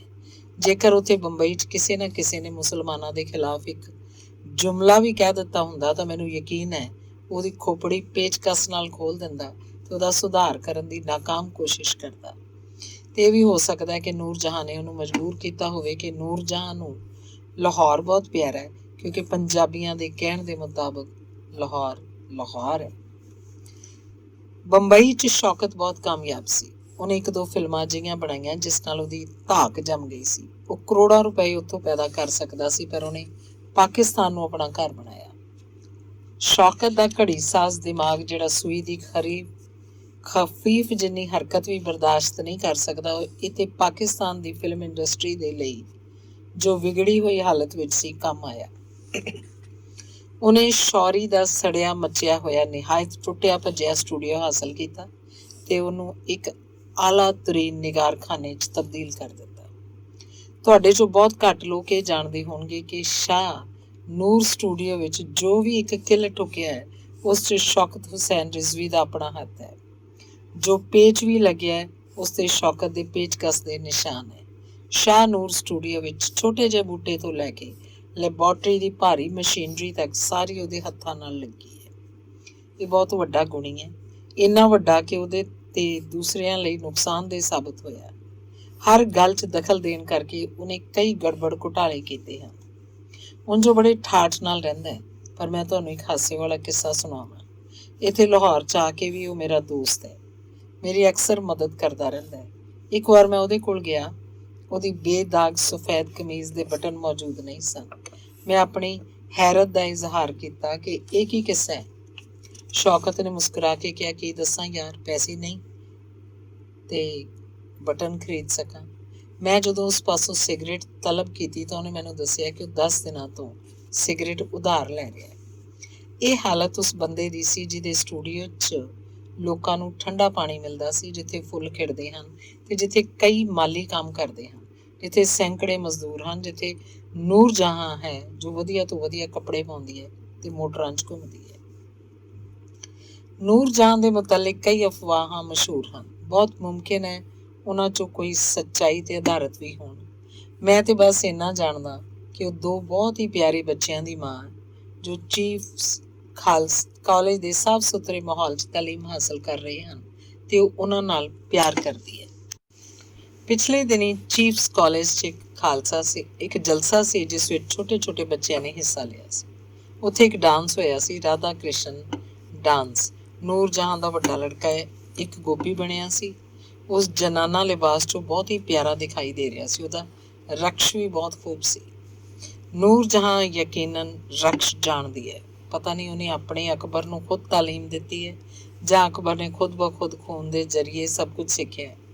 ਖੈਰ, ਹੁਣ ਵੇਖਣਾ ਹੀ ਹੈ ਕਿ ਅਕਬਰ ਤੇ ਅਸਗਰ ਜੋ ਚੀਫਸ ਕਾਲਜ 'ਚ ਤਾਲੀਮ ਹਾਸਲ ਕਰ ਰਹੇ ਹਨ, ਅੱਗੇ ਚੱਲ ਕੇ ਕੀ ਬਣਦੇ ਹਨ। ਕੀ ਇਹ ਬੈਰੀਮੂਰਾ ਤੇ ਪ੍ਰਿਥਵੀ ਰਾਜਾਂ ਦਾ ਖਾਨਦਾਨ ਬਣੇਗਾ? ਫਿਲਹਾਲ ਅਸੀਂ ਇਹਦੇ ਬਾਰੇ ਕੁਝ ਨਹੀਂ ਕਹਿ ਸਕਦੇ। ਨੂਰ ਜਹਾਂ ਜ਼ਰਾ ਬਦਦਿਮਾਗ ਹੈ। ਉਹਨੂੰ ਆਪਣੇ ਹੁਸਨ ਤੇ ਤਾਂ ਨਾਜ਼ ਨਹੀਂ ਹੋਣਾ ਚਾਹੀਦਾ, ਕਿਉਂਕਿ ਅਜਿਹੀ ਕੋਈ ਚੀਜ਼ ਉਸ 'ਚ ਨਹੀਂ ਹੈ। ਇੱਕ ਫਕਤ ਆਵਾਜ਼ ਹੈ, ਗਲਾ ਹੈ ਜੋ ਨੂਰ ਨਾਲ ਭਰਿਆ ਹੋਇਆ ਹੈ। ਇਹ ਤੇ ਜੇਕਰ ਉਹਨੂੰ ਨਾਜ਼ ਹੈ ਤਾਂ ਠੀਕ ਹੈ, ਪਰ ਬਦਦਿਮਾਗ ਹੋਣ ਦਾ ਇਹ ਫਿਰ ਕੋਈ ਸਹੀ ਜਵਾਜ਼ ਨਹੀਂ। ਮੈਨੂੰ ਯਾਦ ਹੈ ਇੱਕ ਵਾਰੀ ਮੇਰੀ ਪਤਨੀ ਨੇ ਬੰਬਈ 'ਚ ਮੇਰੇ ਤੋਂ ਪੁੱਛਿਆ ਸੀ ਕਿ ਤੁਸੀਂ ਨੂਰ ਜਹਾਂ ਨੂੰ ਚੰਗੀ ਤਰ੍ਹਾਂ ਜਾਣਦੇ ਹੋ? ਉਹ ਸਾਡੇ ਘਰ ਕਈ ਵਾਰੀ ਆ ਚੁੱਕੀ ਹੈ, ਕਿ ਉਹ ਹੁਣ ਨਹੀਂ ਆ ਸਕਦੀ? ਮੇਰੀਆਂ ਕੁਝ ਸਹੇਲੀਆਂ ਉਹਨੂੰ ਮਿਲਣਾ ਚਾਹੁੰਦੀਆਂ ਨੇ। ਮੈਂ ਕਿਹਾ, ਕਿਉਂ ਨਹੀਂ ਆ ਸਕਦੀ, 1000 ਵਾਰੀ ਆ ਸਕਦੀ। ਮੈਂ ਸ਼ੌਕਤ ਨੂੰ ਕਿਹਾ, ਉਹਨੇ ਦੂਜੇ ਦਿਨ ਨੂਰ ਜਹਾਂ ਨੂੰ ਭੇਜ ਦਿੱਤਾ। ਮੈਂ ਬਹੁਤ ਸਾਰੀਆਂ ਐਕਟਰਸਾਂ ਵੇਖੀਆਂ ਹਨ, ਬੜੇ ਉੱਚੇ ਦਰਜੇ ਦੀਆਂ, ਬਹੁਤ ਮਸ਼ਹੂਰ, ਬਹੁਤ ਮਾਰੂਫ, ਪਰ ਉਹਨਾਂ 'ਚ ਮੈਨੂੰ ਉਹ ਤਕੱਲਫ ਨਜ਼ਰ ਨਾ ਆਇਆ ਜੋ ਨੂਰ ਜਹਾਂ 'ਚ ਹੈ। ਉਹ ਦਿਖਾਵਾ ਕਰਦੀ ਹੈ। ਉਹਦੀ ਮੁਸਕਰਾਹਟ, ਉਹਦਾ ਹਾਸਾ, ਉਹਦਾ ਸਲਾਮ, ਉਹਦੀ ਮਿਜ਼ਾਜ ਪੁਰਸੀ ਸਭ ਬਨਾਵਟੀ ਹੁੰਦੀ ਹੈ। ਪਤਾ ਨਹੀਂ ਇਹ ਚੀਜ਼ ਉਹਦੀ ਤਬੀਅਤ 'ਚ ਕਿਵੇਂ ਦਾਖਲ ਹੋਈ। ਕਿਸੇ ਵੇਲੇ ਜਦੋਂ ਮੈਂ ਉਹਦੀ ਤੇ ਸ਼ੌਕਤ ਦੀ ਵਿਆਹਤਾ ਜ਼ਿੰਦਗੀ ਦਾ ਤਸੱਵਰ ਕਰਦਾ ਤਾਂ ਮੈਨੂੰ ਉਹ ਵੀ ਬਨਾਵਟੀ ਜਿਹੀ ਦਿਖਾਈ ਦਿੰਦੀ ਹੈ। ਖੈਰ, ਨੂਰ ਜਹਾਂ ਆਈ ਤੇ ਸਭ ਨਾਲ ਬੜੇ ਪੁਰਖਲੂਸ ਤਪਾਕ ਨਾਲ, ਜਿਹਨੂੰ ਹੁਣ ਵੀ ਮੈਂ ਬਨਾਵਟੀ ਸਮਝਦਾ, ਮਿਲੀ। ਮੈਂ ਚਾਹੁੰਦਾ ਸਾਂ ਔਰਤਾਂ ਨੂੰ ਛੱਡ ਕੇ ਚਲਿਆ ਜਾਵਾਂ ਤੇ ਉਹ ਆਜ਼ਾਦੀ ਨਾਲ ਗੁਫ਼ਤਗੂ ਕਰ ਸਕਣ, ਪਰ ਮੇਰੀ ਬੀਵੀ ਦੀ ਇੱਕ ਸਹੇਲੀ ਨੇ ਜ਼ਿੱਦ ਕੀਤੀ ਕਿ ਮੈਂ ਮੌਜੂਦ ਰਹਾਂ ਤੇ ਨੂਰ ਜਹਾਂ ਨੂੰ ਕਹਾਂ ਕਿ ਉਹ ਗਾਣਾ ਗਾਵੇ। ਸੋ ਮੈਂ ਫੌਰਨ ਬੜੇ ਬੇਤਕੱਲਫ ਅੰਦਾਜ਼ 'ਚ ਨੂਰ ਜਹਾਂ ਨੂੰ ਕਿਹਾ, ਬਈ 1-2 ਗਾਣੇ ਹੋ ਜਾਣ, ਇਹ ਸਾਰੇ ਤੇਰੀ ਆਵਾਜ਼ ਦਾ ਜ਼ਿੰਦਾ ਨਾਚ ਗਾਣਾ ਸੁਣਨਾ ਤੇ ਦੇਖਣਾ ਚਾਹੁੰਦੇ ਨੇ। ਨੂਰ ਜਹਾਂ ਨੇ ਇੱਕ ਪੁਰਤਕੱਲਫ ਅਦਾ ਨਾਲ ਜਵਾਬ ਦਿੱਤਾ, ਨਹੀਂ ਮੰਟੋ ਸਾਹਿਬ, ਫੇਰ ਕਦੇ, ਮੇਰਾ ਗਲਾ ਠੀਕ ਨਹੀਂ। ਮੈਂ ਹੈਰਾਨ ਹੋ ਗਿਆ। ਉਹਦਾ ਗਲਾ ਬਿਲਕੁਲ ਠੀਕ ਸੀ। ਉਹਦਾ ਗਲਾ ਫੌਲਾਦ ਦਾ ਹੈ ਜੋ ਕਦੇ ਖਰਾਬ ਨਹੀਂ ਹੋ ਸਕਦਾ। ਉਹ ਸਾਫ਼ ਤੌਰ 'ਤੇ ਨਖਰੇ ਕਰ ਰਹੀ ਸੀ। ਮੈਂ ਫੇਰ ਕਿਹਾ, ਨੂਰ ਜਹਾਂ, ਇਹ ਬਹਾਨਾ ਇੱਥੇ ਨਹੀਂ ਚੱਲਣਾ, ਤੈਨੂੰ ਗਾਉਣਾ ਹੀ ਪੈਣਾ ਹੈ। ਮੈਂ ਤਾਂ ਤੈਨੂੰ 1000 ਵਾਰੀ ਸੁਣ ਚੁੱਕਿਆ, ਪਰ ਇਹਨਾਂ ਲੋਕਾਂ ਨੂੰ ਉਤਸੁਕਤਾ ਹੈ, ਇਸ ਲਈ ਤੈਨੂੰ ਚੰਗੇ ਮਾੜੇ ਗਲੇ ਦੇ ਨਾਲ ਹੀ ਗਾਉਣਾ ਪਏਗਾ। ਬਹੁਤ ਦੇਰ ਤੱਕ ਇੱਧਰੋਂ ਜ਼ਿੱਦ ਤੇ ਉੱਧਰੋਂ ਇਨਕਾਰ ਹੁੰਦਾ ਰਿਹਾ। ਮੇਰੀ ਬੀਵੀ ਨੇ ਕਿਹਾ, ਜਾਣ ਵੀ ਦਿਓ, ਹੁਣ ਉਹ ਨਹੀਂ ਗਾਉਣਾ ਚਾਹੁੰਦੀ ਤਾਂ ਤੁਸੀਂ ਇਸ ਕਦਰ ਜ਼ੋਰ ਕਿਉਂ ਦੇ ਰਹੇ ਹੋ? ਮੈਂ ਵੀ ਇੱਕ ਜ਼ਿੱਦੀ ਹਾਂ। ਨੂਰ ਜਹਾਂ ਦੇ ਪਿੱਛੇ ਪੈ ਗਿਆ। ਆਖਰ ਉਹਨੇ ਫੈਜ਼ ਦੀ ਇਹ ਗਜ਼ਲ ਗਾਈ, ਆਜ ਕੀ ਰਾਤ ਸਾਜ਼ੇ ਦਰਦ ਨਾ ਛੇੜ। ਮਰ ਜਾਣੇ ਨੇ ਕੀ ਧੁਨ ਬਣਾਈ ਸੀ ਤੇ ਕੀ ਆਵਾਜ਼ ਸੀ ਕਿ ਹੁਣ ਇੰਨੇ ਸਾਲ ਗੁਜ਼ਰ ਜਾਣ 'ਤੇ ਵੀ ਮੇਰੇ ਕੰਨ ਉਸ ਸ਼ਹਿਦ ਭਰੀ ਆਵਾਜ਼ ਨੂੰ ਸੁਣ ਸਕਦੇ ਹਨ। ਨੂਰ ਜਹਾਂ ਦੇ ਕਈ ਆਸ਼ਿਕ ਹੋਣਗੇ। ਮੈਂ ਅਜਿਹੇ ਕਈ ਲਾਂਗਰੀਆਂ ਨੂੰ ਜਾਣਦਾ ਜੋ ਚੁੱਲ੍ਹੇ ਦੇ ਕੋਲ ਨੂਰ ਜਹਾਂ ਦੀਆਂ ਤਸਵੀਰਾਂ ਲਾ ਕੇ ਆਪਣੇ ਸਾਹਬ ਤੇ ਮੇਮ ਸਾਹਿਬਾਂ ਲਈ ਖਾਣਾ ਪਕਾਉਂਦੇ ਹਨ ਤੇ ਉਹਦੇ ਗਾਏ ਹੋਏ ਗੀਤ ਆਪਣੀਆਂ ਖਰਵੀਆਂ ਆਵਾਜ਼ਾਂ 'ਚ ਗਾਉਂਦੇ ਹਨ। ਘਰਾਂ ਦੇ ਉਹਨਾਂ ਨੌਕਰਾਂ ਨੂੰ ਮੈਂ ਵੀ ਜਾਣਦਾ ਜੋ ਨਿੰਮੀ, ਨਰਗਿਸ ਤੇ ਕਾਮਨੀ ਕੌਸ਼ਲ ਨੂੰ ਪਸੰਦ ਨਹੀਂ ਕਰਦੇ, ਪਰ ਨੂਰ ਜਹਾਂ ਦੇ ਪਿੱਛੇ ਸ਼ਦਾਈ ਨੇ। ਜਿੱਥੇ ਉਹਦੀ ਤਸਵੀਰ ਮਿਲ ਜਾਏ, ਕੱਟ ਕੇ ਆਪਣੇ ਟੁੱਟੇ ਹੋਏ ਟਰੰਕ 'ਚ ਰੱਖ ਲੈਂਦੇ ਤੇ ਫੁਰਸਤ ਦੇ ਪਲਾਂ 'ਚ ਉਹਨੂੰ ਵੇਖ ਵੇਖ ਕੇ ਆਪਣੀਆਂ ਅੱਖਾਂ ਸੇਕਦੇ ਹਨ। ਤੇ ਨੂਰਜਹਾਂ ਨੂੰ ਜੇਕਰ ਕੋਈ ਮਾੜਾ ਕਹੇ ਤਾਂ ਲੜਨ ਮਰਨ ਲਈ ਤਿਆਰ ਹੋ ਜਾਂਦੇ ਹੈ। ਤੇ ਮੇਰੇ ਘਰ 'ਚ ਉਹਦਾ ਇੱਕ ਆਸ਼ਿਕੇ ਯਾਰ ਮੌਜੂਦ ਹੈ। ਉਹ ਖੂਬਸੂਰਤ ਲੜਕੀ, ਹਰ ਦੁਲਹਨ, ਹਰ ਲਾਲ ਪਹਿਰਾਵੇ ਵਾਲੀ ਔਰਤ ਨੂੰ ਨੂਰਜਹਾਂ ਕਹਿੰਦਾ। ਉਹਨੂੰ ਨੂਰਜਹਾਂ ਦੇ ਗਾਏ ਹੋਏ ਗਾਣੇ ਕਰੀਬ ਕਰੀਬ ਸਭ ਯਾਦ ਨੇ। ਉਹ ਖੁਦ ਬੜਾ ਹਸੀਨ ਹੈ, ਪਰ ਪਤਾ ਨਹੀਂ ਉਹਨੂੰ ਨੂਰਜਹਾਂ ਦੀ ਕਿਹੜੀ ਅਦਾ ਜੱਚ ਗਈ ਕਿ ਉਹ ਦਿਨ ਰਾਤ ਉਸੇ ਦਾ ਜ਼ਿਕਰ ਕਰਦਾ ਹੈ। ਉਹ ਮੇਰਾ ਕਰੀਬ ਤਰੀਨ ਅਜ਼ੀਜ਼ ਹੈ। ਉਹ ਮੇਰੀ ਸਾਲੀ ਤੇ ਭਾਂਜੇ ਦਾ ਲੜਕਾ ਹੈ। ਉਹਦਾ ਨਾਂ ਸ਼ਾਹਿਦ ਜਲਾਲ ਹੈ। ਅਸੀਂ ਸਾਰੇ ਉਹਨੂੰ ਪਿਆਰ ਨਾਲ ਟਾਕੋ ਕਹਿੰਦੇ ਹਾਂ। ਉਹਨੂੰ ਅਸੀਂ ਸਾਰੇ ਬਹੁਤ ਸਮਝਾ ਚੁੱਕੇ ਹਾਂ, ਵੇਖ ਤੂੰ ਨੂਰਜਹਾਂ ਦਾ ਖਿਆਲ ਛੱਡ ਦੇ। ਉਹ ਇੱਕ ਵਿਆਹਤਾ ਔਰਤ ਹੈ ਤੇ ਉਹਦੇ ਕਈ ਬੱਚੇ ਨੇ। ਤੇਰਾ ਤੇ ਉਹਦਾ ਵਿਆਹ ਨਹੀਂ ਹੋ ਸਕਦਾ, ਪਰ ਉਹ ਨਹੀਂ ਮੰਨਦਾ। ਉਹ ਫਿਲਮ ਵੇਖਦਾ ਹੈ, ਉਸ 'ਚ ਨੂਰਜਹਾਂ ਨਾ ਹੋਵੇ ਤਾਂ ਉਹਨੂੰ ਬੜੀ ਬੇਚੈਨੀ ਹੁੰਦੀ ਹੈ। ਇਹੀ ਬੇਚੈਨੀ ਉਹ ਘਰ ਆ ਕੇ ਨੂਰਜਹਾਂ ਦੇ ਗਾਏ ਹੋਏ ਗਾਣੇ ਗਾ ਕੇ ਦੂਰ ਕਰਦਾ ਹੈ ਤੇ ਆਪਣੇ ਮਾਂ ਤੇ ਪਿਓ ਨੂੰ ਕਹਿੰਦਾ ਹੈ ਕਿ ਮੈਨੂੰ ਕੋਈ ਹੋਰ ਨਹੀਂ ਚਾਹੀਦੀ, ਸਿਰਫ ਨੂਰਜਹਾਂ ਚਾਹੀਦੀ ਹੈ। ਪਿਛਲੇ ਦਿਨੀ ਉਹਦਾ ਦਾਦਾ ਮੀਆਂ ਜਲਾਲੁਦੀਨ ਇੱਕ ਕੰਮ ਦੇ ਸਿਲਸਿਲੇ 'ਚ ਸ਼ੌਕਤ ਹੁਸੈਨ ਰਿਜ਼ਵੀ ਦੇ ਕੋਲ ਗਏ। ਉਹਨਾਂ ਨੇ ਸ਼ੌਕਤ ਨੂੰ ਕਿਹਾ, ਦੇਖ ਤੇਰੀ ਬੀਵੀ ਦਾ ਇੱਕ ਆਸ਼ਿਕ ਪੈਦਾ ਹੋ ਗਿਆ ਜੋ ਬੁਰੀ ਤਰ੍ਹਾਂ ਉੱਤੇ ਲੱਟੂ ਹੈ। ਕਿਤੇ ਇੰਝ ਨਾ ਹੋਵੇ ਵੀ ਉਹ ਕਿਸੇ ਦਿਨ ਤੇਰੀ ਬੀਵੀ ਨੂੰ ਲੈ ਉੱਡੇ ਤੇ ਤੂੰ ਮੂੰਹ ਵੇਖਦਾ ਰਹਿ ਜਾਏ। ਸ਼ੌਕਤ ਬਹੁਤ ਹੈਰਾਨ ਹੋਇਆ, ਇਸ ਲਈ ਕਿ ਮੀਆਂ ਸਾਹਿਬ ਮੌਸੂਫ ਨੇ ਇਹ ਗੱਲ ਉਹਨੂੰ ਦੱਸ ਦਿੱਤੀ ਹੈ। ਪਹਿਲਾਂ ਤਾਂ ਉਹ ਸੰਗਿਆ, ਫਿਰ ਉਹਨੇ ਪੁੱਛਿਆ, ਮੀਆਂ ਸਾਹਿਬ ਉਹ ਕੌਣ ਵਿਅਕਤੀ ਹੈ? ਮੀਆਂ ਸਾਹਿਬ ਨੇ ਮੁਸਕਰਾ ਕੇ ਕਿਹਾ, ਮੇਰਾ ਪੋਤਾ। ਸ਼ੌਕਤ ਨੇ ਪੁੱਛਿਆ, ਤੁਹਾਡਾ ਪੋਤਾ? ਕਿੰਨੀ ਉਮਰ ਹੈ ਉਹਦੀ? ਮੀਆਂ ਸਾਹਿਬ ਨੇ ਜਵਾਬ ਦਿੱਤਾ, ਇਹੀ ਕੋਈ 5 ਸਾਲ ਦੇ ਕਰੀਬ। ਤੇ ਇਹ ਹਾਲ ਹੀ ਦੀ ਗੱਲ ਹੈ। ਨੂਰਜਹਾਂ ਨੇ ਜਦੋਂ ਇਹ ਸਾਰੀ ਗੱਲ ਸੁਣੀ ਤਾਂ ਬੜੀ ਖੁਸ਼ ਹੋਈ ਤੇ ਉਹਨੇ ਕਿਹਾ, ਮੈਂ ਖੁਦ ਆਪਣੇ ਆਸ਼ਿਕ ਦੇ ਕੋਲ ਜਾਊਂਗੀ ਤੇ ਉਹਦੇ ਨਾਲ ਵਿਆਹ ਕਰੂੰਗੀ। ਸ਼ਾਹਿਦ ਜਲਾਲ ਬੜਾ ਖੁਸ਼ ਹੈ। ਉਸ ਦਿਨ ਦਾ ਬੜੀ ਬੇਸਬਰੀ ਨਾਲ ਇੰਤਜ਼ਾਰ ਕਰ ਰਿਹਾ ਜਦੋਂ ਨੂਰਜਹਾਂ ਉਹਦੇ ਕੋਲ ਆਏਗੀ ਤੇ ਉਹ ਉਹਨੂੰ ਆਪਣੀ ਦੁਲਹਨ ਬਣਾਏਗਾ। ਪਿਛਲੇ ਦਿਨੀ ਨੂਰਜਹਾਂ ਦੇ ਇੱਕ ਹੋਰ ਆਸ਼ਿਕ ਦਾ ਕਿੱਸਾ ਸੁਣਨ 'ਚ ਆਇਆ, ਪਰ ਉਹ ਆਸ਼ਿਕ 5 ਸਾਲ ਦਾ ਨਹੀਂ ਸੀ। ਉਹ ਚੰਗਾ ਭਲਾ ਜਵਾਨ ਸੀ ਤੇ ਸ਼ਾਇਦ ਨਾਈ ਯਾਨੀ ਹਜਾਮ ਸੀ। ਉਹ ਹਰ ਵਕਤ ਨੂਰਜਹਾਂ ਦੇ ਗਾਏ ਹੋਏ ਗਾਣੇ ਗਾਉਂਦਾ ਰਹਿੰਦਾ ਸੀ, ਉਸੇ ਦੀਆਂ ਗੱਲਾਂ ਕਰਦਾ ਸੀ। ਇੱਕ ਦੋਸਤ ਨੇ ਉਸ ਹਜਾਮ ਕੋਲੋਂ ਪੁੱਛਿਆ, ਕੀ ਵਾਕਈ ਤੈਨੂੰ ਨੂਰਜਹਾਂ ਨਾਲ ਮੁਹੱਬਤ ਹੈ? ਹਜਾਮ ਨੇ ਬੜੇ ਪੁਰਖਲੂਸ ਅੰਦਾਜ਼ 'ਚ ਜਵਾਬ ਦਿੱਤਾ, ਇਸ ਵਿੱਚ ਕੀ ਸ਼ੱਕ ਆ? ਉਹਦੇ ਦੋਸਤ ਨੇ ਉਹਦਾ ਇਮਤਿਹਾਨ ਲੈਣਾ ਚਾਹਿਆ, ਜੇਕਰ ਤੈਨੂੰ ਨੂਰਜਹਾਂ ਨਾਲ ਸੱਚੀ ਮੁਹੱਬਤ ਹੈ ਤਾਂ ਕੀ ਮਹੀਵਾਲ ਵਾਂਗ ਤੂੰ ਆਪਣੇ ਗੋਸ਼ਤ ਦੇ ਸਕਦਾ ਹੈ ਤਾਂ ਕਿ ਕਬਾਬ ਬਣਾ ਕੇ ਉਹਨੂੰ ਭੇਜੇ ਜਾਣ? ਹਜਾਮ ਨੇ ਤਿੱਖਾ ਉਸਤਰਾ ਕੱਢਿਆ, ਆਪਣੇ ਦੋਸਤ ਦੇ ਹੱਥ 'ਚ ਫੜਾ ਕੇ ਕਿਹਾ, ਲੈ ਜਿੱਥੋਂ ਚਾਹੇ ਮੇਰਾ ਗੋਸ਼ਤ ਕੱਟ ਲੈ। ਉਹਦਾ ਦੋਸਤ ਮਾਲੂਮ ਨਹੀਂ ਕਿਸ ਕਿਸਮ ਦਾ ਇਨਸਾਨ ਸੀ। ਉਹਨੇ ਹਜਾਮ ਦੀ ਬਾਂਹ 'ਚੋਂ ਪਾਈਆ ਦੇ ਕਰੀਬ ਗੋਸ਼ਤ ਦਾ ਟੁਕੜਾ ਉਸਤਰੇ ਨਾਲ ਕੱਟ ਕੇ ਵੱਖ ਕਰ ਦਿੱਤਾ ਤੇ ਆਪ ਘਬਰਾ ਕੇ ਭੱਜ ਗਿਆ। ਹਜਾਮ ਸਾਹਿਬ ਉਸ ਕੁਰਬਾਨੀ ਤੋਂ ਬਾਅਦ ਖੂਨ ਦੇ ਵਹਾਅ ਕਰਕੇ ਬੇਹੋਸ਼ ਹੋ ਗਏ।